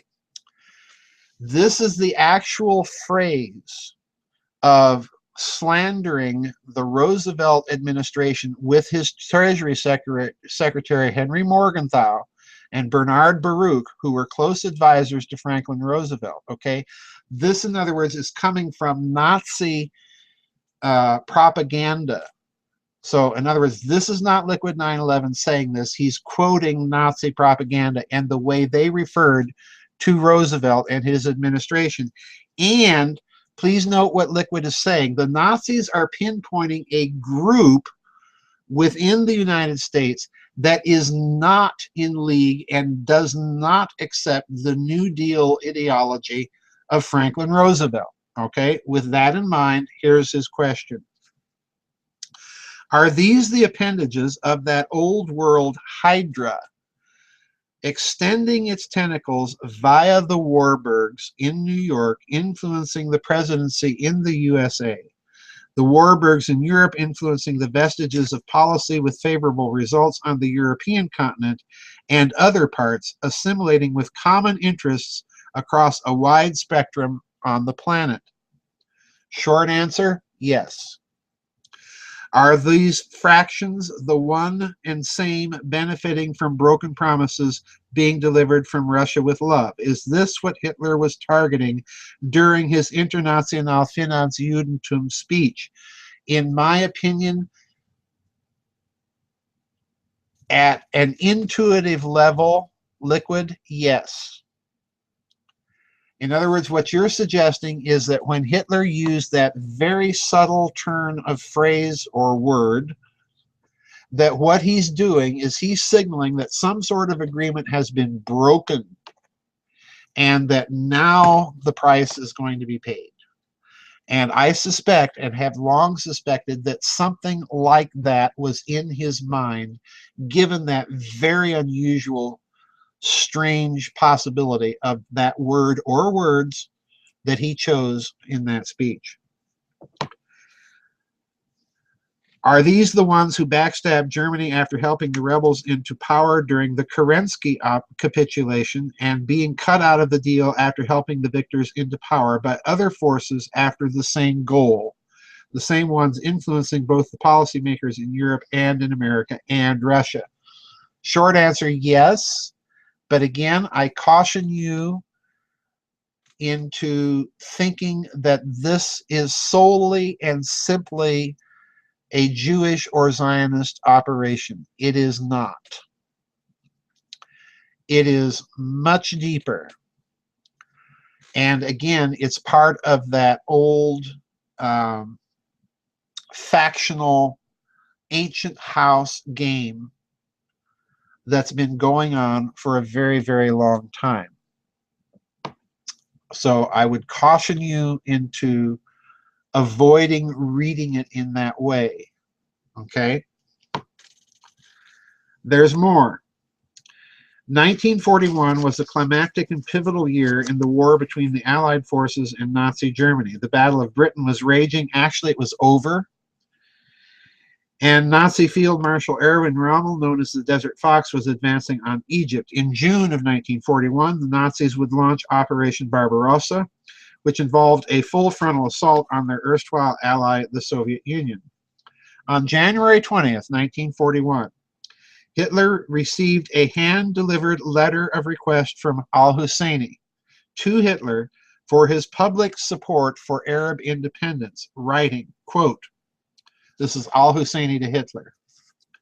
His Excellency is well aware of the problem faced by this country, which has also suffered from the deceitful actions of the English.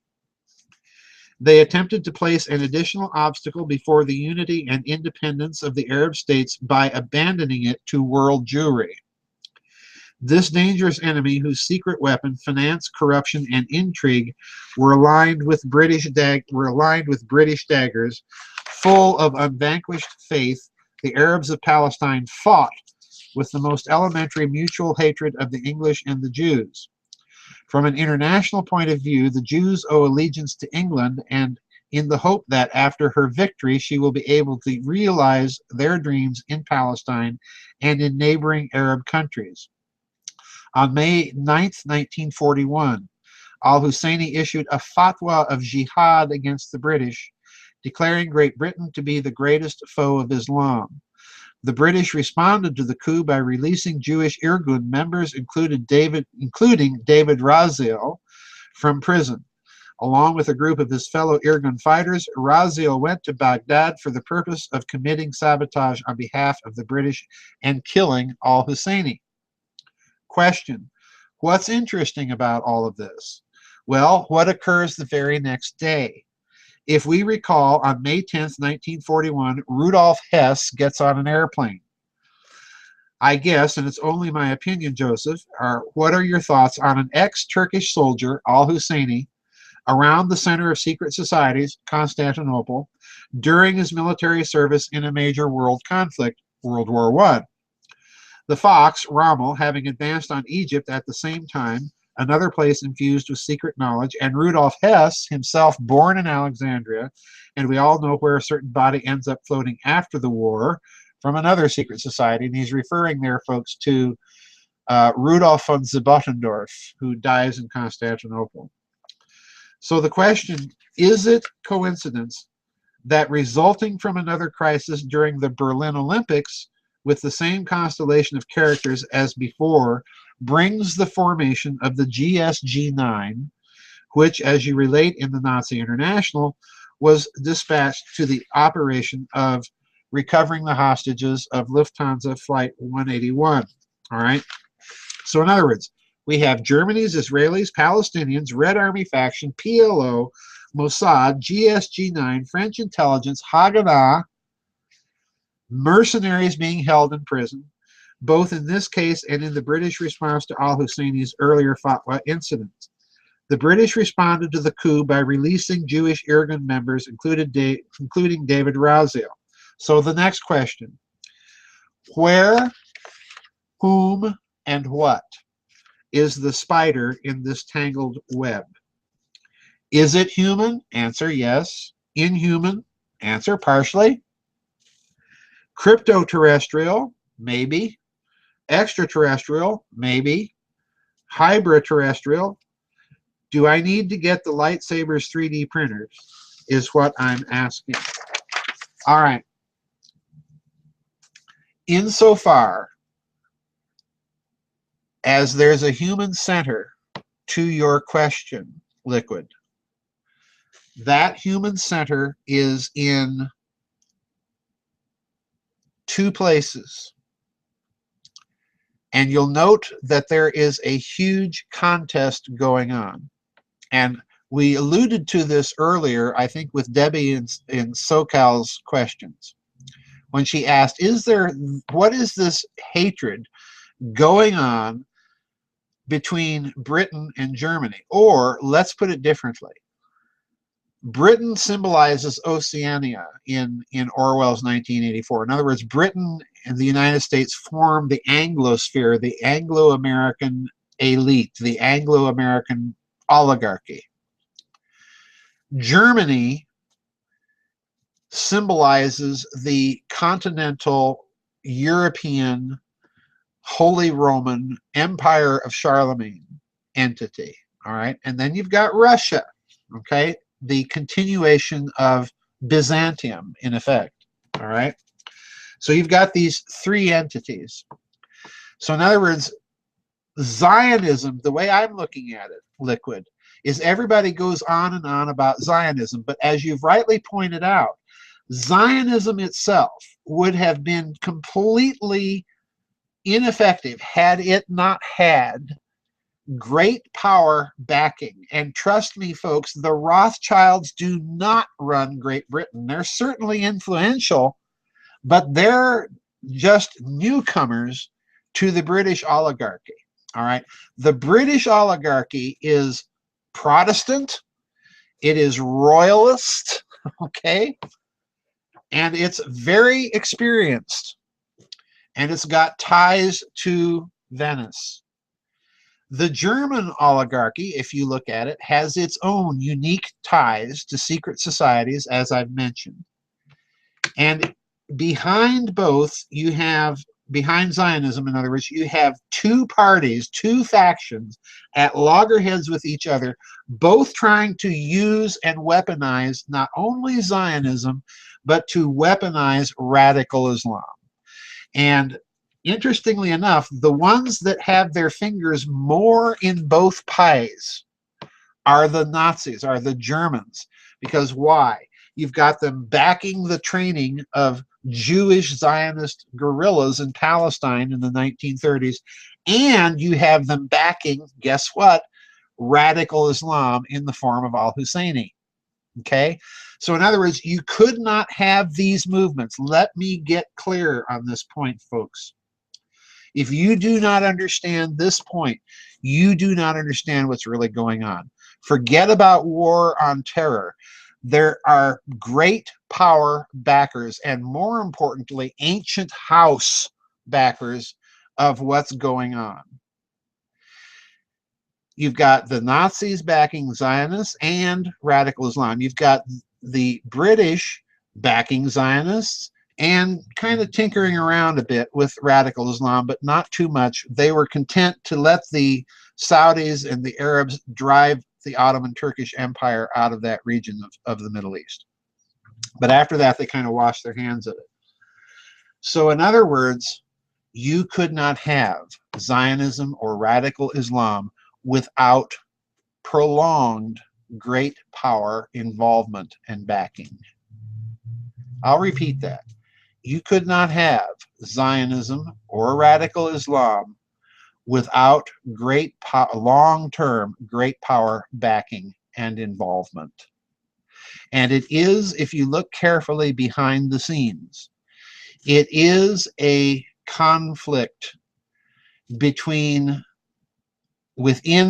the Western culture, within Western civilization. It is a conflict of factions between what I call the Anglosphere or the Anglo-American elite, whatever you wish to call that faction, and the continental European faction or group or house, if you will.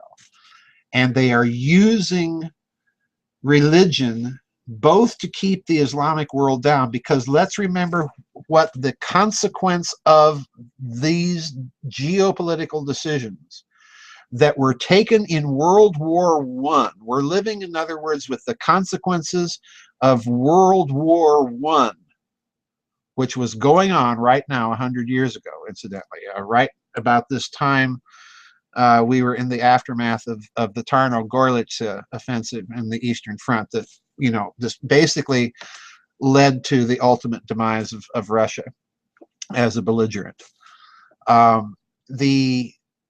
The thing that's going on here is a long-term contest, in other words. And this is what's lurking behind the scenes in what's going on right now. This is exactly what's lurking behind the scenes. And the consequence, my friends, to the Islamic world was, before World War I, throughout the Islamic world, there were Muslims who recognized that it was their religion which was keeping them backward and medieval, and that it needed reform. But as a consequence of World War I, the radical element began to be promoted by the great powers for a twofold agenda. Number one, to keep the Muslim world down and keep it backward and keep it medieval. And number two, to weaponize all of the genocidal tendencies in the Quran and use that world as cannon fodder against each other. Okay, that's what they did. That's the consequences that we're living with today. 10:20, and I'm finally done, guys. I'm going to start doubling my fee if these vidchats keep going this long. I'm finally done. But that was a fun one. Hats off to y'all. Those were some of the, those were great questions, I got to tell you. I'm dumbfounded, guys. Liquid, I have to doff my hat on the research that you did to ask those questions, because yes, All of those things are true. Um, you spotted some sources. I could tell you a few other sources, but I think you'll probably find those sources eventually anyway on your own, given what you cited already. But yeah, these were great questions, folks. These were great questions.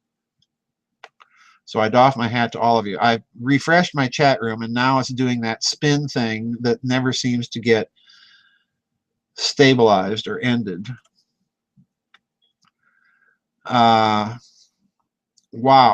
what a night. There we go. Awesome, awesome, awesome. Yes, guys. Great questions. A Liquid 911 says step-by-step play of the turning points of World War II with inserted footnotes from the book. So I can tell you right off the top of my head, I can tell you 3 turning points of World War II where Adolf Hitler lost the war. In July of 1941, well, let's go previous to that, Dunkirk. He should have, let the Wehrmacht simply, from a purely military point of view, let the Wehrmacht wipe out the British on the beaches at Dunkirk. K-Tower, you'd have to ask Liquid about the questions. I do not forward anybody's questions. In fact, when I get done with the questions, they go in the shredder. So you'd have to ask Liquid. The second turning point was in July of 1940 when Grand Admiral Raeder and Reichsmarshal Goering presented a plan to Hitler to take England out of the war without an invasion, and it was called the Mediterranean Plan. Had Hitler done it, England probably would not have survived, and he could have secured the West prior to his invasion of the Soviet Union. The third major strategic mistake that Hitler made was in August of 1941, when Hermann Hoth's 3rd Panzer Army and then Heinz Guderian's 2nd Panzer Army were at Smolensk, and Hitler turned Guderian 650 miles south to encircle Marshal Budyonny and his forces at Kiev rather than driving on Moscow. In other words, by the end of August, pardon me, I think it was actually the beginning of August, Hitler's Army Group Center was literally at the gates of Moscow. And with little Russian opposition in front of him, it could have brushed that aside easily and rolled right into Moscow. So, that was a strategic decision that I think ultimately cost him the war. And there's also another thing that I point out in the new book that most people don't know, but that is that in August of 1941, the slaughter that had been inflicted on the Red Army was so gargantuan and operationally overwhelming that Stalin told Zhukov that he did not think Russia would survive the war if it continued. And Stalin, at that point, through the king of Bulgaria, offered peace terms to Hitler in 1941 to give Hitler the Ukraine. In other words, to give Hitler essentially what the Central Powers carved out of Russia at the end of World War I. Chartreuse is asking, do you think the Germans are the ones behind a lot of the mischief in the world? No, I think the Nazis are definitely a lot of the mischief in the world, not the Germans. The Germans are as fed up with the Nazis, if not more so than we are, understandably so. Freefall, if these critters are using techniques as reverse synchronicity, how can they possibly be human? I mean, where are they working to have access to these types of theories? Trust me, they can be fully human. Trust me. They are. They are. Horizon 3, is it possible that the SS Ahnenerbe could have seized important artifacts in Baghdad during the pro-Nazi coup in April of 1941? Yes, certainly. Although, as far as I know, Horizon, the actual intelligence presence in Iraq at the time, and even after the British went in and supposedly cleaned all of that out, they never were able to roll up those German intelligence networks completely, because the Abwehr, everybody thinks SS, Gestapo, Reichssicherheitsdienst, but you've also got to remember there's German military counterintelligence and intelligence, and that's the Abwehr, which is probably the most secretive of all the German intelligence organizations. That was under the command of Konteradmiral Wilhelm Canaris. I think he was Konteradmiral. I forget what his rank was, but it was a German admiral by the name of Canaris. A slippery guy. Oh boy. Very perfect guy to be running intelligence operations. But the Abwehr was the actual presence in Iraq and Iran, incidentally. And those networks actually dated back to the Kaiser's period. K-Tower says the Nazis happened to Germany more than they happened in Germany. Agreed. Do the Nazis go all the way back to Atlantis? No, I don't think so. Although some of them would claim they do. Some of them would claim they do. Generic Pagan says U.S. power and empire peaked with Bush 1 in the first Iraq War. Actually, I think, Generic Pagan, that American power peaked in World War II and has been on a slow decline since then. Daphne O. And now they're operating out of the U.S. Not just Nazis operating out of the U.S. You got to remember the communists. I'm telling you, that's the other part of the story, and we haven't even touched on it.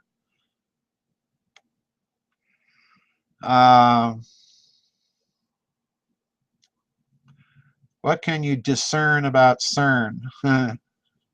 I take it, Liquid 911, that you have obtained a copy of the book.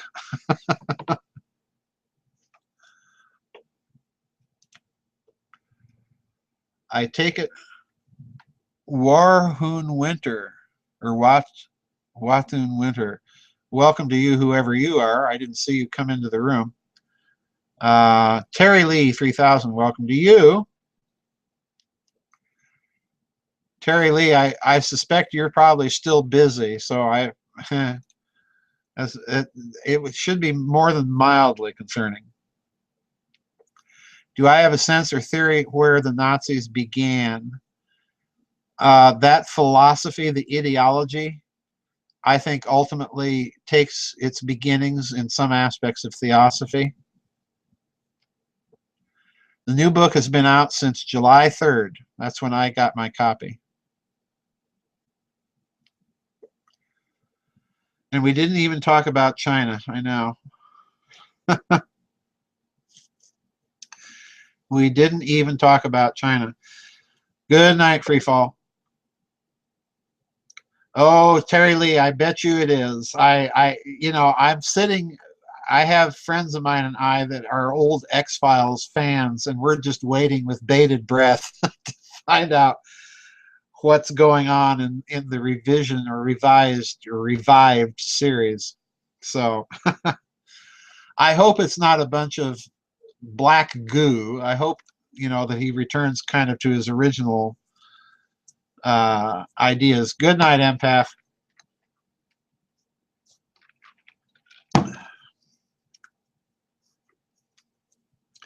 I hope I did your questions justice, Liquid.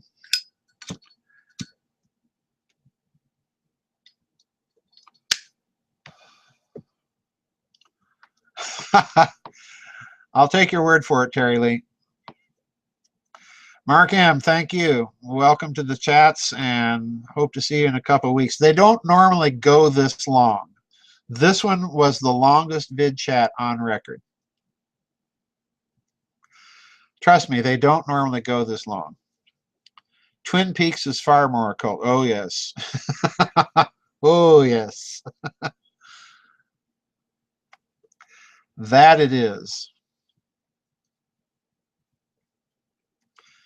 No black goo, but I haven't seen all the scripts yet. Well, this is good to know. This is good to know. The black goo just sort of became, uh, it sort of grew out of control and took over the show.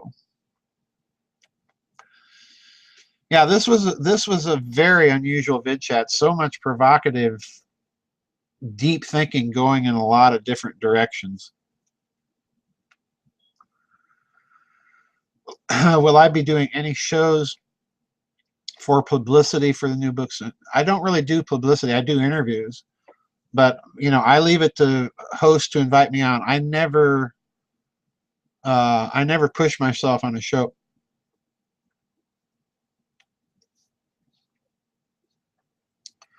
Uh, Chris Carter or David Lynch. Yep, I agree. All right, generic. Take it easy. Good night. All right, down under. Take it easy.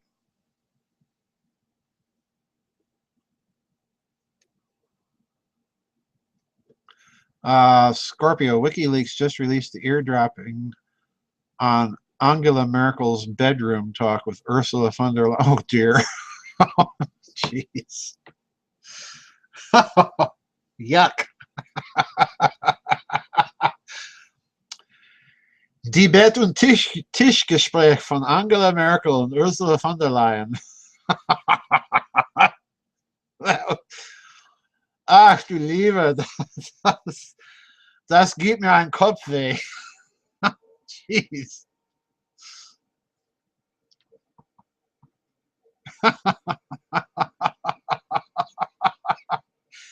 Oh, I don't even want to go there. That's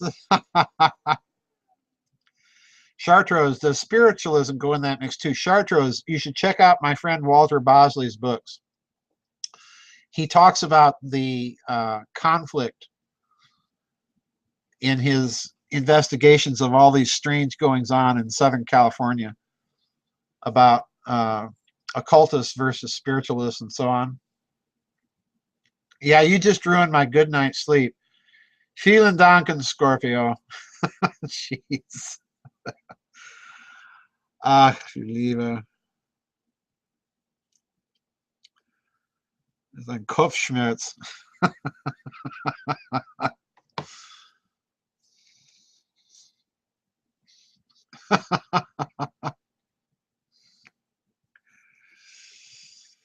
Oh my, that hurts.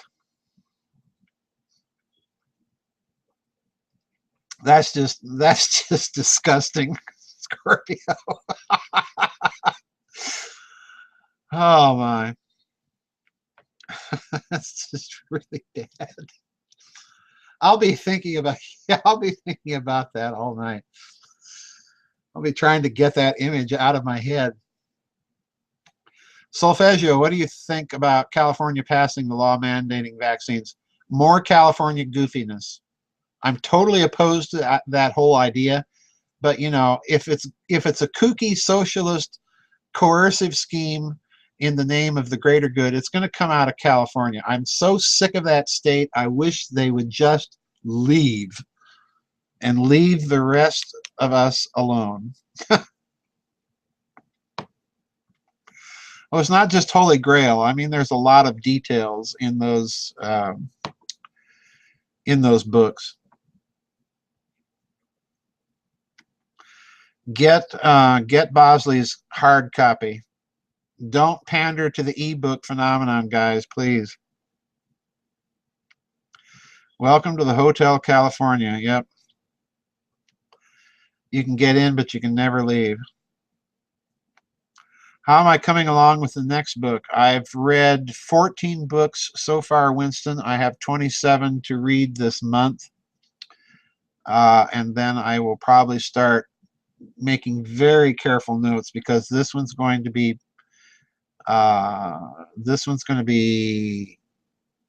difficult.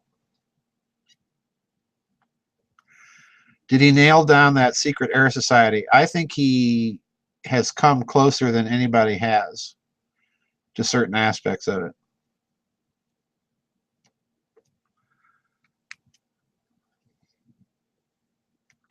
But I think he's still in the process of thinking through some other aspects of it. Solfeggio, I know you live in California. I fortunately escaped the state a couple months ago. I'm so glad to get out of there, back to civilization.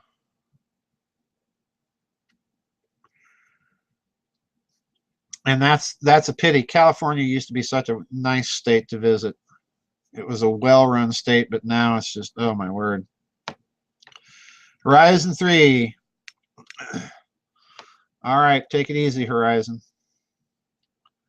I'm going to stop the broadcast here in about 10 minutes, guys. I'm tuckered out, but I will probably stay in the chat room for a bit because I'm not in any hurry to have my typical Friday night pizza and unwind. Do I think rock stars were targeted for assassination? I hear that theory a lot. I don't know enough about it, nor do I know enough about rock music to comment. I suspect there's truth to it, to be quite frank with you.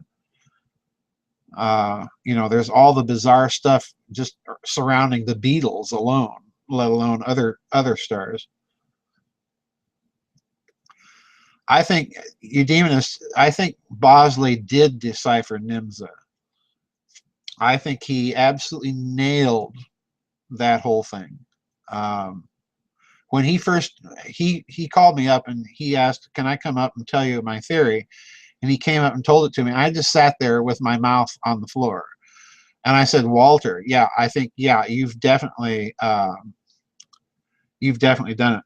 Chartreuse, good night. And I only told him that. I told him, I think you have to write this up in a book and get it out there as soon as possible. I said, spare no expense, you know, bust your butt and get it done. Do I think Paul McCartney is a double? I've heard that theory. I don't know. I don't know enough about it.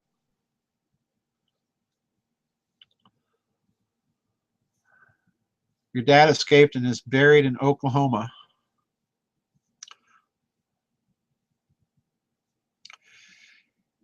In Walter's analysis, Nimza is actually misinterpreted because people forget that Nimza was the name of a German organization. So the idea that some people that research it that say it was the New York Motor Zephyr Association, he says no, that's an English translation of an acronym that had to have originally been in German.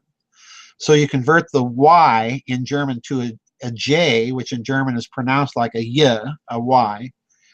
So you get NJMZA, which he thinks is National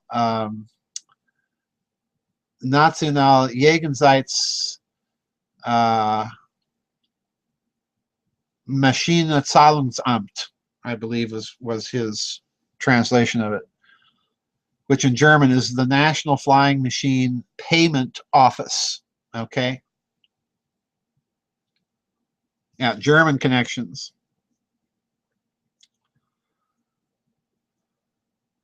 Yeah, so he put the acronym into a German translation, and when he National Yacht, no, pardon me, National Yachtflugzeug Maschinenzahlungsamt was, I think, his translation of it. So that would mean National Pursuit Aircraft Machine Payment Office.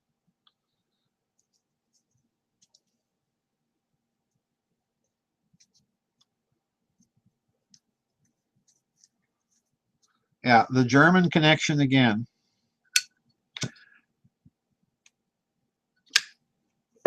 And I think he's absolutely correct. I think he's absolutely correct.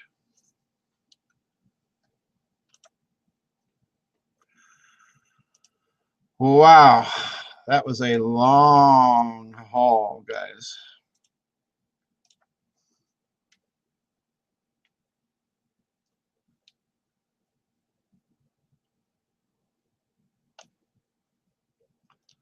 Say that again. Nationaljagdflugzeug Maschinenzahlungsamt.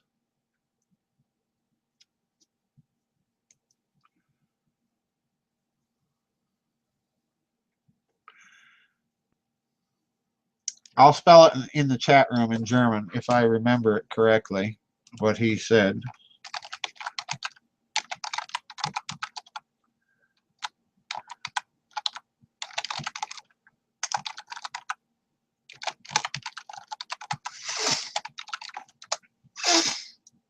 Nationaljagdflugzeug Maschinenzahlungsamt.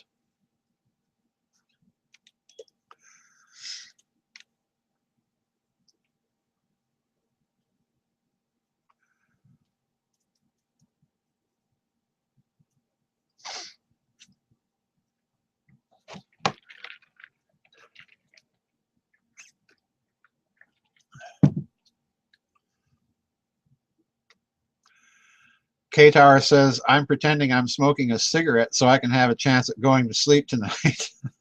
I'll blow smoke in your direction. Yeah, thank you, Scorpio.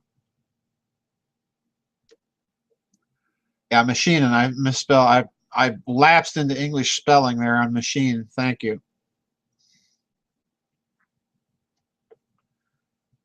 Yeah, in our Air Force terms, it would be Special Air Research Commissions Department, something like that. Yeah.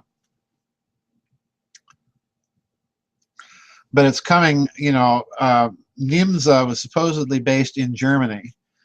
And at that time in history, you know, basing it in Germany, if you're going to have money and a research bureau, it would probably have been somewhere within the Kingdom of Prussia.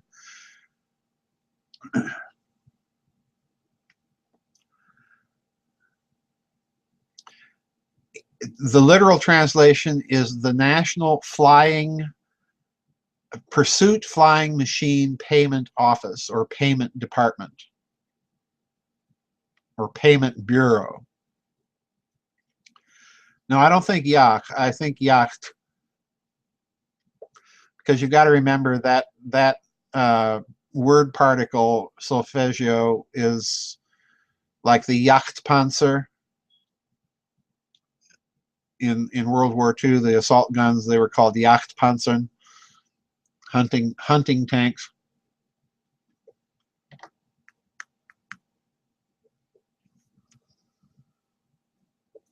Zahlungsamt in German would be payment or telling. Zahlen is a number, so Zahlung is telling, like a payment.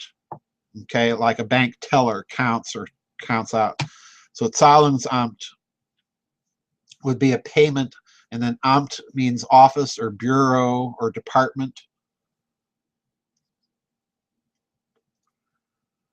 Is it true that before the War of Independence that the population of the USA was 62% German? If you look, Terry Lee, at demographic maps of people with German heritage in this country, it's quite large. I'm part German, French and German, because my paternal grandmother was Alsatian French. Her mother was Alsatian German. So, you know, I'm in that weird region of France that's, depending on the time of history you look at, it's either French or German. That NIMSA supposedly was a German secret society that was specializing in advanced aircraft research in the 19th century, according to the lore. So it would have been circa 1850.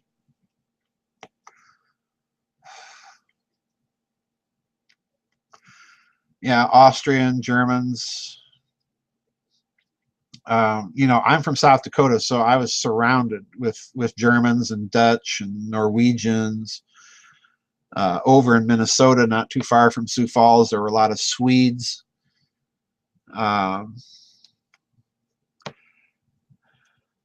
But around Sioux Falls, particularly around Sioux Falls, there were Germans. There were lots and lots of Norwegians. In Sioux Falls, the Norwegians every year would have Lutefisk. Yeah, Alsace-Lorraine or Elsass-Lothringen in German. Yeah, Part of me is very much Alsatian, French, German, you know, take your pick. The confused region of France.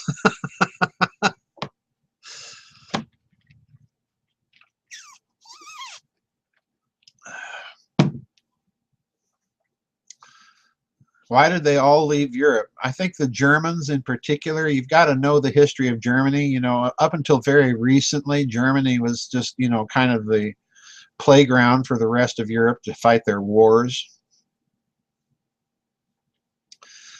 The cultural wars, I think we're in a desperate situation in terms of preserving Western culture or anything close to it. RMB 32 degrees, welcome to you. Late, but I've got a couple more minutes, guys, then I'm going to turn off the broadcast, and I'll probably stick around here in the chat room, though, for a while. Then I got to quit, and I got to eat at some point and get back to my reading. This was quite a long, but excellent vid chat tonight. Great questions. I think some of the best questions, if not the best questions that we've had thus far. When do I think alien disclosure might occur? I'm not a big disclosure guy. In fact, I'm not even a big alien guy. I'm not philosophically opposed to the idea, but I'm, you know, I never really think about it. Scandinavia, how much of it is organic as national entities?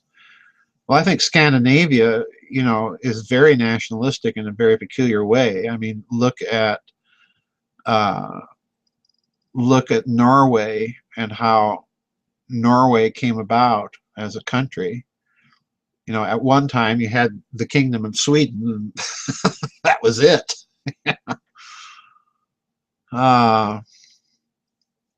You do know if you can smoke in front of us, you can eat. No, I can't. Eating for me is my time of, it's my downtime. It's my relaxation time when I don't have people around. I like to eat alone or go out to eat with friends, but other than that, it's my downtime. California has more Latinos now officially. Yeah. Like Prussia becoming Germany. Yep. Yep. Sweden's another one. You know, Sweden, you know, I don't know why they've gone so off the deep end in Sweden. Red Ice Radio has become nationalistic. Well, you can't blame, and you know, you can't blame the ordinary Swede for feeling overwhelmed because they've had such a nutty, progressive, so-called multicultural push in that country for so long. They literally are losing their unique Swedish culture. So I can understand and sympathize to a certain degree.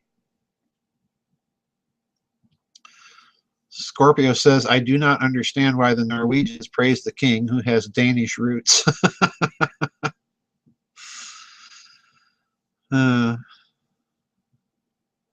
I'd like to respectfully ask about Red Ice. Was there some sort of coup? I have my suspicions, K-Tower, but they are of a personal nature, and I just don't like indulging in that sort of I don't like indulging in that sort of time or that sort of thing. I just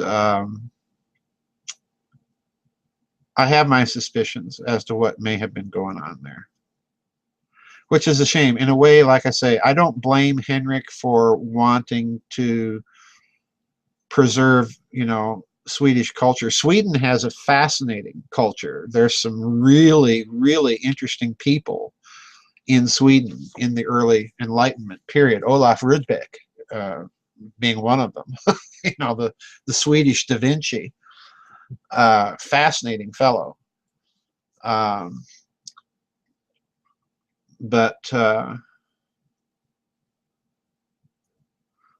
Same thing in Vancouver, huge population of Chinese.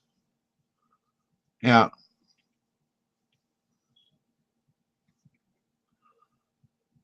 Yeah. Don't get me started, guys, on what I think is happening to our culture and why. But they desperately want to kill it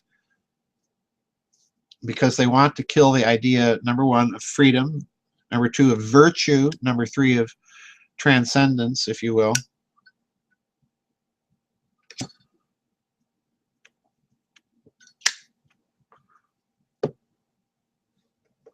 I certainly don't think having one big monoculture is either desirable or possible. I think you're losing unique human insights if you lose each one.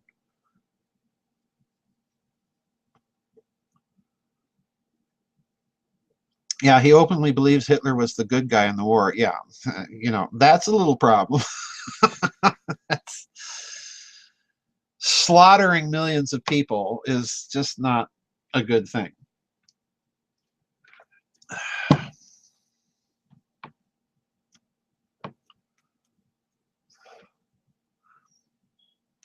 And there's no way you can dress it up. I'm sorry.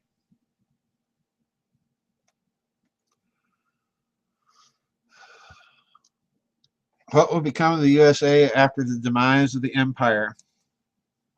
Oh boy, don't get me started. I'm going to stop the broadcast here, folks. I'll stick around in the chat room for a while, but my voice is just getting I'm just getting kind of exhausted. Red Ice did change almost on a dime, and K Tower, as I say, I suspect there are some circumstances lurking in the background that most people are not aware of, and I was made aware of them at the Secret Space Program conference, and that's the problem.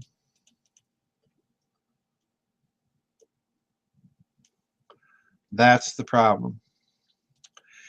All right, guys, I'm stopping the broadcast. Thank you all for great questions. I'll stick around in the chat room, so, you know, I'll be here, but I may be away from the screen here for a few minutes,